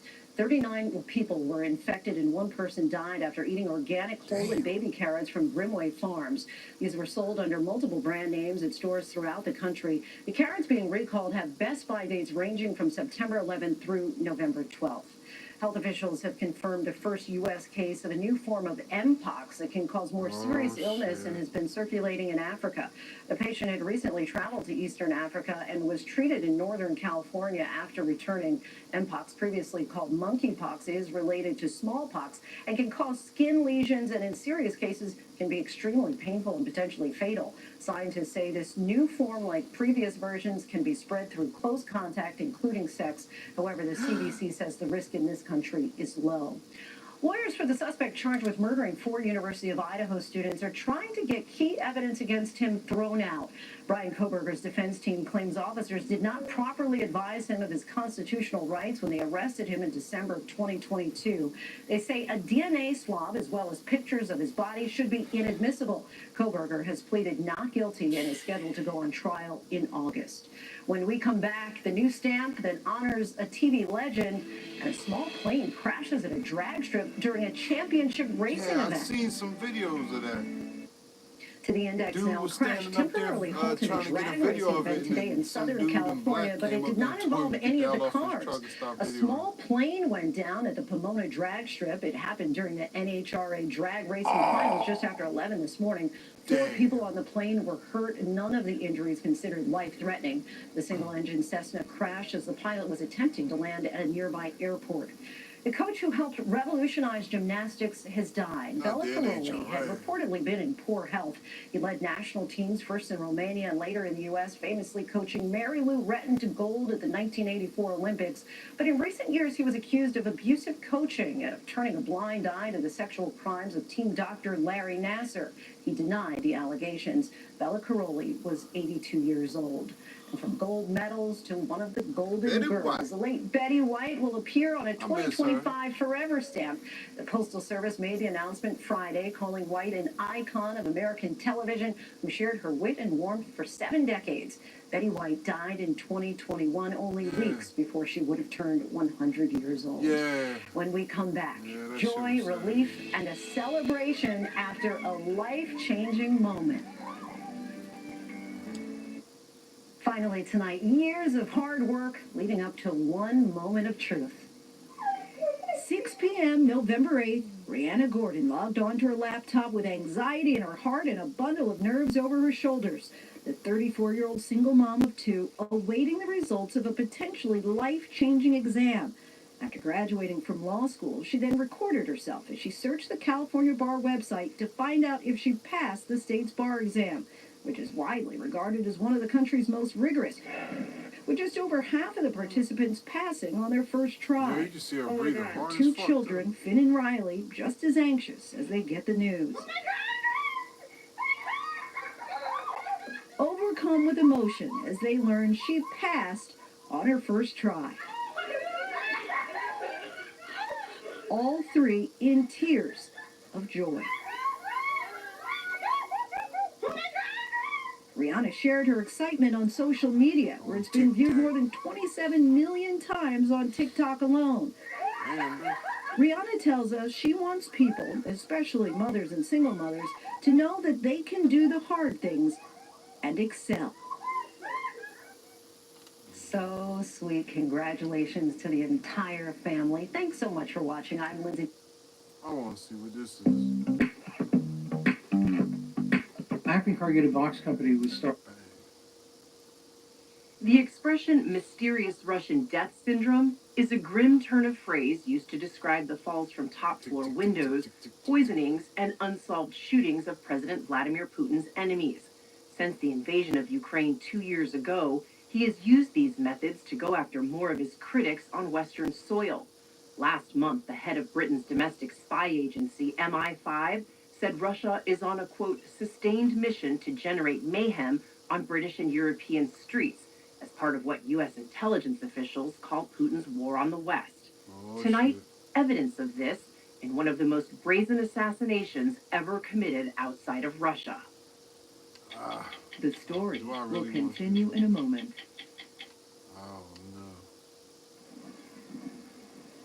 Villajoyosa is a seaside resort town on Spain's Mediterranean coast. Many of the residents who live there year-round are from Russia and Ukraine. But this past February, the town who... So this is an astounding achievement. I guess the left went so far left, they left the American people behind. It's so funny that they accuse Trump of being racist. The people that helped him win were black men and Hispanics. Yeah, but they've got internalized whiteness, so that's what it is. You could not critique Biden. You could not make fun of Biden's age. How dare you? He's our president. He's not brain impaired until we say he's brain impaired. This is our Ronald Reagan. He's the most powerful political figure in over a century in America. And that's done because the Democrats gave him that gift. Rob Schneider, welcome to Trigonometry. Well, thank you so much for having me. You look happy. I am happy. It is a joyous time in my nation and for the world. Yeah, the Trump victory was just a phenomenal achievement. An incredible, the greatest comeback in American political history. It's a stunning achievement. Most importantly, it's a stunning rebuke for this authoritarian, narcissistic crap that America's been having to deal with for the last few years. And so you'll have to excuse me if I am extremely enjoying this moment in time. It's been great. Yeah. Yeah. And you switched parties about 10 years ago, right? Yeah. Well, I mean, if you're not a liberal in your 20s, you know what they say, you're heartless. But if you're still a liberal in your 50s, you're an idiot. And I just never understood. I just assumed. I realized that the Democratic Party goes out of its way to try to help people when they have no power to do anything. So nothing gets done. But there's this feeling that they are supporting you somehow. And I think that's what happens, to people who still support the party. And then there's the super elites. Like it is wonderful to see, to enjoy, for me, having lived here and been through this kind of elitist, crying and complaining, and Oprah Winfrey saying we're going to have the democracy's over if we don't elect Kamala, who wasn't democratically chosen to be the Democratic Party nominee for president. And Robert De Niro saying, threatening him. It's nice to know that none of that worked. And these people are so rich, and they have so much money and power that they can avoid the very real life consequences of democratic policies of the last few years, with open borders, which are simply open to just moving people, in the middle of the night. No one's doing anything good in the middle of the night, flying people. I don't know. I can think of a few things that have gone in the, but I take your point. But it was just for forever power. And it was like, we're just going to have, like California, we're going to have a supermajority of Democrats, and there will be a choice. Which Democrat do you want? I mean, you can have a choice in this one or this one. You'll have choice of these. But it was really becoming close to being the Republican Party, which I found appalling, in my youth. Where the Republican Party would be a forever minority party. And that was the plan. And truthfully, the Republicans in Congress, they love to, as long as they 93% re-election rate, they're happy to even lose. So this was an astounding achievement, because I think we were I guess the left went so far left, they left the American people behind. And so their policies, which they wouldn't even mention. I mean, Kamala Harris, she says she's the law and order district attorney for California. She wouldn't back a bill that's 36, which passed with the tremendous numbers here in California, which is basically to just, if you steal something, shoplift, they have to prosecute you. I mean, it doesn't seem that complicated. Yeah, but this week, the day before the election, she just said, "I'm not going to comment on that." So we didn't know. How are you against that? So you really have, like one remaining Walgreens in San Francisco, and anytime you try to buy anything in the store, think, "Excuse me, can I get somebody to unlock the bananas so that I can get?" You can't live your life that way. So I don't even know how Democrats can. There's this woman practically in tears on the plane that I flew here, and I was just trying to console her, because I think it's going to have to be the Republicans that put on the big boy pants here. And they're going to have to be the reconciliation party, and the party that reaches out to the other side, and the party that doesn't do the lawfare and vindictiveness. I'm telling you, right? I think that's going to have to be. This is why I watch all kinds of stuff. I went to Washington, D.C., met with congressmen to start talking, and they have legislation now to make sure that if any lawfare on the state level for any, whether it's a senator, any federally elected official, including past or present, vice presidents or president, and if it's at the state level, which could be corrupted, as we saw what happened in New York City with Donald Trump, it's automatically jumped up to the federal. So you can have a fair case. So you can still bring charges against somebody, but at least it's taken out of the political realm as much as possible. And that's what we're going to have to do, things like that, to move things peacefully forward in this country. Franz, can I just finish on this?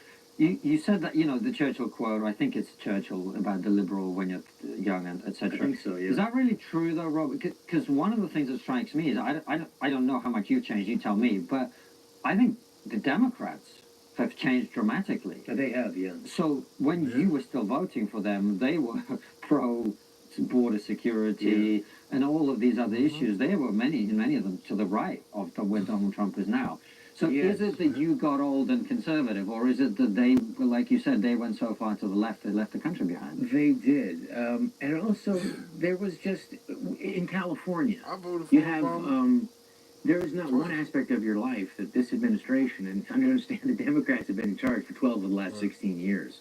So there literally was nothing, no part of your life, whether it's your kid's school, where they literally, Gavin Newsom passed a law that if your kid was claimed or was, there's a lot of the social contagion of gender dysphoria, which is at a very delicate time for any youth at a time, and there's also a percentage of kids that are on the spectrum who could be fall prey to this gender dysphoria, and it's a contagion or gender contagion in society, and so they passed a law that if you can't tell the parents, so. I didn't That's sign crazy. up to co-parent with the state That's of California. crazy. That's my kid, my wife's kid. We're going to do it. So we got the hell out of here. As I say in my act, it's a very Rodney Dangerfield style joke. It's, hey, it's dangerous taking your kids to public school in California, In the morning you drop off a girl, in the afternoon you pick up a boy. You know what I'm saying? It's dangerous. Yeah. But it's not that exaggerated. I do feel it's... so they did... there was even legislation here. That was a joke of mine that went... I thought about it for a year. Snyder's one of my favorite actors, though, and man. it kind see of him crystallized talk like finally this as I was is- driving this my is car. refreshing. Because sometimes you can take something and try to complicate it, but the more simple you can get the joke. But it was about slave reparations. Because it passed committee. They don't know how to do it. But it passed committee. They don't know what they're going to do. And Gavin Newsom did agree to sign the bill for slave reparations.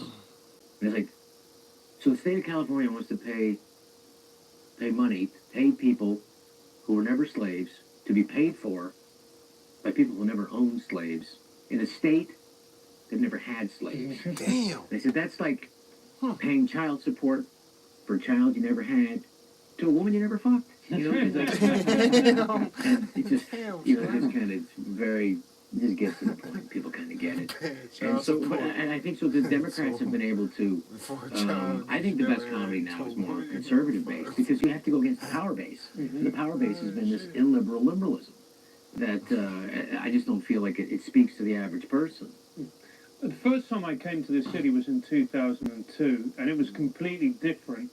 When was a moment for you where you started to notice things going awry? Well, it had to do with medical freedom of parents and the kind of the tightening the noose for the pharma industry. Big pharma is a real problem in the United States. The power of big pharma. Like I tell this to people in California, well, everywhere.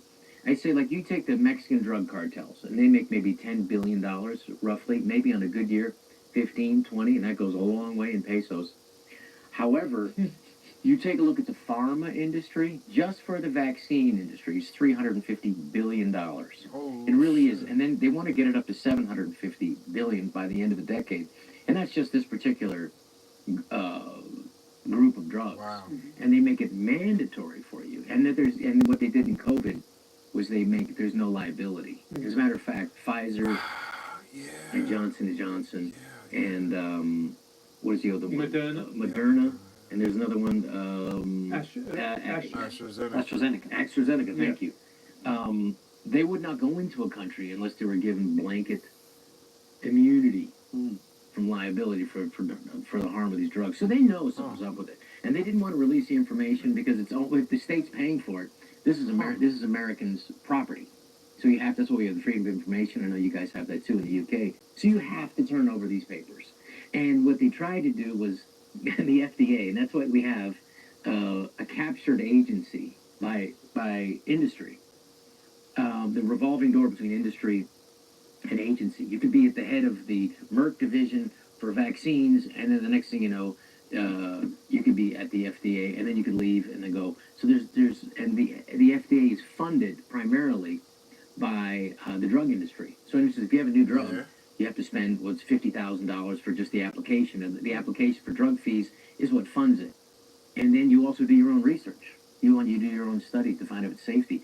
So it's basically letting the fox in the hen house. So there needs to be some firewall, and that's what Robert Kennedy and I have talked about for years, is to have a firewall so that you can do what's best to protect the people. I mean, these agencies have to be for the protection of people and to benefit the United States citizens and their children. So I saw the encroachment where pharma would actually write the new rules for the medical boards. And the medical boards, because the big pharma pays, if you look at the biggest contributors for all political parties and for political candidates, whether it's at the state level or federal, you'd be shocked that the majority of it is coming from pharma. Wow. It's just too much power.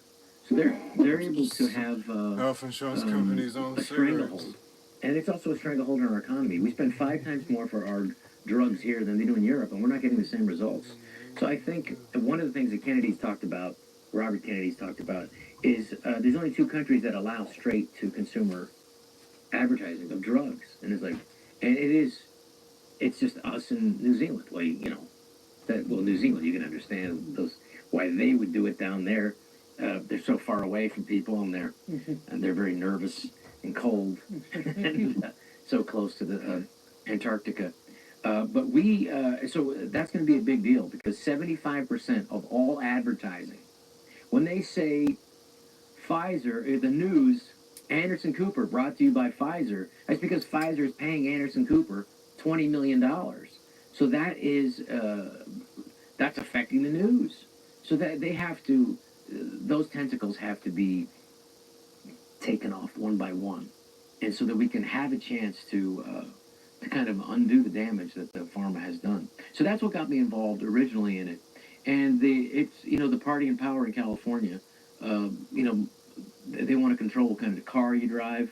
They had legislation, it didn't pass, but it was proposed to limit your car to go only 80 miles an hour.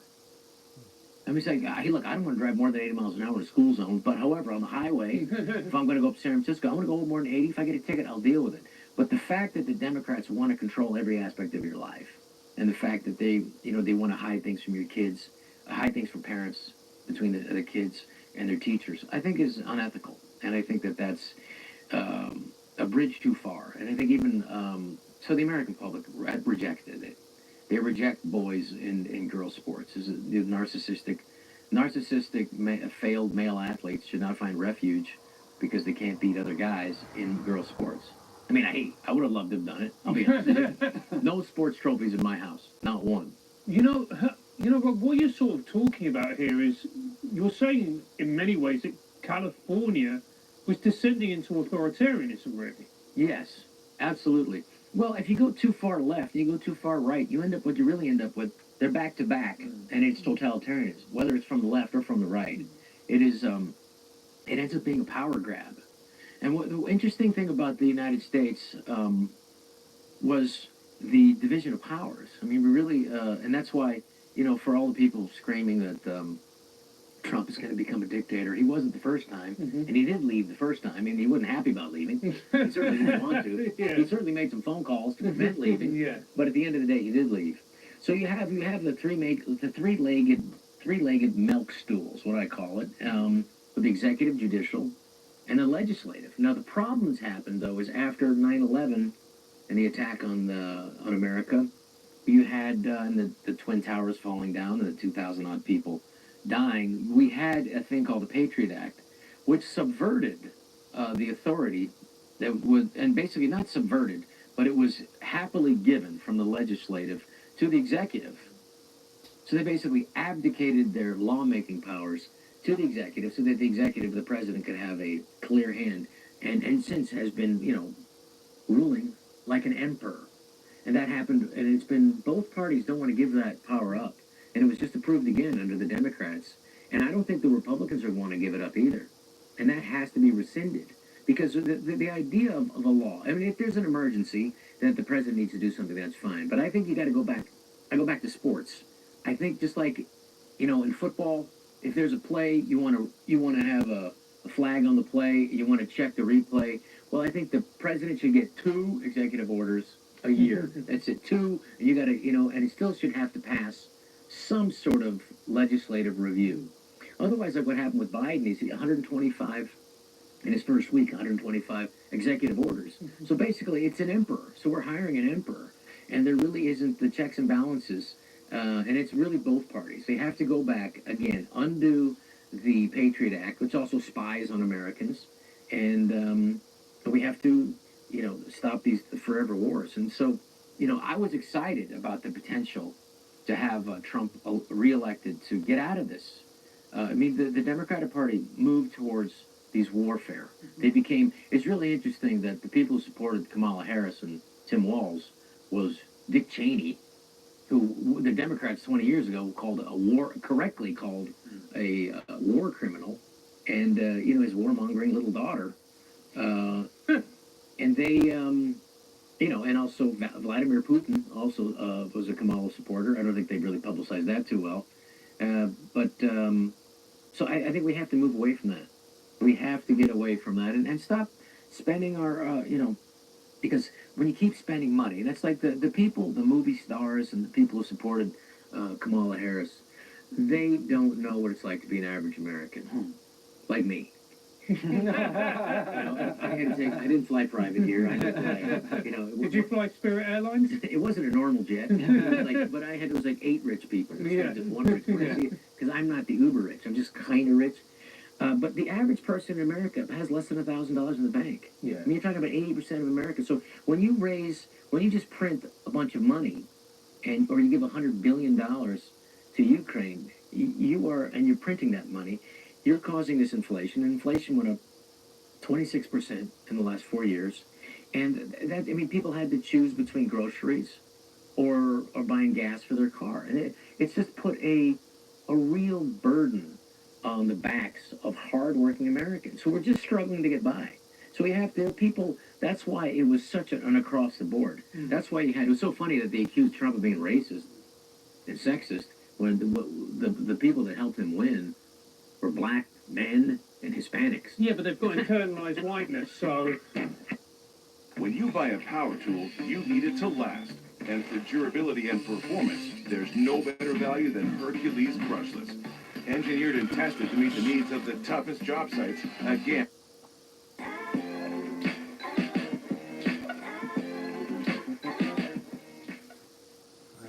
That's what it is. So it is, and you're right about that. Yeah, they're the black face of white supremacy. The black face of white supremacy. Isn't that a beautiful thing? Isn't that incredible? Because if you put that in your script or in a movie, they're like, no, no one's going to buy that. Well, that's the American dream. Even black people can be white supremacists. You can be anything you want in this country. It really is. It's like, so it comes down to, you have free choice as long as you agree with us. Yeah. And we own these minorities.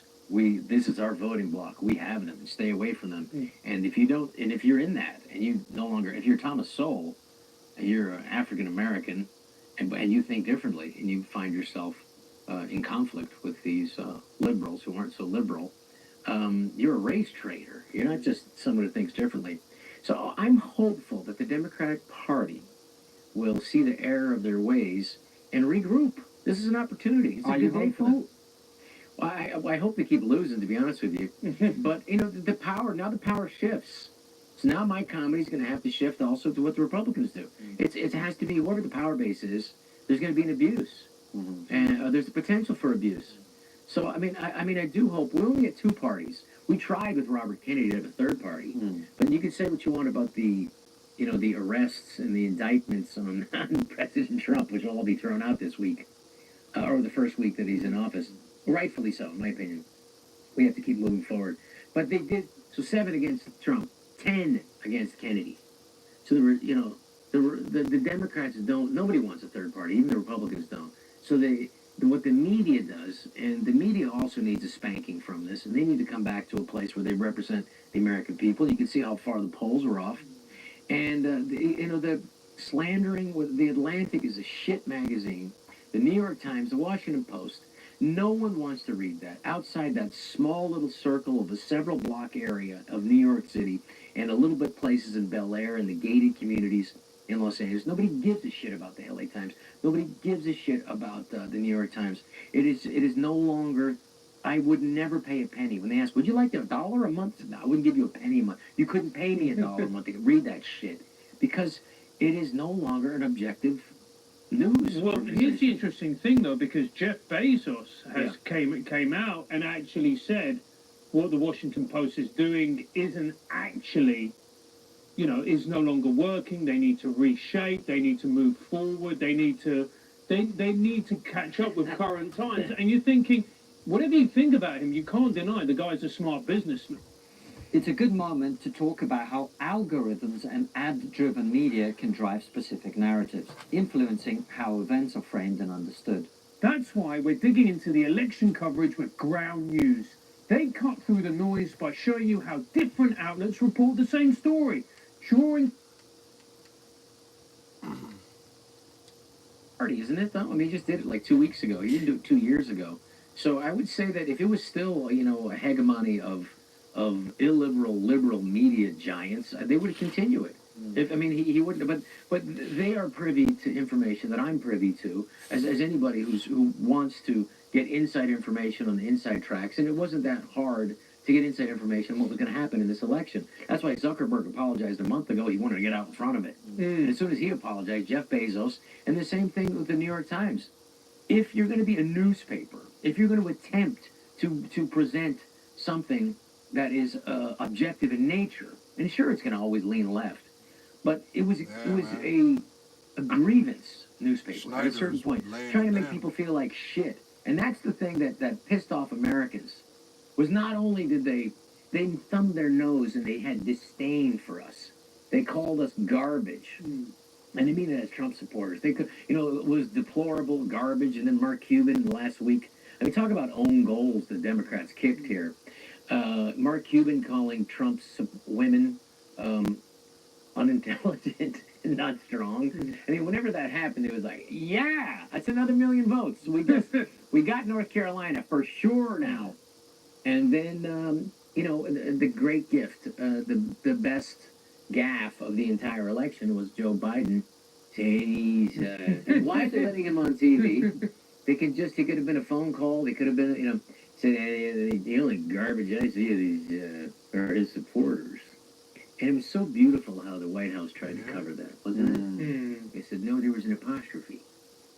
And they called it apostrophe gate. Said, no, he didn't mean like the supporters are garbage. He meant the garbage that's coming from specific supporter. And it just fell on deaf ears, and it was just more of the same.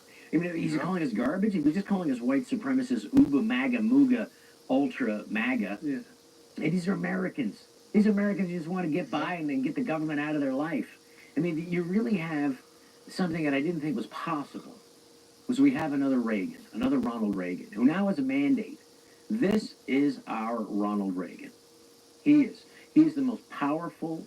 He's the most powerful political figure in over a century in America, and that's done because the Democrats gave him that gift. Do you think that he is going to be able to enact everything that he's promised, or even 50%? That's laughable. No, but I do think he'll be able to get some of it in. First thing he's going to have to do is fulfill his promise about energy and immigration. And I think the immigration is impossible. And it's impossible for several reasons. He will have to make an attempt. I mean, no one's going to argue about kicking out criminals and murderers. I mean, that was the thing that, is laughable. Right. That ICE, which is this organization that the Biden-Harris administration just shit on, basically the immigration and enforcement. I mean, these are the people that are doing the hard work of and then having to deal with the real life, problems from this liberal party that they're allowing these open borders and all the mess that's happening. This is ICE at a month ago in the election, a little more than a month, in September, they released information about all the murderers and all the criminals that came in. And that was not an accident. They were saying, fuck this. This is, now you're going to have to deal with this. And that was it. At that point, I knew the election was over. And it was just a matter of just not doing our own goals. And there's, the policies are good under Trump. It's just the form in which he presents them. It's hard to stomach. Well, the point you were going to make, I think, about immigration, and I think it's a really interesting conversation. He is really on deporting it. the criminals. Yeah. No I one have not is going seen to this disagree yet. with that. I seen a clip of this and didn't know where to find Closing the inflow. That's going to not be a I'm problem. thankful Yeah. I That, felt no one's this. going to disagree with that. However, Rob is if you're going to get really into families on and it. breaking up families, if you're going to, how are you going to do it? And first of all, I would just say, I would give Trump an out. It's too expensive. And truthfully, we need immigration in this country. We do. It's just nice to know who they are and are they coming in as you know, and have an idea of where they came from and what their plans are. Well, if someone's coming to your house for dinner, you kind of want to make sure that they're the people that you want there, right? Yeah. But I think your point is the immigration conversation gets difficult and painful because I don't think, even speaking to people who are on the right, who are part of the Trump movement, Yeah. I don't think there's much appetite. You're going to get some idiot on Twitter This saying, is a you know, good get them all interview. out and whatever. But most people don't want to see families where you've got American children and grandmas living who came here legally, like all of them deported. I would be against it. I think would- most people in this country. whatever small impact I have in this administration, which is zero. But no, I'd be against that because I also think that there's an out for Trump. It's too expensive. I don't want to spend the money. These people are going to work, and we're just going to stop the flow, and the criminals are going to get out and then move on quickly. So do you legalize the people? I think they have to have a road to, they have to have a road to some sort of legal status. And I think you need it. I think you have to have it, and I think the idea of America must be give us your poor, give us your weak, give us your downtrodden, and we'll make grateful citizens of them. Right. Because of the opportunities that this. I mean, my wife's Mexican, and she, the Mexican people who come here are the hardest working. I mean, you can, if you stop the Mexican workers here, this country will shut down. It will not operate. And these are jobs that, you know, to be quite frank, that not all of them, but there's a lot of jobs that people, natural-born American citizens don't want. And we need workers, and we need people to come in. I'd like to know who's coming in from China. You know, military-age people coming in from North Africa and Syria, Right. China. That has to stop, and everyone will agree with that. But we cannot, as a country, as a country, we cannot afford to, and all, you know, I would say money first. That's an out for the Trump. We can't afford these people. It's too expensive. I want to kick them out, but I can't. But also, I just think it would be heartless, and I don't think we're not going to be knocking down doors. And that was the thing about the Democrats that was terrible. Was that the Democrats were knocking down doors and arresting people, and January 6th. That was not an insurrection, and the whole idea that that was going to win, they were going to win the election on that and abortion, was. Here's a business looking for a customer. Here's a customer Damn commercial.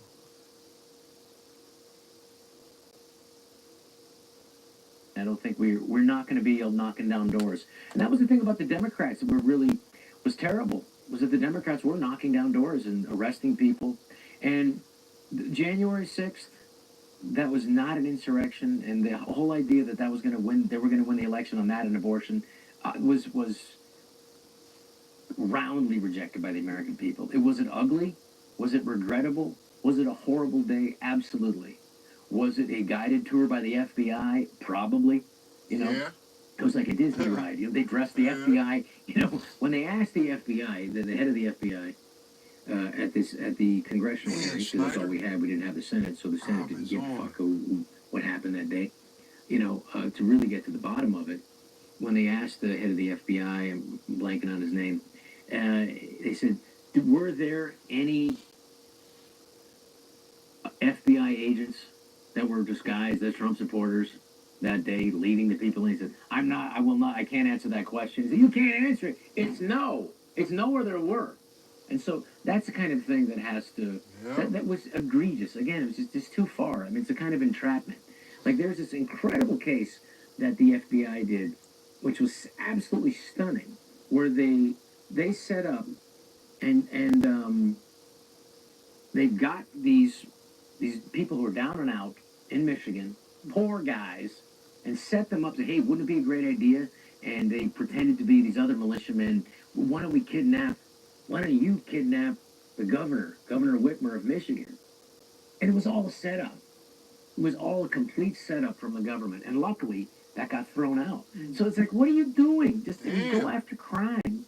Don't go after real Americans. But there was a point where the Democrats wanted to show these, that they said for years, the most dangerous thing in America, these terrorists, these white supremacists. It's like, and Obama's lie, continuing to lie about there's good people on both sides. He did not say that. It's been debunked. It's been debunked by liberal sources. And yet these assholes are still saying the same crap. So luckily, I think we're in a better place. It was roundly rejected. So how do you move forward? And will he get his stuff across? I think he'll do some of it. I think he's going to do it moderately. I don't think he's going to do anything too crazy. I don't think he wants to mess with the markets. Well, one of the things that is very reassuring to me about this situation now is that he's got not only the mandate from the Electoral College, but the popular vote. He's got the Senate. As we're recording this, we don't know what the situation with the House is. He could have all three. He'll have, by the time this airs, he will have the House. We'll know by the weekend. And I think he'll have a slim majority. Well, let's say he has all of that. And on top of that, this was the election when the media dominance of the conversation ended. So he doesn't have to give a shit anymore. Yeah. He's not running for re-election, number one. But more than that, he doesn't have to give a shit what the New York Times think. And so he still cares, though. Isn't that cute? He wants to be loved by everybody. I tell people, I said, you're not going to have Donald Trump. Don't worry about Donald Trump coming over to your house for tea. He's not going to come over for crumpets or whatever you Englishmen eat. He's not gonna come for your bar mitzvah, your kid's bar mitzvah. He's not coming for the Thanksgiving dinner. He is going to be like the plumber. You know when everything, the pipes are breaking and everything. You're not going to do it. Somebody's going to do it. Yeah. He's going to, he's in a bigger way. He's going to be that. But he's got good people. I talked to Don Jr., his son, and I said, he didn't have good people around him the first time. No, he didn't. And Don admitted, yes, he trusted. I mean, you have to hire like 10,000 people. Mm-hmm.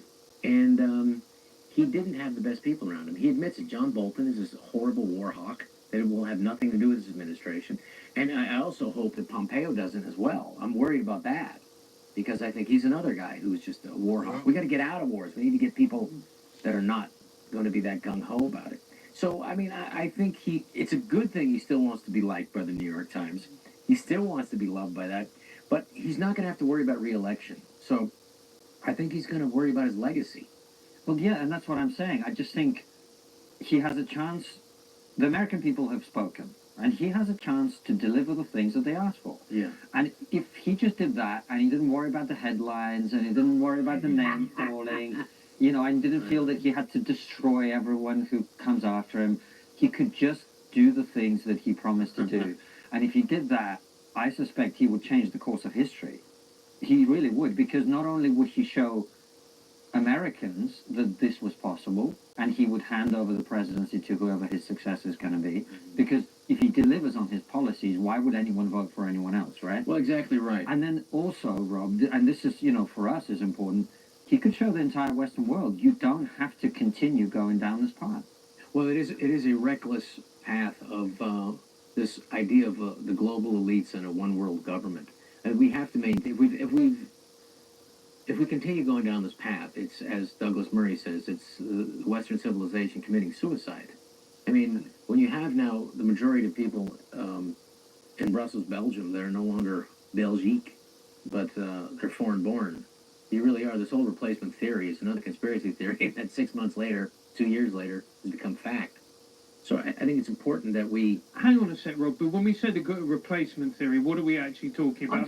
Because there's an aspect of it which is like Jews want to replace white people with Muslims in Europe, and that is obviously... Well, that's crazy. Yeah. That's crazy. But that's what some people mean by Jews are famously pro-Muslim. Yeah.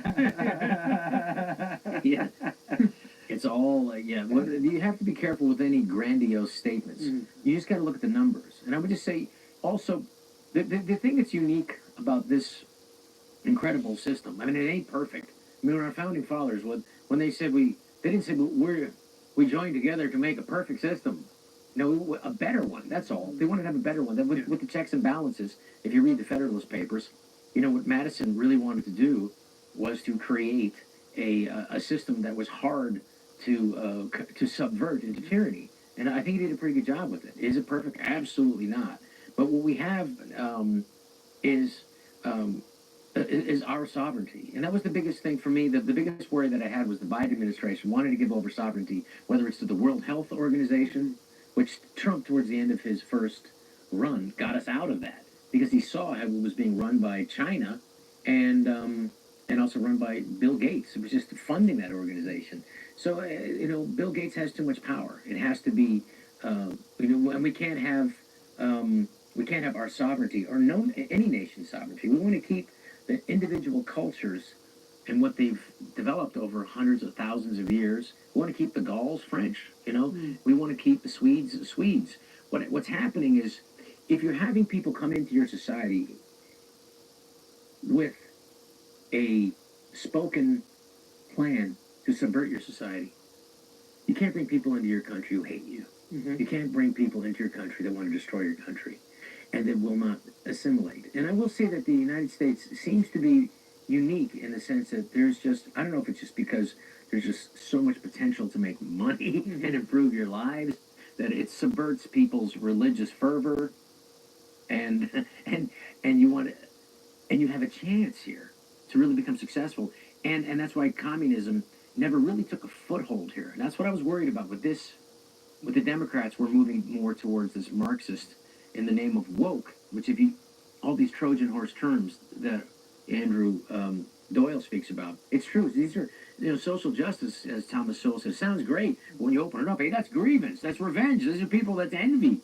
These are people that are angry and that want to, you know, revenge on everybody else. So these Trojan horse terms, but were adopted by the Democrats and never wanting a power grab. And it seemed like they were just punishing the average person.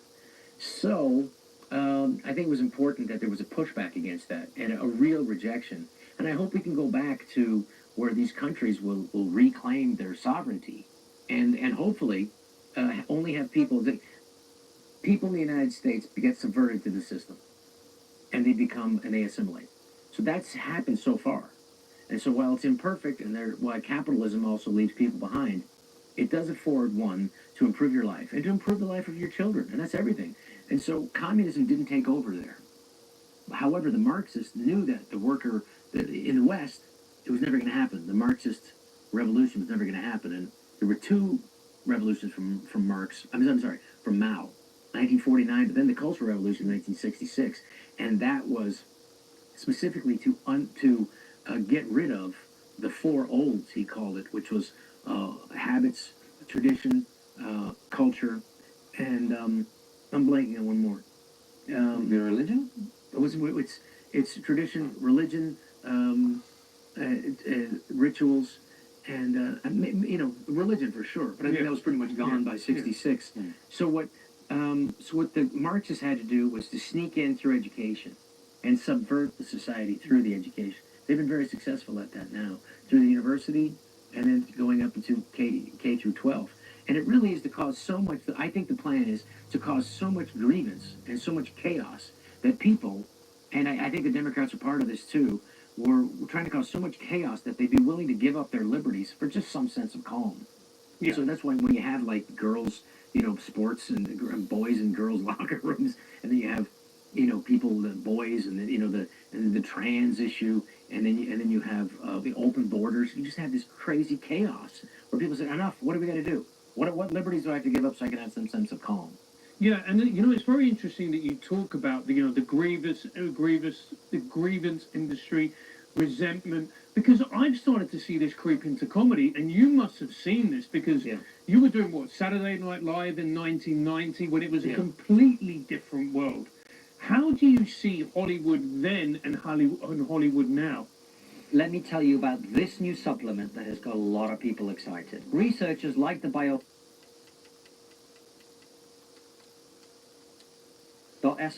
and use code TRIGGER to save 15% off your first order. Well, I think that when people would watch something and complain about it, when on Saturday Night Live, like we did a sketch about Bill Clinton where Julia Sweeney, one of the played Chelsea Clinton as a 13. She was 13 at the time, Chelsea Clinton, and we put braces on her, like like that, and people were furious, like leave the kids alone. This is before the Democrats would say mean things about Barron Trump, of course. So that was like off limits. But at the same time, you have to go over to people who are in power. So, but there were people, have you ever written to a TV show and said complaint? No. Exactly. You're a crazy person to do that. However, on Twitter, it's just this, and then send.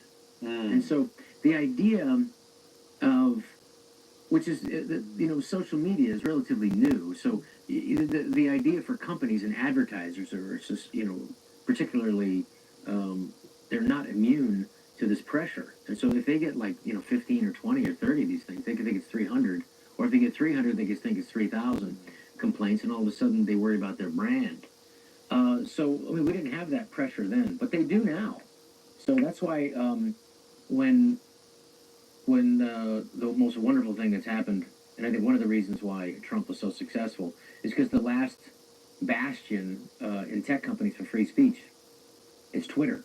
So when Elon bought Twitter for $44 billion, interestingly, the Democrats or the liberals knew that he was going to, light them up. They saw all the signs, and they didn't want him to have the power, but they still took the money, and they still took the, because they're whores. At the end of the day, the Democrat whores took every fucking penny of that $44 billion, and they were very happy to take it and go, and their thought, well, go ahead, destroy Western civilization. I'll build a big fence, and I'll be fine in here next to Oprah, and and George Clooney. We'll be okay. We'll build a bigger fence. So luckily, that free speech was where people like myself could actually critique the government, and that free speech is really unfettered free speech. It's to protect the bad stuff, and it's been amazing because I've gone to universities with Charlie Kirk, and I've gone and spoken to people because they stopped teaching. They stopped teaching civics in school, how our government runs, and I don't think that's an accident. They don't want. The government doesn't want you to know how Americans how the government runs. And so they don't really talk about free speech, but free speech isn't just to protect the stuff that you like, it's the ugly stuff. It's the stuff, the socially acceptable stuff doesn't need protection. It's the lies. It's the stuff that's offensive. That's what needs protection. And then let the people decide what's the truth and what's not the truth. Yep. But I quite agree. But let's go back to the Hollywood point, because as somebody who's a huge fan of comedy and grew up with comedy movies. Yeah, it's a wasteland. It is an absolute wasteland. Tell us. Well, because the fear of the comedy now, and the fear of being, excommunicated. It really is. What happens? Peter Boghossian talks about this with the left, and there really is a religious architecture in their thinking, whether they're religious or not. It has that architecture and a belief system. When you challenge somebody's belief system, they get really angry. Whether it's a fundamentalist Christian, fundamentalist Islamic, or a fundamentalist Democrat, they get angry, and it was very interesting because during the scamdemic, as I call it, which was an unbelievable. Hold on a second. Why is this scamdemic? It is one of the most deadly pandemics in human history. It killed millions of people around. Okay, well, first of all, the death rate of that. We have to look at the numbers for this. What was the death rate? Do you know what the death rate was in the United States? Okay, it's 0.3. Mm-hmm. That is about the same as a flu. And they said there were no flus. They said nobody died of the flu that year. Why? Because people wore masks. They said, why come they died of COVID? Because masks didn't work. So at a certain point, we have to look at the evidence. We have to make our decisions that are evidence-based. So when I say it was a scam because Trump was lied to. He was lied to by the CDC. He was lied to by Fauci. Lied to by Redmond. He was lied to by Birx. These are the people in the health agencies. They said, if you don't do this, you're not going to get reelected. 4 million people, Americans, are going to die, and you're going to be blamed for it. And so he caved. No, but I don't understand. I'm not even arguing with you. I just want to clarify what you're saying. Which part of it was the scam? The scam was that's been confirmed that the 6 feet distance was just made up. And lots of things we were told were bullshit. And that the vaccine was going to be effective, and it wasn't. It wasn't. Oh, I They would say it was going to be effective for preventing illness, and you can't give it, you can't get it, you can't give it, you can't get it, and once you get it, you can't. Then you're going to save grandma, and locking down schools was more detrimental to people. So we're agreed on That's the all. scam. That's a scam because, again, this is like one of those terms like the Great Replacement. There is people who mean that there's a lot of immigration, and now many cities in Western Europe are not European anymore demographically. And there's other people who have another layer on top Oh yeah, of well, that. I don't have that layer, but I would just say to you this: like the people who died, the people who are most susceptible are like the people most susceptible to any flus. Totally. These are people that in the United States, the people who died, 80% were obese, were morbidly obese, and they had 3.4 comorbidities.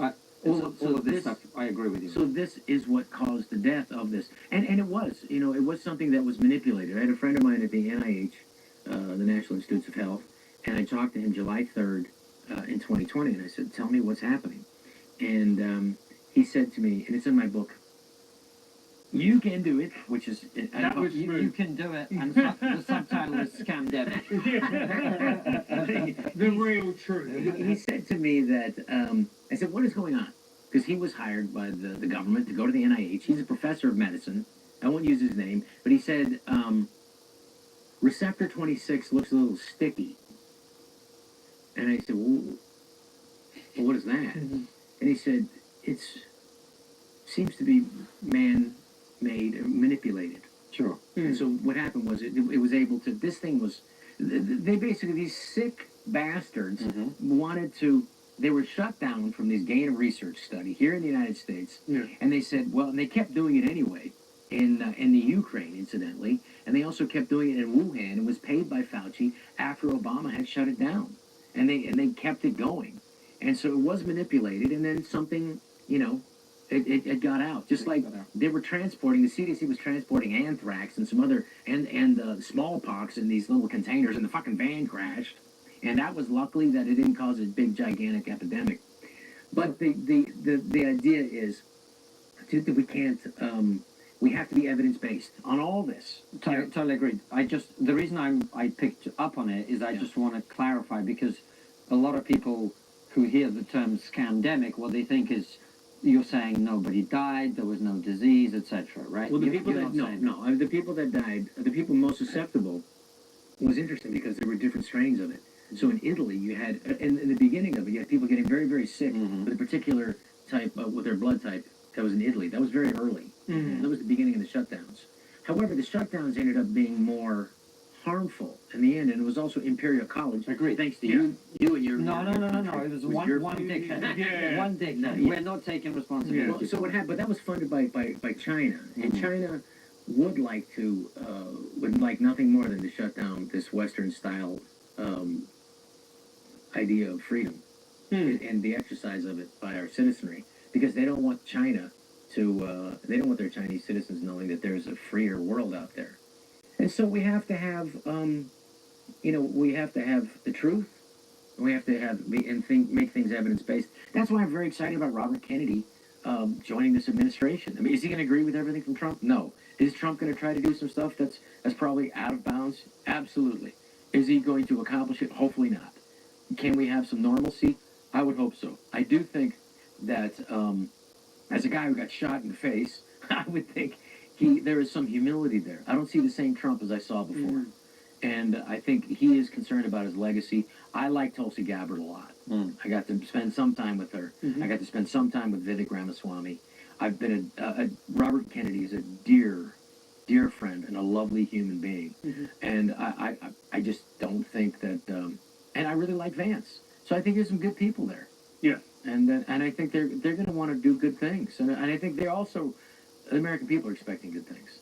I think they need good things. I think it's been such a tough time for the American people. It has, and it's been a time where, I mean, I really felt the stress and the strain of people, because I'm traveling, not on private planes. I'm traveling, and I'm talking to people out there, and I'm going to places, and I stay after. And sometimes I took questions in Florida after a show. I said, "What are you feeling?" And everyone is so stressed out and they're tense. So that's what the beautiful thing about this mandate of a victory, and the fact that the reason why there's no fires and there's no protests and they're not burning Seattle one, the cops shut it down pretty quickly in a small little riot there yesterday, or I'm sorry, a few days ago.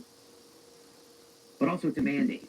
He got the popular vote. So they can't be pissed. So they got to look at themselves. And what happened when Reagan was elected 2 terms, and then it was Bush. It was 3 terms. And that's what's going to happen so that the Democrats can lose their extremists, and then you end up with a moderate like Bill Clinton. I'm a pro-death penalty Bill Clinton. Depends on what the meaning of the word is. But I do think that was a centrist party. That was the only way they could gain power. And the only reason they gained power is because there were 3 parties at that time. And Ross Perot took away enough from the Republicans that Clinton got in. Which ended up being, I don't think a bad thing for the country. Yeah. He was a good president in many ways. Well, I think it, some good and some bad. NAFTA was not, it ended up taking away, losing American jobs. I think that you have to run the course between affordable products, but also who's going to buy those things if no one's making any money. So what happened in the late 1970s was, inflation that kept going up. The job money did no longer keep up with inflation. So what happened was the average worker, to keep up with buying homes and buying cars and buying TVs, or back then video players or Sony Beta machines, they had to borrow money from their home, and they lived off that. But when that collapsed, you had a whole group of people that were just lost, and that collapse happened in 2008. That was something that I think could be prevented again. I think that was about to happen again. And I think the economy, what we saw this week, the first week of President Trump's, his president-elect, you're seeing the stock market responding very favorably, which is going to help everything. The dollar just went up tremendously against everywhere. So I think it's a boost of confidence, and it's going to be a boost of confidence around the world. And coming since we started talking about Hollywood, one of the things you obviously experienced is that your opinions weren't popular. Yeah. Do you think this is going to sound like an incredibly naive question, but No, do you please. think these people are now going to look at it and kind of go, oh, well, maybe I was the asshole here? No. I think they're angry. I think they're pissed off. I think people here in Hollywood hate me. They hate me with a passion. Absolutely. Why? Because in some small way, a small group of us, and along with Elon Musk, God bless him, Robert Kennedy, it was enough to turn the selection. I'm not saying I had very little to do with it, but in some ways, that speaking up and supporting Robert Kennedy, and then supporting him that's how I knew his third-party candidacy was in trouble, when I was, his most famous supporter. I said, oh man, it's not going to go well for you, Robert. I'm sorry. But I do think, they don't want, they want the perception as we're doing this for everybody, but they're not.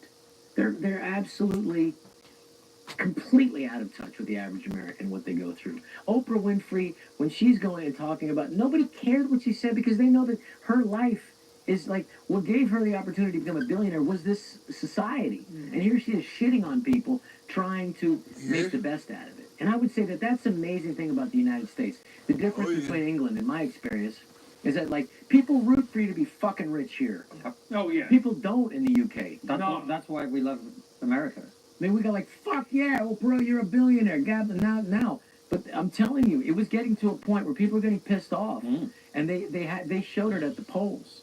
It's like, you know what, you have everything. These policies that you're allowing at the border, and these people coming in, it is not affecting you in your gated mansion with all your security, but it is affecting us. It is affecting the movie stars who don't have tens of millions of dollars. I mean, I've pleaded poverty. I mean, I have, like, my gated community I only have one guard in my gate. I have nobody in front of it's my gate. I have my 5 cars. There's only one person guarding it. I mean, somebody could easily come in if it's a Venezuelan gang. And by the way, these Venezuelan gangs, I was writing jokes for Trump with some friends of mine for this Al Smith dinner. Not for Tony Hinchcliffe. And so when Robert Kennedy called me, he said, we should have had you do this. I don't know why we didn't call you instead. There's 300,000 Puerto Ricans in Pennsylvania. I hope this doesn't cost us the election. Sorry, Robert. But one of the jokes they said, like, we have these Venezuelan gangs coming over here, taking away victims from American gangs. We need to support American jobs, American gangs, and but I don't. It would require a delivery for him to do that. But I thought he did pretty good. He's funny. That's the thing. When he says I'm going to be dictator, well, maybe on day one I'll be. That was a joke. Yeah. There was this saying he's going to fucking turn into Exactly. Stalin on us. Yep. So, but yeah, Hollywood hates me, and that's okay. And I hope that they forgive me. And I hope that I get into a position with my new movie and media company that I'll get to hire them. No grudges. I hold no grudges against anybody in Hollywood. I would happily, even though I went public against all the late night guys, because it was true. I said, during the pandemic, I'll call it pandemic. Sorry, I may set you off. Actually, you didn't set me off. I just think it's worth clarifying these things so people know exactly what you mean. I think so. So too. they then don't go, oh, he doesn't believe COVID happened or whatever. Yeah, That's the only reason. I think you're right to bring that up. And I talked about this in my act where I said, like, because it was very scary because they tried to do this before, to close society down before, with what was it called? The pandemic of the 2000, and it was like the swine flu. Right. Oh, SARS. Yeah, I remember SARS. Yeah. First they got to shut down, but like 50 people died from the vaccine, and they shut it down. Whereas they didn't really necessarily care or check to what happened this time. Yeah. So that's and everybody they didn't fall for it then because they didn't have the phones. They didn't have the information, and you can scare the shit out of people enough with your phones. Remember those signs? We had signs all over the freeway that said, mask up, America, take the fucking shot, save grandma. And the phones were scary every 30 seconds. It's like, oh no, this guy's parachute didn't open and he died of COVID. So, so you kind of show the exaggeration. And I just want, I want people to come from a place of evidence-based next time. Yeah. And let's make decisions. And I would just say in general, we have to stop this. I mean, I'm an opponent now of vaccinology because, and I talk about it in my book, you can do it, available now on #Press, that the theory, there was a lot of bad ideas at the time in medicine. There's thalidomide. That was going to be for a woman, so she wouldn't have morning sickness. Morning sickness, and then all of a sudden they, made flippers out of arms for these poor children. And so they stopped it. And so, they didn't put in the measles vaccine, and you can look this up too, until there was no more deaths from measles in the United States. Because what happened was the theory of vaccinology, you won't be able to put this on YouTube now, but the theory of vaccinology, what happened is it piggybacked on the backs of what was really successful. And if you look at the CDC, they'll say the biggest contribution to end disease was toilets, sanitation, clean drinking water, nutrition. But so the success of that, the theory of vaccinology, piggybacked onto that into the mid-20th century. And so that was and like measles, I said the deaths of measles disappeared. So there's a wonderful guy, Roman Bystrianic, who wrote called Dissolving Illusions. And if anyone's interested in this, I recommend them getting that book. Because I don't think we should, and as we're moving forward now with Robert Kennedy, who's going to be overseeing, hopefully, the NIH, or at least overseeing the different departments here, and hopefully it'll spread to the UK as well. We need to come to health from a position of health, not inducing disease to gain health, but inducing health for more health. And I think we need to do that, because now we have children in America, and what really got to me was, and why I got involved in medical freedom, and why I got excommunicated from Hollywood originally, because Hollywood doesn't want anybody to, because they're scared. They're all scared here. The executives are scared, the actors are scared, the producers, the directors. They don't want any reason to not get hired. And you could, if you're a liberal, like, Mehdi Hassan, well, you could say that, homosexuals are pedophiles, and, well, you're liberal. Okay, we'll let you back in. But if you're not, and if they can get you, you're out forever. And all these executives, they don't want to be involved with anything that's controversial, because their jobs, they don't act like I do. I want to do the funniest joke I can. I want to challenge my audience and make them laugh at stuff they're not hearing everywhere else. The executives and the people at the streaming services are making decisions. They don't decide what's the best movie or TV show we can do. It's what can delay my inevitable firing the longest. So you used to know these guys, right? Yeah. So what happened to them? Well, I think... Were they always like that? That's the cute thing about Hollywood, and why, I was lucky because I never got super rich. Yeah. I mean, I did fine, but I never got super uber wealthy, and so I needed to work, which ended up being really good for me. But also, once the thing about Hollywood, which is very subverts, it subverts you. They're not going to ask for all of your soul at one take. They're going to ask for all your integrity. They go, just a little bit. That's why, like, the interesting thing with Jerry Seinfeld, they offered him $100 million when that was $100 million to do one more series of Seinfeld. And the thing is about Seinfeld was really interesting. They only did one pilot, and then they did 3. It was like there's never been a pickup of just 3. And then it was 6, and then 13. So they got 4 years to figure out their fucking show. The beginning wasn't that great. They didn't know what they were doing. And then they had 3 years to figure it out. You can figure it out. A smart guy like he's a genius, Jerry Seinfeld and Larry David, they figured it out. So it got 4 years to do it, but they offered him $100 million. He said no. And I think that is very few people can do that. Of course, he already had millions, 100 millions already. So, but they will. They'll take that and they just do this one. Jackie Gleason was one of the greatest. The guy who invented our sitcoms over here. They said, you can make this funny, Jackie. It was a game show. And they said, you'll make it funny. Yeah, that's how they get to you. That's what Peter Sellers, too. They gave him these horrible scripts in the 60s. Like, you'll be a blue matador, You'll make it funny. And then he would go into this fucking awful movie. They were all stoned on I Love You, Alice B. Toklas. It's an unwatchable movie. But, he's great. If you love him when I was a kid, I love him. But that's how they get to you. You'll make it funny. So Jackie Gleason did this show, and it was a piece of shit. And it got horrible reviews when people reviewed things at that time. And he apologized the next week. Said, I'm sorry. I would find you a star who will apologize for something that's a piece of crap. Find you a star that'll do that, I know Deuce Bigelow, too, wasn't that great. Didn't come out as great as I wanted. It was good jokes. But, it didn't come out that great. It happens. I took the money, though. I took the money. Well, but with these late night guys, right, I don't understand what that means. Do you think they became corrupted by... I think that they had to go along with what the liberals were saying. I don't think they weren't allowed to go against the government policy. You couldn't go against what the Democrats were... The smartest people on earth know how to spot a good deal. That's why they shop at Ollie's first. You'll save up to 70% off the fancy store's prices. So you go, you smart and savvy shopper. You know where the real deals are. Where they sell good stuff cheap. Ollie's good stuff cheap. Yeah, we are not going to be able to get that done for you today. Are you seeing red flags with your bank? You know you're my number one priority, Brad. It's Brian. Like unnecessary. There we go. Absolutely closed. You could not critique Biden. You could not make fun of Biden's age. One of the jokes I had was, if Biden was a dog, you'd put him down. People were they would get up and fucking walk out. How dare you? He is our president. He's not brain impaired until we say he's brain impaired. But they really would get angry. I had people, and I didn't realize how, liberal Omaha was, but I remember, 30 people, they're like, whoa, these people are pissed. And if you went against what the government narrative at the time, and the liberals, they were running everything, so if you went against it, they couldn't. And at the same time, you had, they were awful. Jimmy Kimmel said the most horrible thing, and same with Howard Stern. It was absolutely dreadful what they said.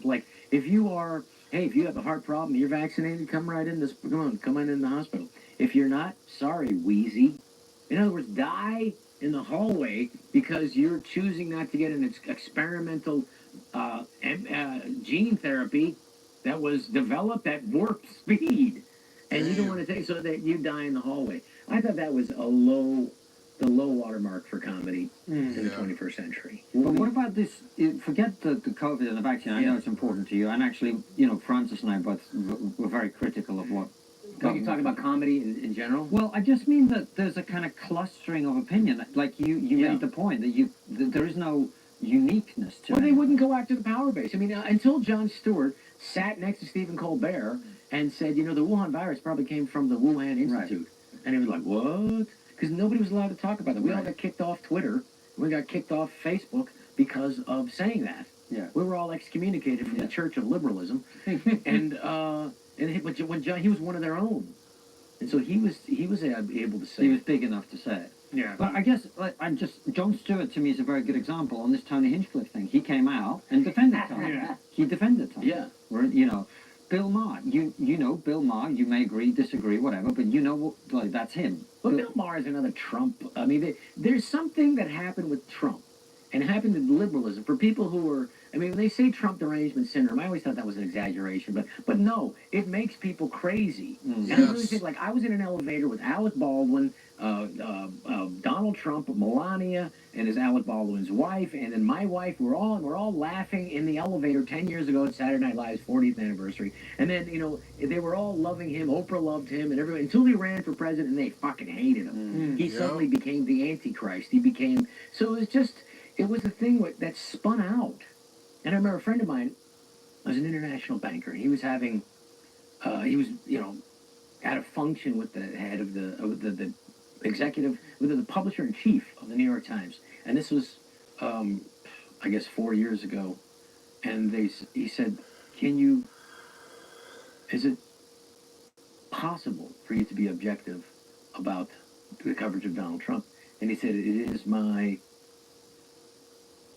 is my solemn duty to make sure that he does not get elected again to the presidency. And it's like, whoa. I mean, that's the guys, the New York Times. So they're gonna have to appeal if they want to continue as a business.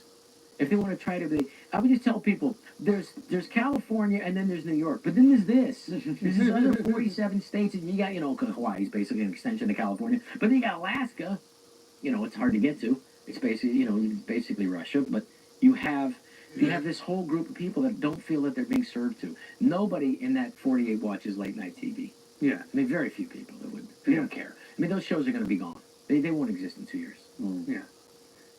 Rob, what a pleasure it has been having you on the show. Well, thank you for having me. I'm sorry it was so serious this time. But... No, it was great. It was great, serious and light at the same time. Our final question is always the same. What's the one thing we're not talking about that we really should be? Before Rob answers the final question, at the end of the interview, make sure you click the link in the description. It'll take you to our Substack, where you will see this. Who was funniest, Steve Martin or Bill Murray? Why was Juice Bigelow 2 not as good as the first? Why do people with fuck you money not say fuck you often enough? The unbelievably delicious food at Erewhon grocery store. That's a hint. That's right down the street. Yeah. We'll take you there. Well, we'll take it. Yeah. We'll take it. I feel like I need to go there. No, I would just say that I'm the one thing I would just say that I'm grateful to, you know, it was English humor that was the high watermark of comedy in the 20th century. The Saturday Night Live would never have existed without Mike Python. Would never have. We didn't. I mean, it was, they created something that was just for them, and that's how. I mean, trying to make jokes to make you and your friends laugh, and that's it. And hopefully it'll bring other people to it. That kind of powerful silliness is what I think is what we're going to get back to in comedy. People are so sick of being serious. They want to laugh and be silly again. And I think that's going to come. Amen. All right. Head on over to Substack, where we ask Rob your questions. We recently reached a huge YouTube milestone with 1 million subscribers. Amid the celebrations, however, there have been a few cynical voices too. Some people are asking, how did 2 guys with weird hair and no obvious talent manage to create...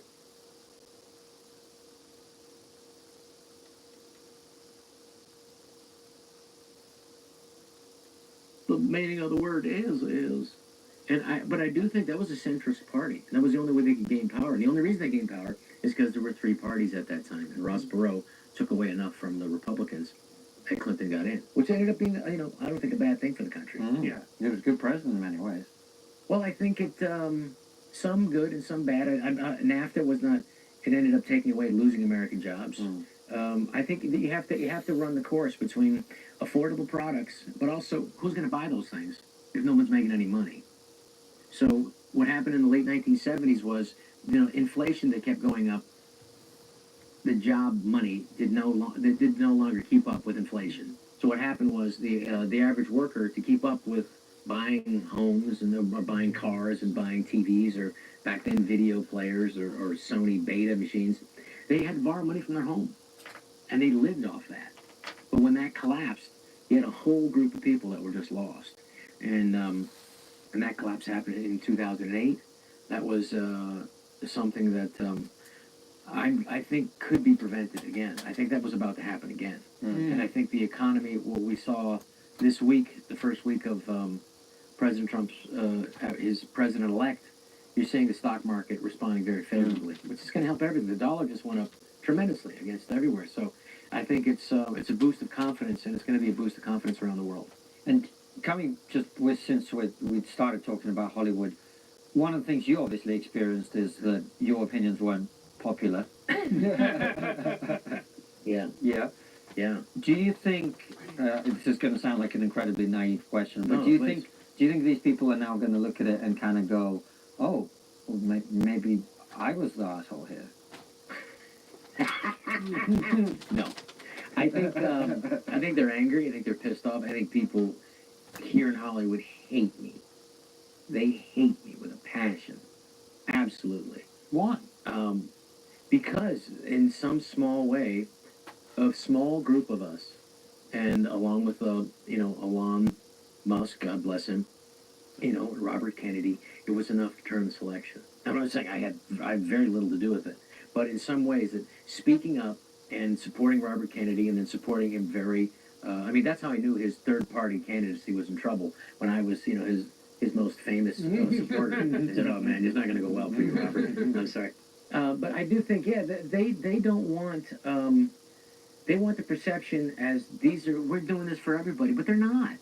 They're absolutely, completely out of touch with the average American and what they go through. Oprah Winfrey, when she's going and talking about, nobody cared what she said because they know that her life is like, what gave her the opportunity to become a billionaire was this society. And here she is shitting on people, trying to make the best out of it. And I would say that that's the amazing thing about the United States. The difference between England, in my experience, is that, like, people root for you to be fucking rich here.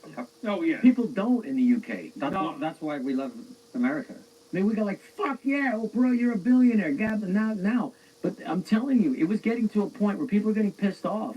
And they showed it at the polls. It's like, you know what, you have everything. These policies that you're allowing at the border and these people coming in, it is not affecting you in your gated mansion with all your security, but it is affecting us. It is affecting the movie stars who don't have tens of millions of dollars. I mean, I've pleaded poverty. I mean, I have, like, my gated community I only have one guard in my gate. I have nobody in front of it's my gate. My 5 cars. There's only one person guarding it. I mean, somebody could easily come in if it's a Venezuelan gang. And by the way, these Venezuelan gangs, I was writing jokes for Trump with some friends of mine for this Al Smith dinner. And I said, maybe this one. Not for Tony Hinchcliffe. And so when Robert Kennedy called me, he said, "We should have had you do this. I don't know why we didn't call you instead. There's 300,000 Puerto Ricans in Pennsylvania. I hope this doesn't cost us the election." And, sorry, Robert, but but one of the jokes they said, like, we have these Venezuelan gangs coming over here, taking away victims from American gangs. We need to support American jobs, American gangs, and but I don't. It would require a delivery for him to do that. But I thought he did pretty good. He's funny. That's the thing. When he says I'm going to be dictator, well, maybe on day one I'll be. That was a joke. Yeah. That wasn't saying he's going to fucking turn into, Stalin on us. So, but yeah, Hollywood hates me, and that's okay. And I hope that they forgive me. And I hope that I get into a position with my new movie and media company that I'll get to hire them. No grudges. I hold no grudges against anybody in Hollywood. I would happily, even though I went public against all the late night guys, because it was true. I said, during the pandemic, I'll call it pandemic, sorry. I just set you off. Actually, you didn't set me off. I just think it's worth clarifying these things so people know exactly what you mean. I think so, so too. they then don't go, oh, he doesn't believe COVID happened, or whatever. Yeah, That's the only reason. I think you're right to bring that up. And I talked about this in my act. I said, like, because it was very scary, because they tried to do this before, to close society down before, with what was it called? The pandemic of the 2000, and it was like the swine flu. Right. Oh, SARS. You're talking about SARS, yeah. The first one, they got to shut down, but like 50 people died from the vaccine, and they shut it down. Whereas they didn't really necessarily care or check to what happened this time. Yeah. So that's and everybody, they didn't fall for it then because they didn't have the phones. They didn't have the information, and you can scare the shit out of people enough with your phone. Remember those signs? We had signs all over the freeway that said, mask up, America, take the fucking shot, save grandma.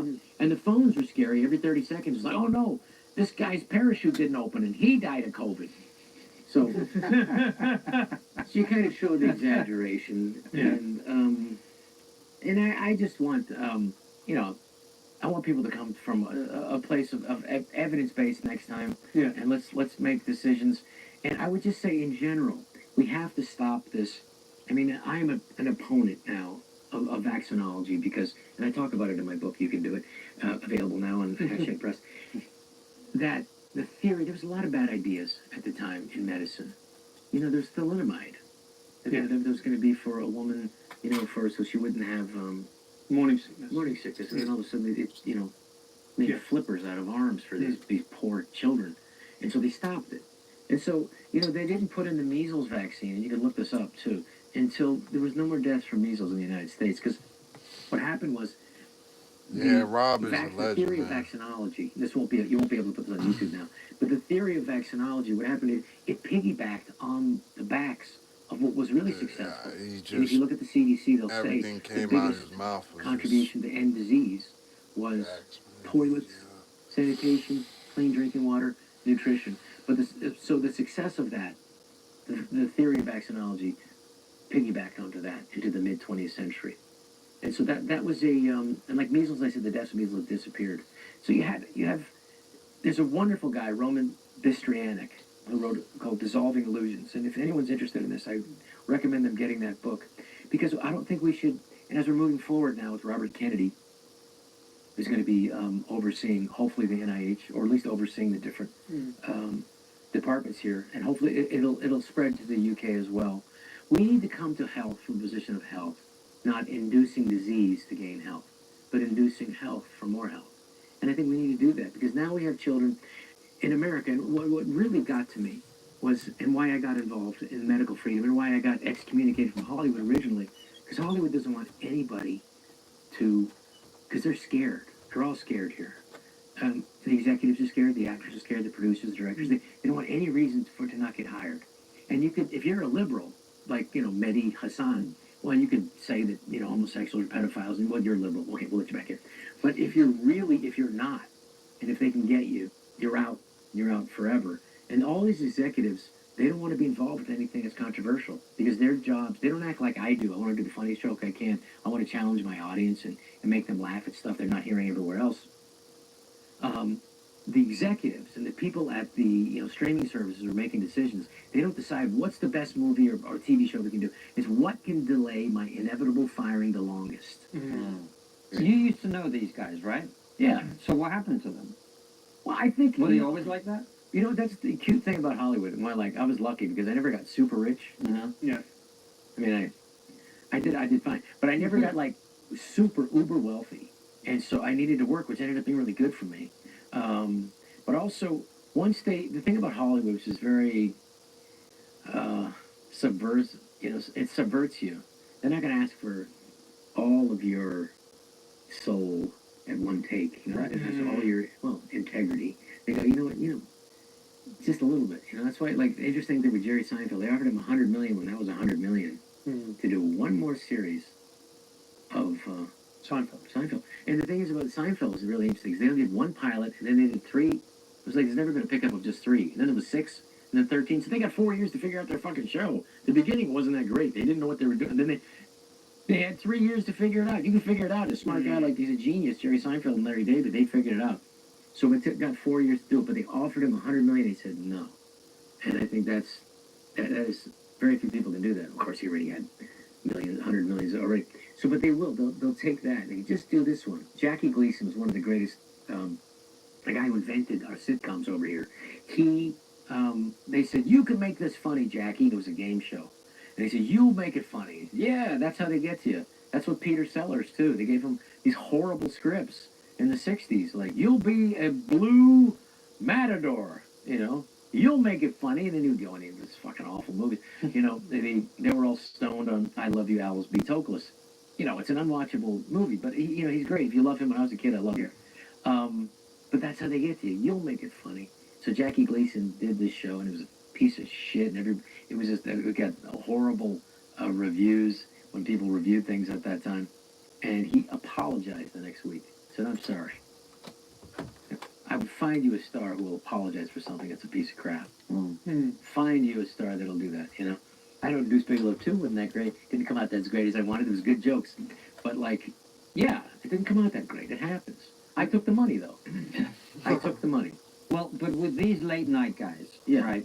I don't understand what that means. Do you think they became corrupted by? I think that they had to go along with what the liberals were saying. I don't think they weren't allowed to go against the government policy. You couldn't go against what the Democrats were absolutely closed.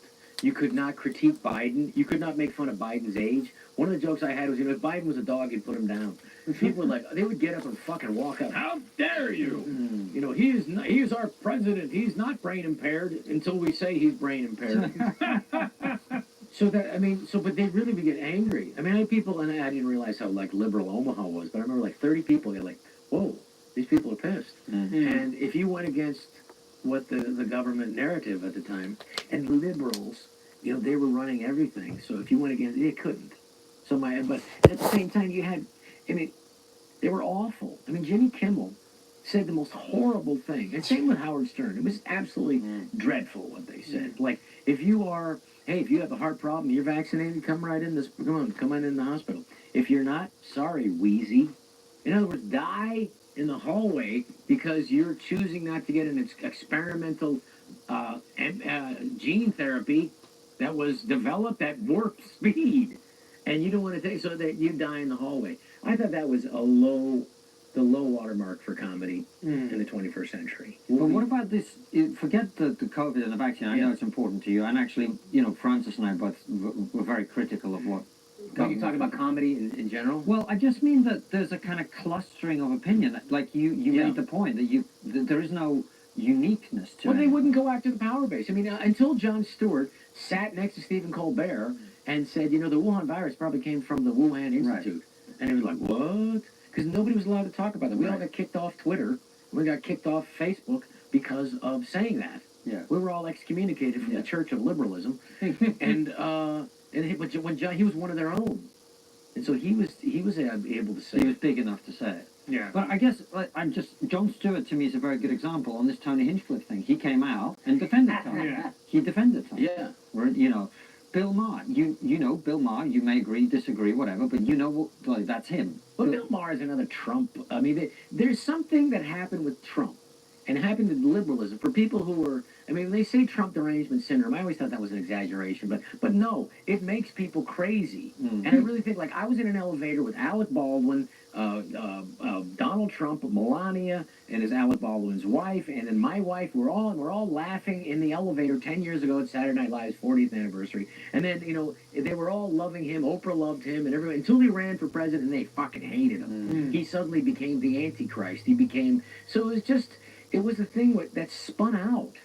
And I remember a friend of mine was an international banker. He was having, you know, at a function with the head of the executive, with the publisher-in-chief of the New York Times. And this was, I guess, 4 years ago. And he said, is it possible for you to be objective about the coverage of Donald Trump? And he said, it is my solemn duty to make sure that he does not get elected again to the presidency. And it's like, whoa. I mean, that's the guys, the New York Times. So they're gonna have to appeal if they want to continue as a business. If they want to try to be, I would just tell people there's California and then there's New York, but then there's this. There's these other 47 states, and you got, you know, Hawaii is basically an extension of California, but then you got Alaska. You know, it's hard to get to. It's basically Russia, but you have this whole group of people that don't feel that they're being served to. Nobody in that 48 watches late night TV. Yeah. I mean, very few people that would. They don't care. I mean, those shows are going to be gone. They won't exist in 2 years. Yeah. Well, what a pleasure it has been having you on the show. Well, thank you for having me. I'm sorry it was so serious this time. No, it was great. It was great, serious and light at the same time. Our final question is always the same. What's the one thing we're not talking about that we really should be? Before Rob answers the final question, at the end of the interview, make sure you click the link in the description. We'll take after watching this with Rob, man, who was funniest? I'm gonna have Steve to cut it Martin loose. or Bill But Murray? thank you everybody for hanging out, checking this out with me, because I I didn't know Why where it do was people at, with but it's fuck you on money Trigger. not say fuck you often enough? Trigger something. I don't know how to say that. The unbelievably. These guys here, they're the ones that had Rob. That was a real good little interview, though. I tell you that. And that was just 7 days ago. It looks like they got quite a few pretty good ones.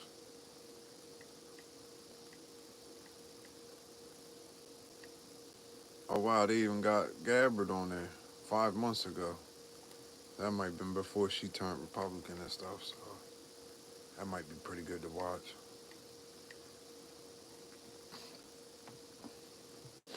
Thanks for hanging out and stuff, watching. Like I said, you can check them guys out.